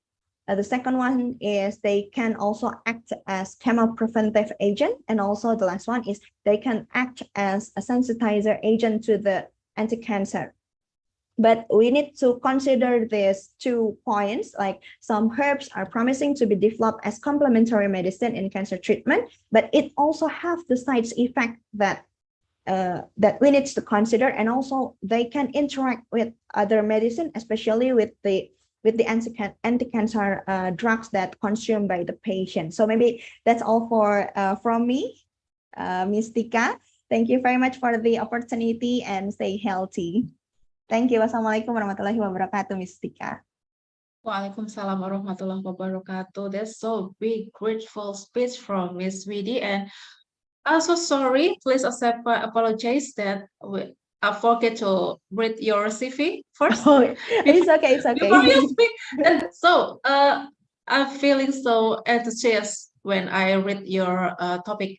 Maybe from operator, will you help me to show Miss Widi's curriculum vitae first before we get a conversation? Okay, let me read. Her name is Miss Widya Stiwi, apotheker, Master of Science. Now as a lecturer at Health Polytechnic of Bandung.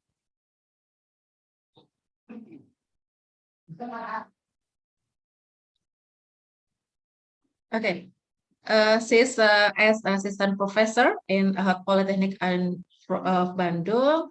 Educational background, she's clinical and community pharmacy from ITB, and then from pharmacology and clinical pharmacy from ITB, and the pharmaceutical services at ITB, and the research and publication, 6 research experience in the last 5 years, and 7 publication of scientific articles in journal in the last 5 years, and also 5 scientific seminar speakers, oral presentation in the last 5 years.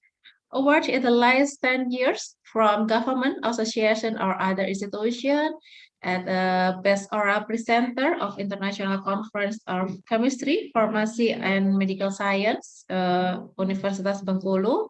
And then she get the best oral presenter of Seminar Nasional Biologi UIN Sunan Gunung Jati from UIN Sunan Gunung Jati. Thank you for the helping me. And now I'll there's so many questions. We get a discussion now, Miss Widi. The first from Ma'am Anasari. What about consumers of herbal medicine with pre-with or sachet that they buy freely at the herbal medicine shop? Are there any dangers, or what are the contraindications that need to be watched out for if someone drinks every day or even sachet a day? Who should control, and what action have been taken so far? From Ma'am Anna, there's for 3 questions. So please, Miss Widi, to answer the question from Ma'am Anasari Mustafa. Okay, thank you very much. Okay, from Miss Anasari Mustafa. Okay, this is the consumer of herbal medicine. They buy freely at the herbal medicine shop.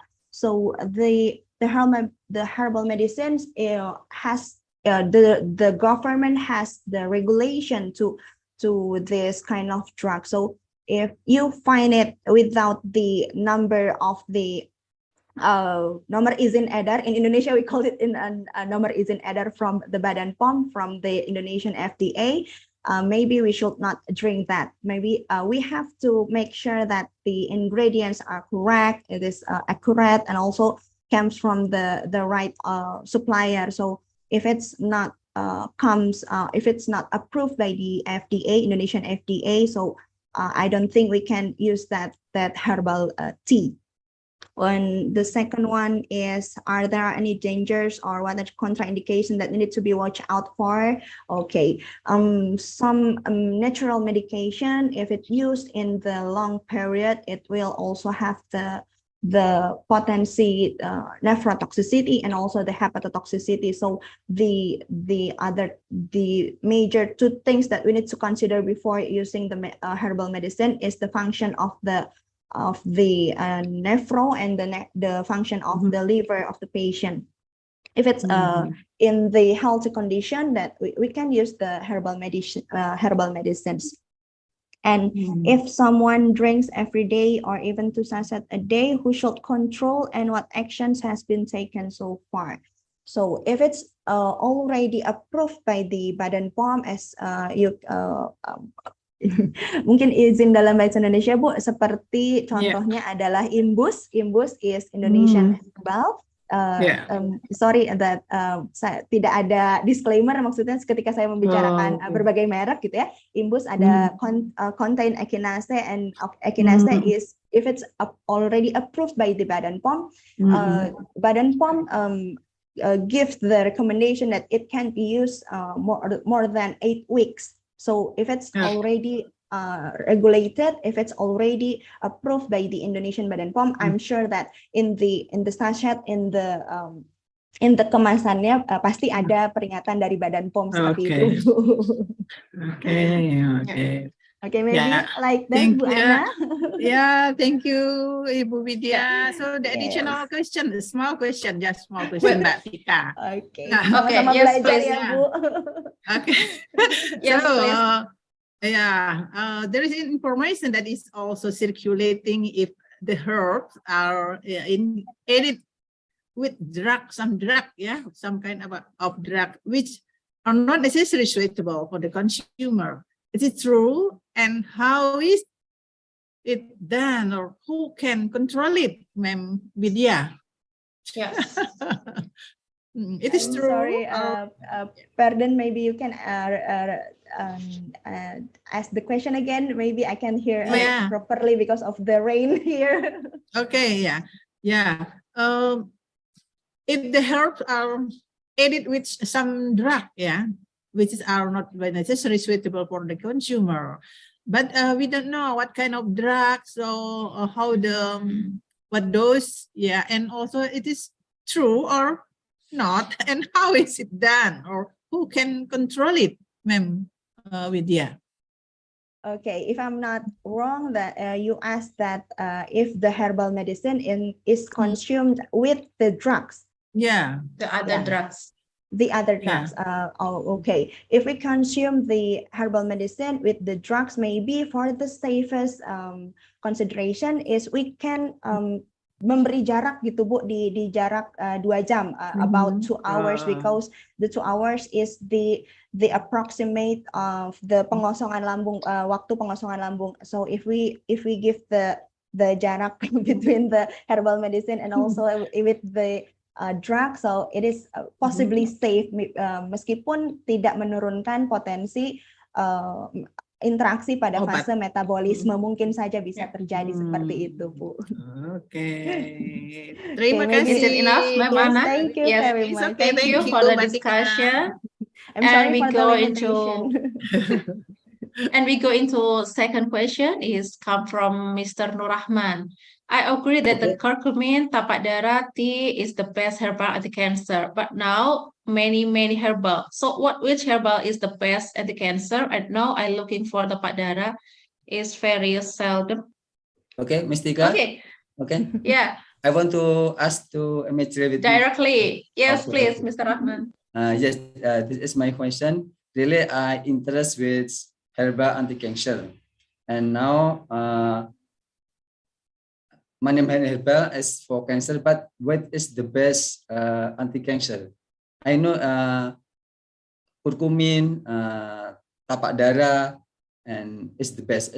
But sometimes if we are looking for some, that one is very seldom. So how is that?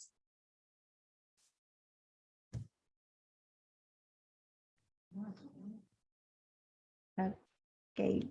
So sorry, your voice are not clearly, Mr. Nurrahman. I mean, what is the best herbal for anti-cancer? What the best for the so many ingredient around us? What the best herbal ingredient to against cancer?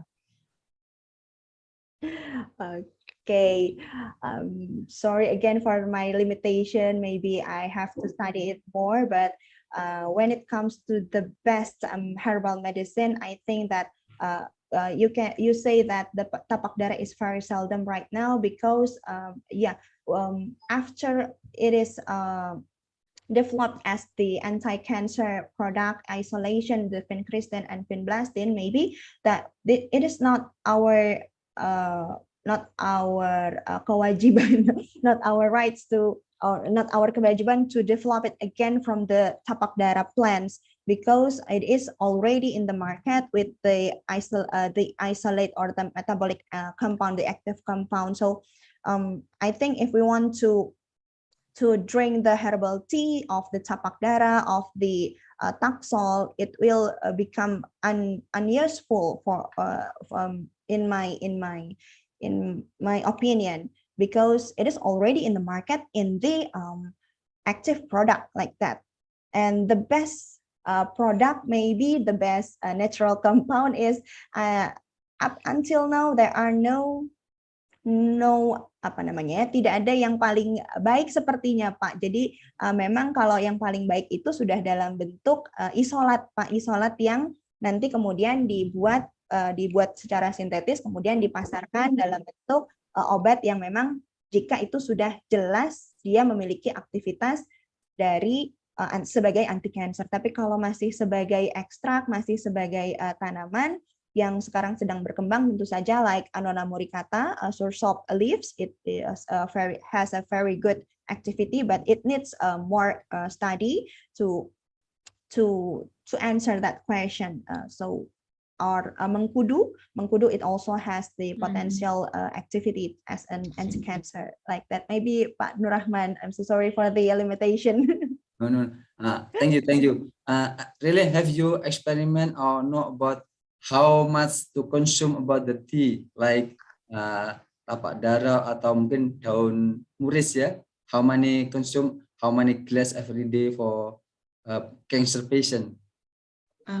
Okay, the cancer patient usually use it twice a week, usually, but it has to be monitored, close monitored by the doctor, by the pharmacist. Maybe if it has some unbeneficial effect because of the traditional medicines.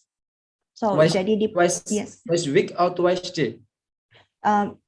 Some other patient use it twice a week, but in some traditional medicine maybe it can lebih banyak dari itu Pak. Biasanya tapi seminggu 2 kali biasanya Pak. Thank you.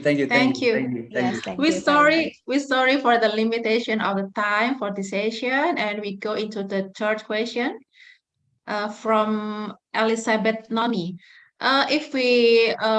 If the garlic got boiled and the water we drink, is still the allicin content has effective to be anti-cancer, ma'am? Yes. As we know that allicin is very unstable organosulfuric content in the garlic. So kalau misalnya direbus, ada kemungkinan akan hilang allicinnya. Maka biasanya dibuat menjadi seperti cuka garlic itu Bu, biasanya kan ada seperti itu dijual di pasaran, garlicnya kemudian direndam dalam pelarut tertentu, kemudian disimpan dalam waktu lama dan itu yang diminum oleh pasien karena allicin itu kan dia dipotong langsung berubah menjadi allicin, very unstable compound like compound. Okay. Yes. Thank you for the answer. And we go into the fourth question from Mr. Johannes. When we use garlic, herbs, or other spice as an ingredient in home make cuisine, are they still chemical active and have health benefits, or just contribute to the taste of the food? Okay, as the ingredients of the homemade cuisine, the therapeutical effect must be reduced because we use it in only in small fraction of the garlic. But to be consumed as the traditional medicine, we use mostly one siung or one bulb of the garlic. So if it's only used as the ingredient when we cook, of course it will not reach the systemic circulation in some points that we act as anti-cancer drugs like that. Maybe I can answer. Okay, thank you very much. So it's possible the different dose of the effect of allicin, yes? Yes. Okay. We have the last question from Ma'am Ekowati, and would you asking directly to Miss Vidi, ma'am? Yeah. Okay. Thank you, Mrs. Tika. Thank you, Mrs. Widyastiwi. I want to ask about herbal medicine. Is herbal medicine consumed by healthy people for prevention? And then the second question, can herbal medicine be consumed continually? Maybe two. And the last question might be in the room chat, Mrs. Tika. Okay. So far, can cancer patient only consume herbal medicine without medical therapy? Thank you. Thank you, Ma'am Ekowati. There's 3 questions, and you can answer directly, Ms. Widi. Okay, thank you, Miss Ekowati. The first one is what if we consume the herbal medicine continuously? Yeah. Yes, of course that we use the herbal medicine continuously for a very long period. It also has possibly the side effect of especially to the liver and also to the nephro. So biasanya kita menggunakan pengobatan itu berbasis 2 hal, yaitu rasio antara manfaat dengan resikonya. Apabila memang manfaatnya lebih besar, maka kita akan menggunakan efek tersebut, sedangkan apabila resikonya lebih besar, maka tentu saja biasanya kita tidak menggunakan obat tersebut. So basically, between that benefit and risk ratio, we can use the herbal medicine wisely. If it apabila dirasa bahwa manfaatnya akan lebih besar, maka boleh digunakan. Namun apabila setelah digunakan jangka panjang menimbulkan efek yang tidak diinginkan, maybe we can stop the use of this herbal medicines like that. Of course, because there is the side effect of the natural herbal, it's unavoidable. It also have the side effects. And sorry for the second one. I forgot. Can herbal medicine use healthy people for prevention? Okay, of course, the natural medicine can be used by the health people, by the health individuals, to maintain the health level like that. Maybe can use consume continually for healthy people? Yes. We can use it to prevent the illness. It can use continuously, but as I stated before, that we have to mempertimbangkan adanya rasio antara beneficial and the risk in using the herbal medicine like that. Maybe that's the answer for me. The last maybe. And for the last, in the chat room. Is it possible if a patient only consume herbal medicine without medical therapy? Okay. Cancer Okay. Of course, it depends on the cancer stage of the patient. If it's in the first stage, maybe it can be used only by the it can be overcome by the herbal. But if it's already in the 4th stage or stage 3, it is impossible to use the herbal medicine alone like that. Okay, thank you. Yes, thank you very much. Thank you very much for the grateful discussion for today. And the master of ceremony gave me alert for me that we have in the end of the time.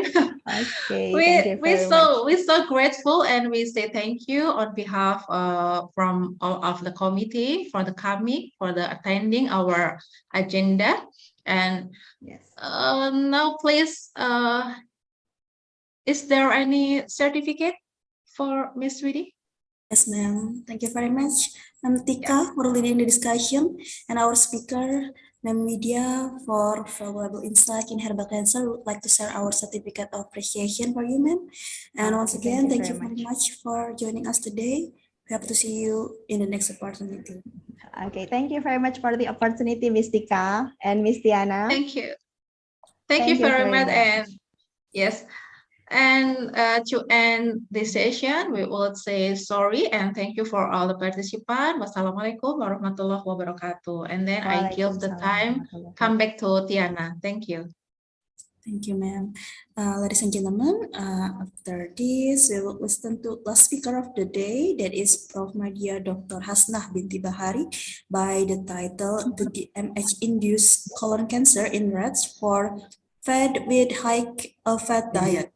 The session will be led by Dari as the moderator, but before that, as always, I would like to introduce her briefly. Ma'am Eka Wulandari is one of the in Health Polytechnic of Malang, sitting Register of MS Education in UNS Surakarta. Her research focus in English education and English for specific purpose. So, Ma'am Eka, are you ready? Ma'am? Yes, I think so. Time is yours, ma'am. Okay, thank you very much. Yep. Good afternoon, everybody. Assalamualaikum warahmatullahi wabarakatuh. So today I'm going to lead the last presentation, the last discussion that we will have from Miss Prof. Madya Dr. Hasnah Binti Bahari. Good afternoon, ma'am. Are you here? Good afternoon. Yeah, okay, thank you. I hope you are in a good condition, yeah, today. Thank you. Okay, I will help you to have to manage the discussion today, but let me first read your curriculum vitae. So, Ma'am Hasnah is an associate professor in the Department of Human Anatomy, Unit of Physiology, Faculty of Medicine and Health Sciences, University Putra, Malaysia. Her academic qualification, she was graduated from University of New South Wales, Australia, majoring in physiology and pharmacology. She has a PhD there, and then she was also focusing on biomedicine and physiology. And for her research and publication, oh, there are so many, ma'am. Yeah, it's really outstanding. You have 34 journals and then also 40 proceedings and abstracts. And then she was as a researcher on 2 project titles and co-researchers on 6 project titles and project leader on 2 project titles.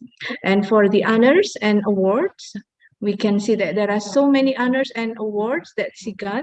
And maybe I would like to light on the recent one, the most recent one. She won the gold medal for Putra Inno Creative Competition in 2019 in UPM. Okay, ma'am.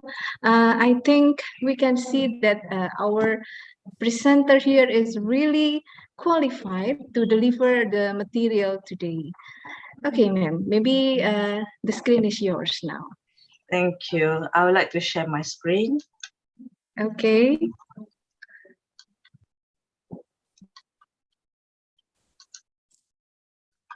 All right. Assalamualaikum and good evening to everyone. I hope you can see my slides. Is it okay? Yes. Yes. All right. Cool. It's clear. All right. So from the last lectures, we have heard about the cancer in the clinical settings, and it's very helpful. And we can see that so many natural products out there being used for the cancer treatment as alternative. So today, I will just, yes. Excuse me. Yeah. Pak Nur asked me to ask you to focus more on your face. We cannot see clearly. Sorry, ma'am. To focus more on my, but I'm sorry, but then we cannot see your face clearly. It's because of my camera.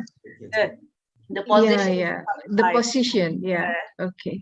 All right. Okay, we can see your beautiful face now. Thank you. Thank you, my beautiful ladies. All right. Okay, thank you. All right. So let's you may continue. Thank you. So for this, today I just going to focus on the in vivo settings, especially on the colon cancer models.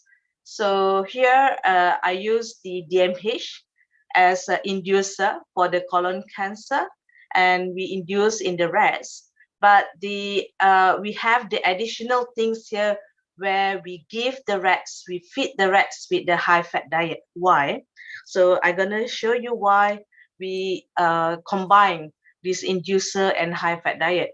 Usually, when you look at the publications and other researchers, they only focus on the inducer only on DMH or AOM as an inducer to look on the cancer. All right, so just very quick, because we already had explanation before this about the statistics and the pathogenesis. So I'm going to be such a very clear shot here. Why we interested in the colon cancer? Because of the mortality rate of 35% around in 2020. And in Malaysia is the second highest of the incident rate, where first is breast cancer, followed by the colorectal. So, and also we've seen that this is the second most common cancer diagnosed in the woman, and also the third most in the man. So we can see that geographically is very high in the developed countries, okay, which include us in Malaysia and Indonesia. So we all know just now that the molecular pathogenesis is involved of several factors that initiate tumor formation and progressions that involve all the genes mutations. Okay, where from the small polyps that develops into the invasive colon cancer. So why we are interested to look on the combinations of the colon cancer and also the high-fat diets? There are a few reports, okay, that say published and say that by consuming the high-fat diets can increase the risk of developing of the colorectal cancer. How? By distracting all these the bile acids in the intestines, and leads to the imbalance of the hormones, where at the end it will cause to the malignant cells to proliferate. And we also know from the previous reports that the high-fat diets can increase the amounts of the chemically produced aberrant foci, okay, where we look this in the pre-neoplastic lesions in the CRC progressions, and also a short-term marker of the carcinogenesis in rodents. So from here we can say that there are very strong correlations of the high-fat diet or obesity with the colon cancer. So that's why in our studies, we look on the alternative. We want to test on the alternative vaccines on this design. So in the project one, what we look at is we look on the histopathological appearance of the colon tissues in the DMH-induced rats fed with a high-fat diet supplemented with Andrographis paniculata. So in here we call this as locally we call this Hempedu bumi, ethanoic extract. So we use the ethanoic extracts of this A. paniculata. So I'm not sure in Indonesia what is this known in the local name, the A. paniculata. Is it same as Hempedu bumi? Sorry, I never know this one. Okay, no worries. Okay. All right. Anur, do you know what kind of plant it is? I do know. I will search in Google. Because this one, the origin came from India, and then it's distributed around the Asian countries. Okay. Okay. All right. So, what are reports in the medicinal use of this A. paniculata? So, people has been used as the traditional medicines, as the in case of the inflammations, the respiratory infections. So in the Ayurvedic, in the Malaysia and Japan, So there are so many use of this A. paniculata as a medicinal use. In terms of the scientific findings, there are few reports. Okay, there are so many reports actually, so many reviews on this A. paniculata as a medicinal use. First is as an anti-inflammatory activity, okay, where it can inhibit this nitric oxide and prostaglandin productions. And second, there are evidence shows that this A. paniculata, which is it has the endografolite as the major bioactive compounds in there to exhibit the anti-cancer activity with the various mechanisms of actions. And also there are evidence shows that the A. paniculata works as the antioxidant activity in terms of the DPPH scavenging assay. So with so many reports and findings on this A. paniculata, it seems that this A. paniculata has significant antioxidants, the anti-inflammatory and anti-proliferative activities in vitro and in vivo. And it has a very good bioactive components, which act as the anti-cancer properties. And also that's why we feel that it has a high potential as a candidate to act as alternative for this colorectal cancer treatment.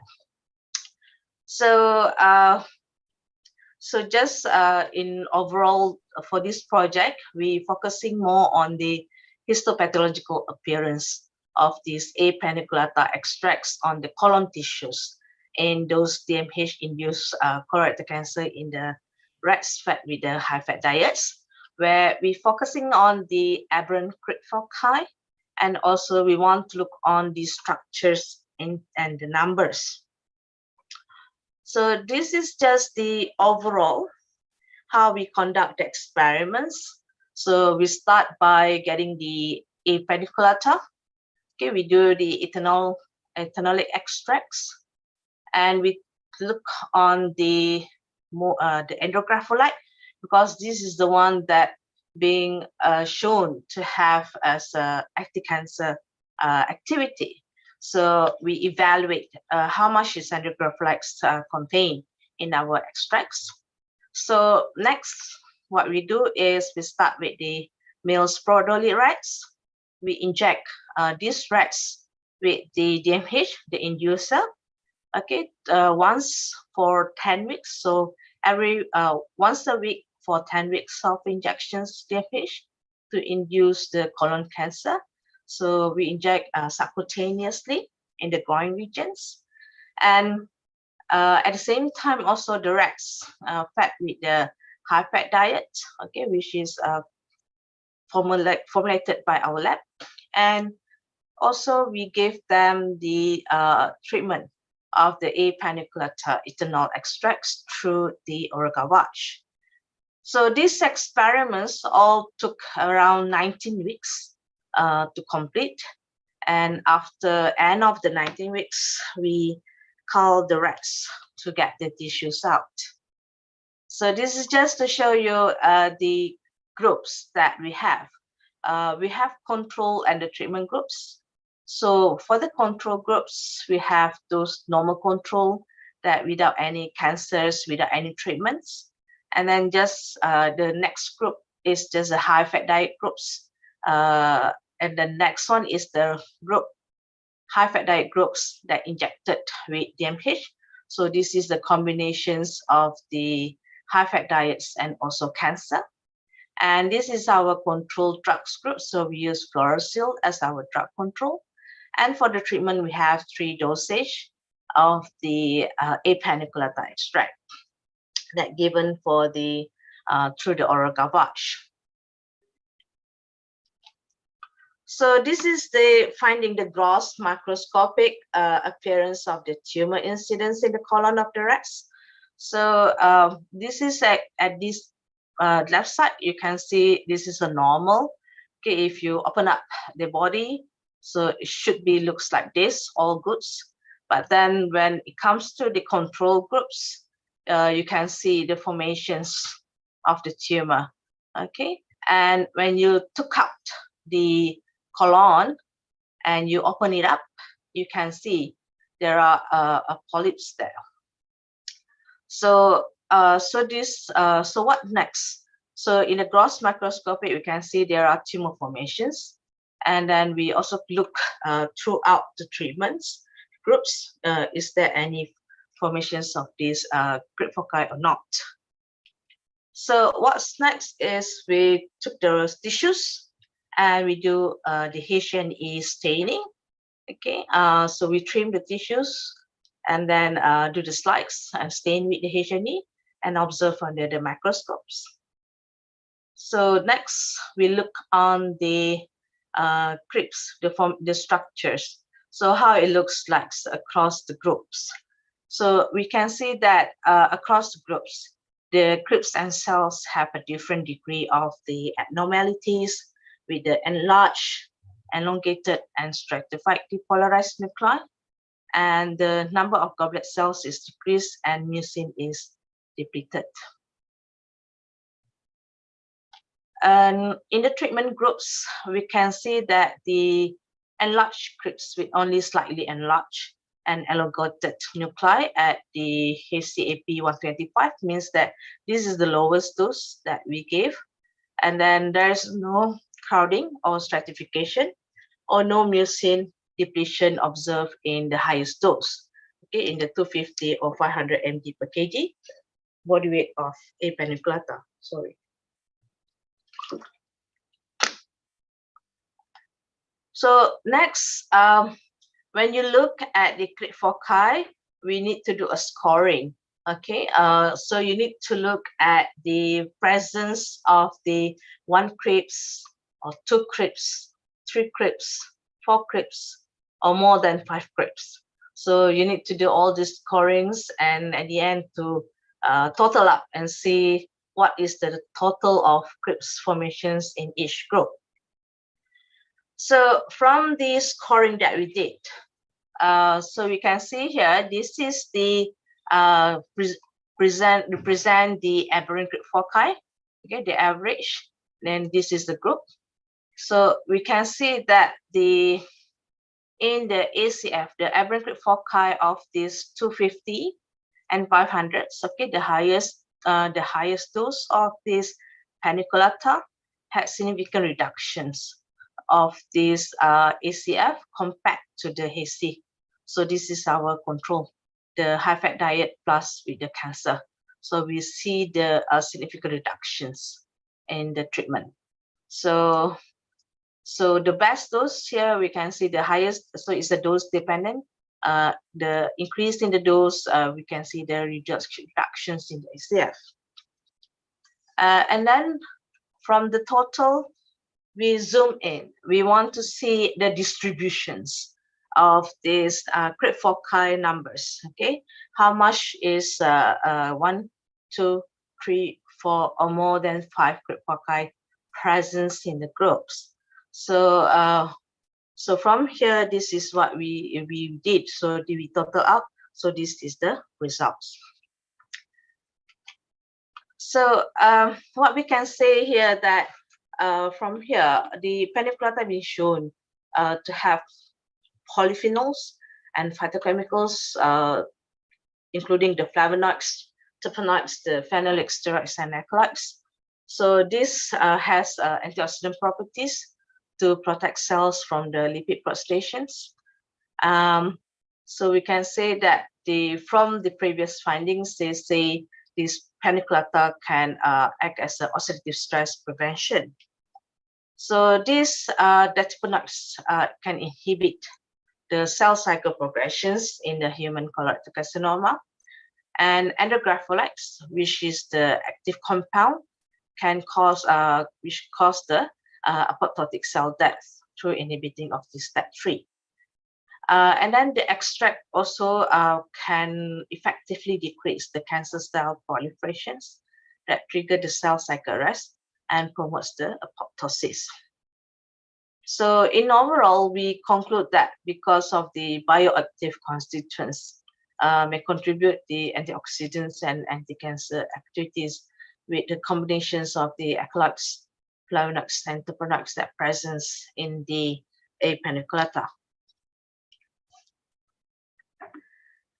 So from the results that I shown to you just now, so we can say that by the combinations of the high-fat diet and DMH-induced agent increase the number of SCF when you compare to the group that only induced by the cancer, or when you compare with the groups that back with the high-fat diets. So we can see that by giving the high-fat diet, it can increase the risk of increase the possibility of the formations of these ACF.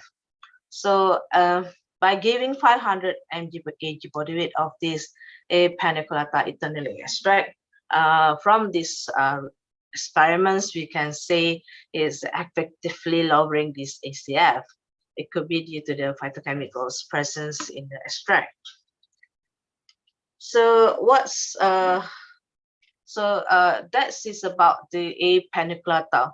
And then the next project is we look on the behavioral study of these colorectal cancer induced rats.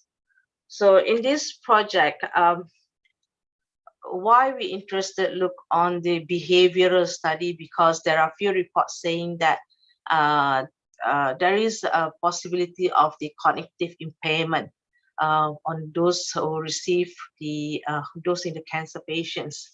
So examples of the cognitive impairments, including of the deficits in the memory, attention, concentration, and problems of the solving skills. But however, not many researchers explores more on the mechanisms of this cognitive impairment in the colorectal cancer. So in this project, what we did is we not use A. paniculata, but somehow we change into the B. macrophylla, Boyer macrophylla yogurt. Okay, we formulated yogurt, and then with the additionals of the B. macrophylla extracts in there. So B. macrophylla in Malaysia, we call it a buah kundang. It's a yellow fruits, local fruits. So the reasons we want to introduce into yogurts because of the when we talk about the colon cancer, we also talk about the gut microbiota itself. So we want to target in terms of the mechanism of the gut microbiota, and also how it looks, how does it affect in terms of the behavioral studies. But today I'm just going to focus some more on the behavioral studies. So it's the same design, similar design as previous. We're still giving rats with high-fat diets and induced with the DMH. It's just that now the treatment's focusing more. We gave them the B. macrophylla yogurt. So what kind of test that we do is, first is the object recognition test. So this object recognition test is defined as the process which a subject is aware that stimulus has been previously experienced. So we want to evaluate this non-spatial hippocampal mediated memory. Okay, so because we know that it is strongly dependent on the memory, requires cognitive operations like perceptions, explanations, identifications, and the comparisons.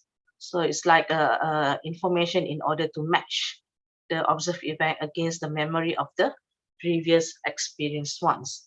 So what we do is, first of course, you need to acclimatize the rats to explore the chamber. So we have a chamber for 10 minutes for 2 days. So let them get used to it first with the environments.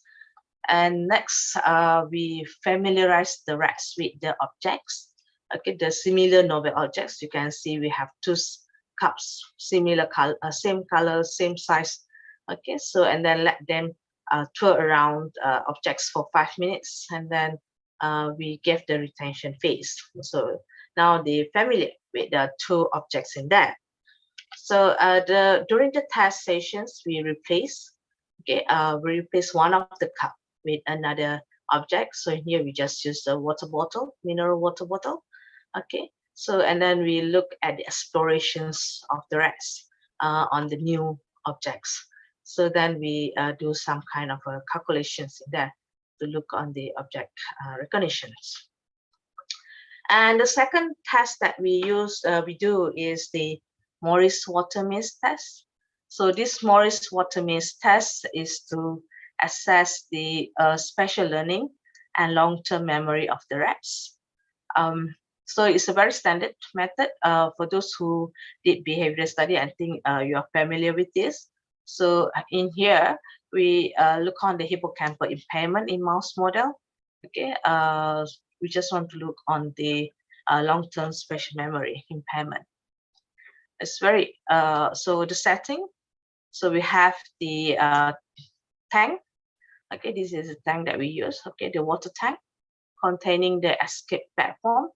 Okay, there is an escape platform here, very tiny here, and learns to locate the platforms. So this is the Morris Water-Maze.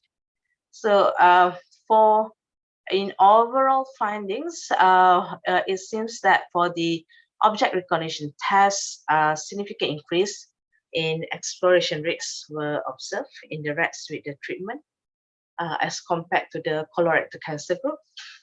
Whereas in the Morris Water-Maze test, significant decrease of latency time to reach the positions of target per platform were observed in the rats with treatment as compared to the colorectal cancer group. So we suggest that this colorectal cancer rat with high fat diet has impact learning and memory functions. So these are the two projects that I share with you. We also have a few studies projects that using the AOM, but at the moment we just focusing more on the colon cancer. So that's all from me. Thank you. Okay, thank you very much, ma'am.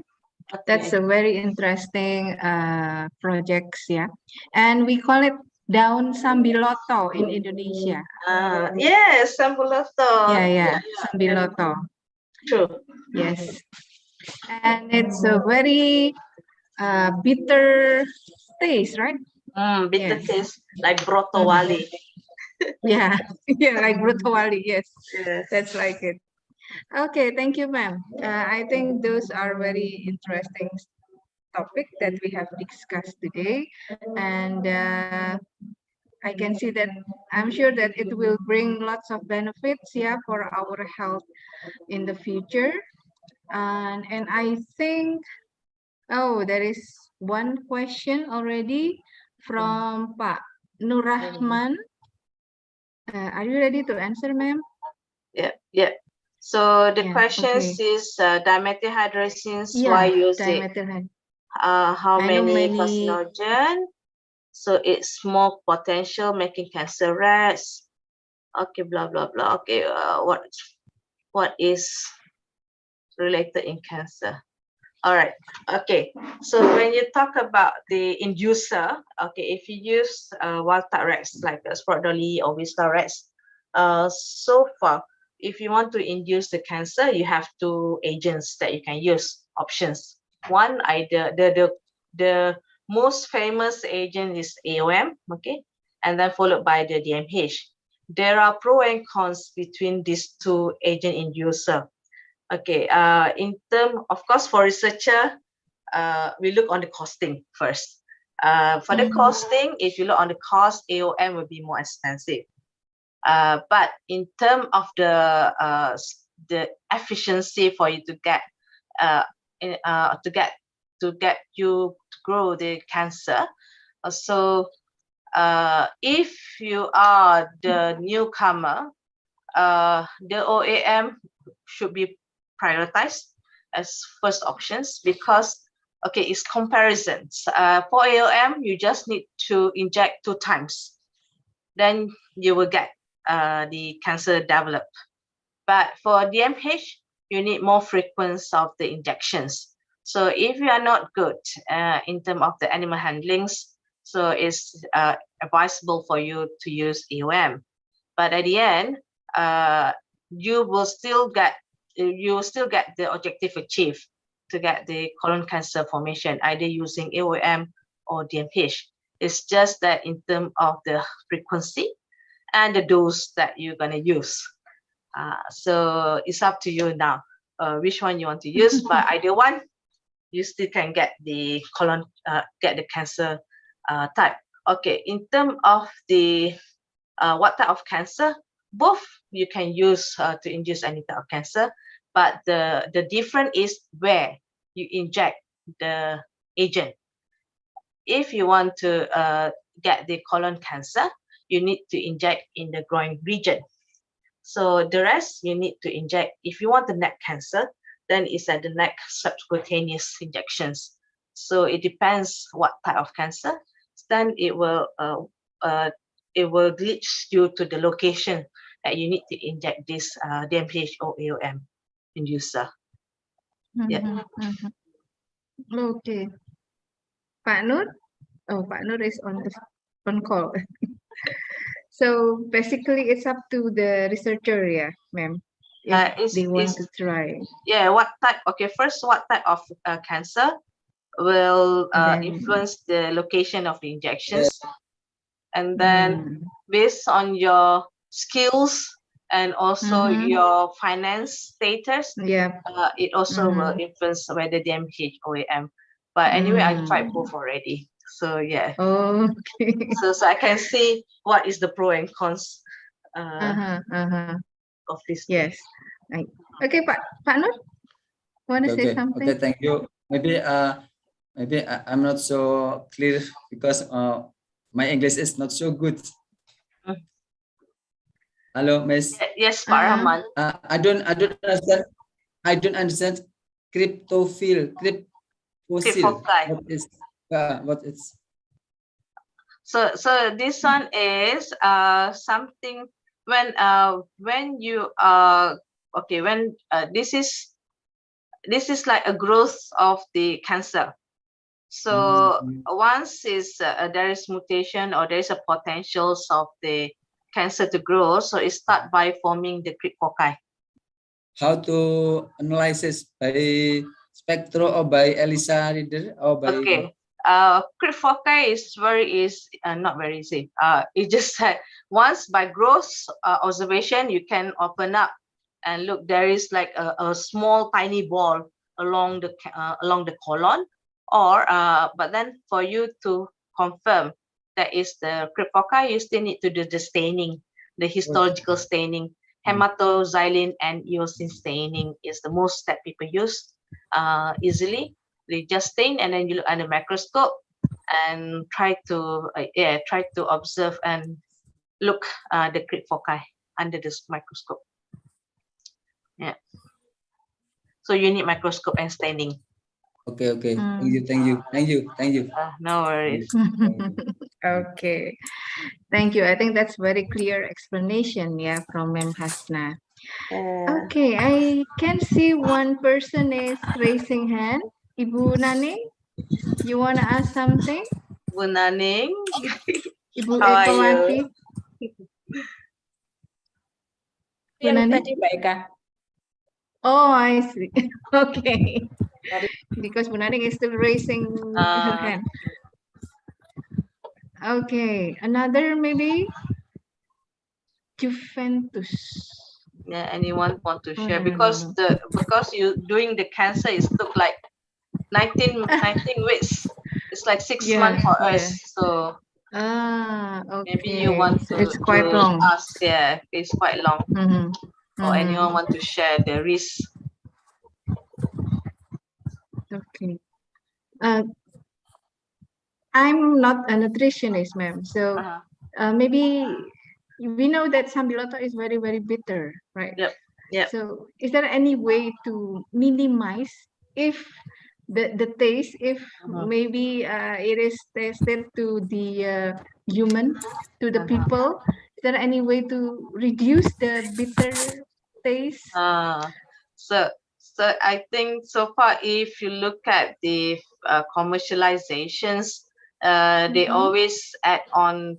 Well, honey is the best add-on materials if you feel it's bitter. But then if you want to produce as the phytomaxins, most of the commercials will love to isolate the compounds itself. So once you isolate, then the bitterness is low or depleted. Yeah. Okay.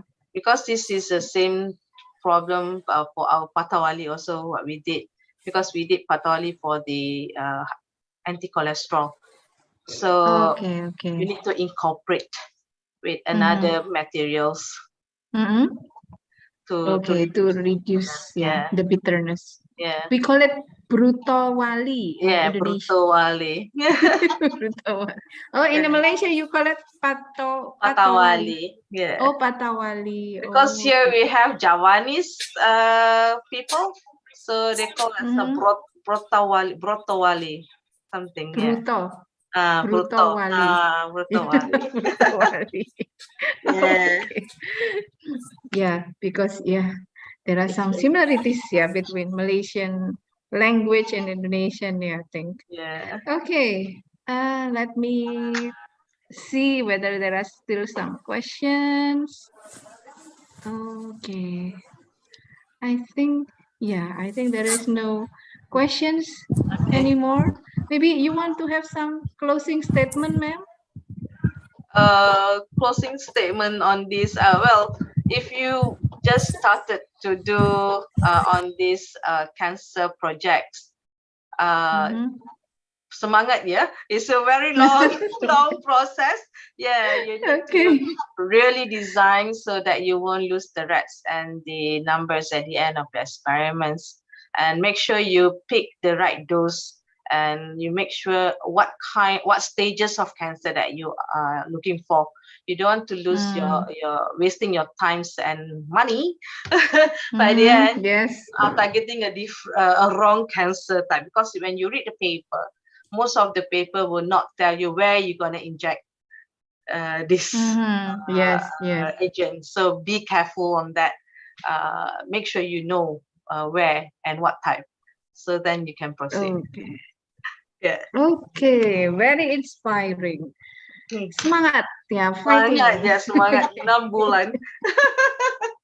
6 bulan, yeah. 6 bulan. Very tiring 6 months. Yeah. Yes, thank you, ma'am. That's a Thank very you. interesting presentation, and I believe it will bring some enlightenment, some new knowledge for all of us, and also for the betterment of quality life, not only in Indonesia and Malaysia, but also all over the world, I hope. Yeah. Thank you. Okay, thank you. So that's, I think, the end of the presentation from Ma'am Hasna, and we come to the next session. Maybe I'll give it back to the MC. Time is yours. Very much, ma'am. Thank you very much for our moderator, Ma'am Eka, and the speaker for the valuable insight, Dr. Hasna. We would like to share our certificate of appreciation for you, ma'am. And once again, thank you very much for joining us. Thank you. Thank you very much, ma'am. And we hope to see you again in the next opportunity. Yeah, sure. See you in future. Sure, ma'am. Thank you very much. Ladies and gentlemen, now we are reaching the end of the agenda for today. That is closing ceremony. But before that, we would like to make announcement for the best poster participant and best oral presentation. The best poster is decided by the voting and 3 expert of judges. They assess the design of the poster and the creativity, the content, as you can see on the screen. And we will start from the 3rd place, maybe. Next. This is the 3rd winner, the 2nd winner, and 1st winner. Have the voting for each of it. Okay. The Third winner goes to Heni Astuti and Duhita Dia Apsari from Midwifery Department, Poltekkes Kemenkes Malang, by the title Analysis of Bioactive Compound Rumput Fatimah Sok as Labor Facilitating Herbs. Congratulations. And then the second winner is Retno Joyeti, Khairul, dan Firmani from Nutrition Department Poltekkes Mataram with the title Intervention of the DASH Diet on Blood Pressure Reduction in the Elderly. Congratulations. And the next is the best poster or the first winner. Congratulations to Nurus Sakinah Rajabiah, Nindya Tresna Wiwitan, and Mas Ilatur Rifani from Nutrition Installation of Dr. Haryoto Hospital Lumajang with the title Increased Energy Fulfillment of Diabetes Mellitus Patient through the Development of Sawut Naik Snack Processed from Cassava. Congratulations once again. Okay, the next we're going to announce the best oral presenter. The third winner of oral presentation is Dwija Sista Aprilia Firdaus from Poltekkes Kemenkes Malang with the title The Correlation of Husband Support in Exclusive Breastfeeding, a Literature Review. Congratulations. And then the second winner is Ananda Amalia from Poltekkes Kemenkes Malang, The Relationship Between Sleep Quality and Primary Dysmenorrhea in Adolescent, a Literature Review also. Okay, and the best oral presenter is I Dewa Nyoman Supraisa from Poltekkes Kemenkes Malang. Congratulations, sir. With the title The Role of Related Institution in Stunting Prevention in Malang Regency. Congratulations for all the winner. May the achievement be a motivation for everyone. That's all, ladies and gentlemen, for the announcement. Ladies and gentlemen, before we are going to the closing ceremony, I would like to remind you to fill the evaluation link at bit.ly/evaluation 5th ICFNH. I repeat, bit.ly/evaluation 5th ICFNH. We will send the link later in the comment section. Maybe please, the committee can help with that link. And then you also can see the speaker slide link at bit.ly/speaker slide-5th ICFNH. I repeat, bit.ly/speaker slide-5th ICFNH. Everyone can see all the speaker slide at that link. And then, ladies and gentlemen, I think that's all. Now we are now reaching the last agenda is closing remark from Mr. Bernardus Rudi Sunendya, MPH, our second Vice Director of Health Polytechnic of Malang. Sir, are you here? Yes. Time is yours. Thank you. Good evening, ladies and gentlemen. I would like to have a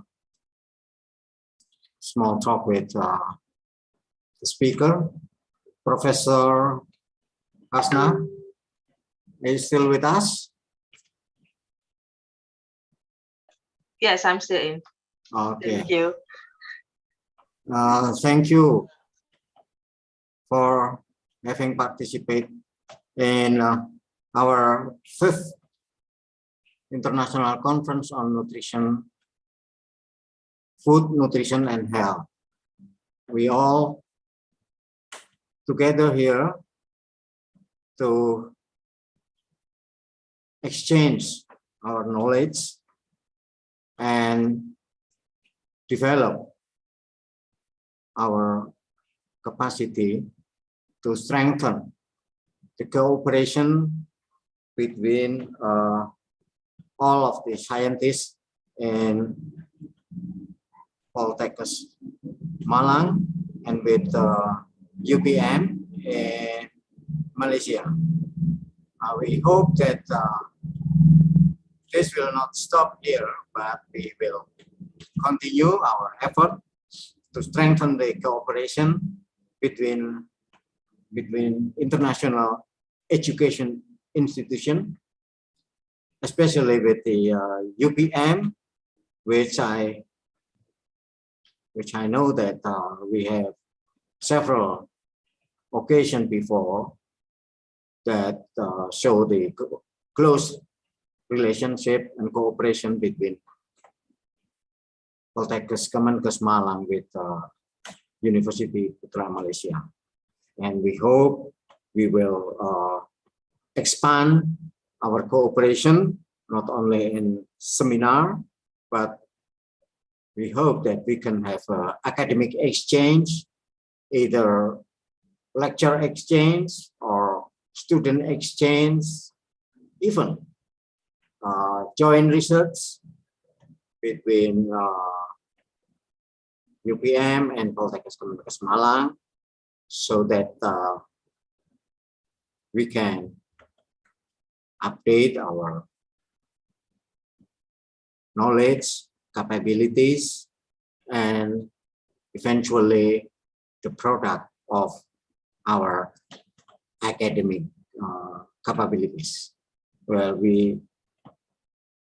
thanks a lot for Professor Hasna Fitri Fahari that we already share her knowledge, update knowledge, and help us to advance our academic capabilities into international community. We hope that in the future, we will have another more and more event, interesting events between UPM, Poltekkes Kemenkes Malang, and the other institutions that have participated yesterday and the day before, either from Philippines, from Oman,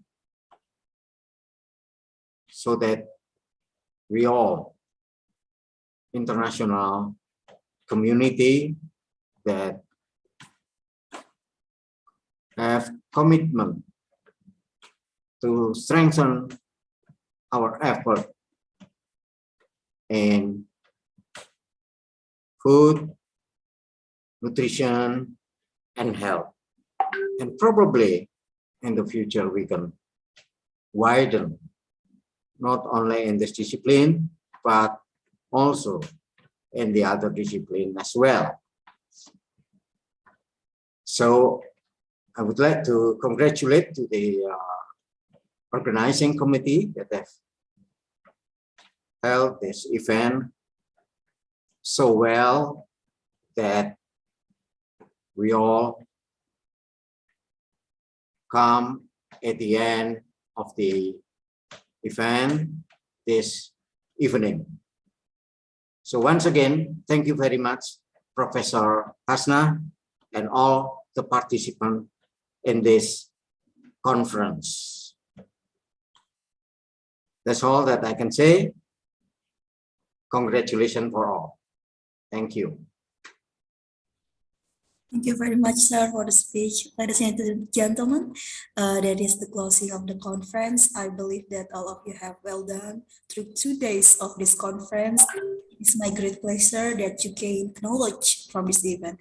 On behalf of the college, I would like to say thank you very much for all the speakers since the day one of the conference. Thanks very much for the moderator, the committee, lecturer, audiences, and everyone involved in this conference. Hopefully, this event can be beneficial for all of us.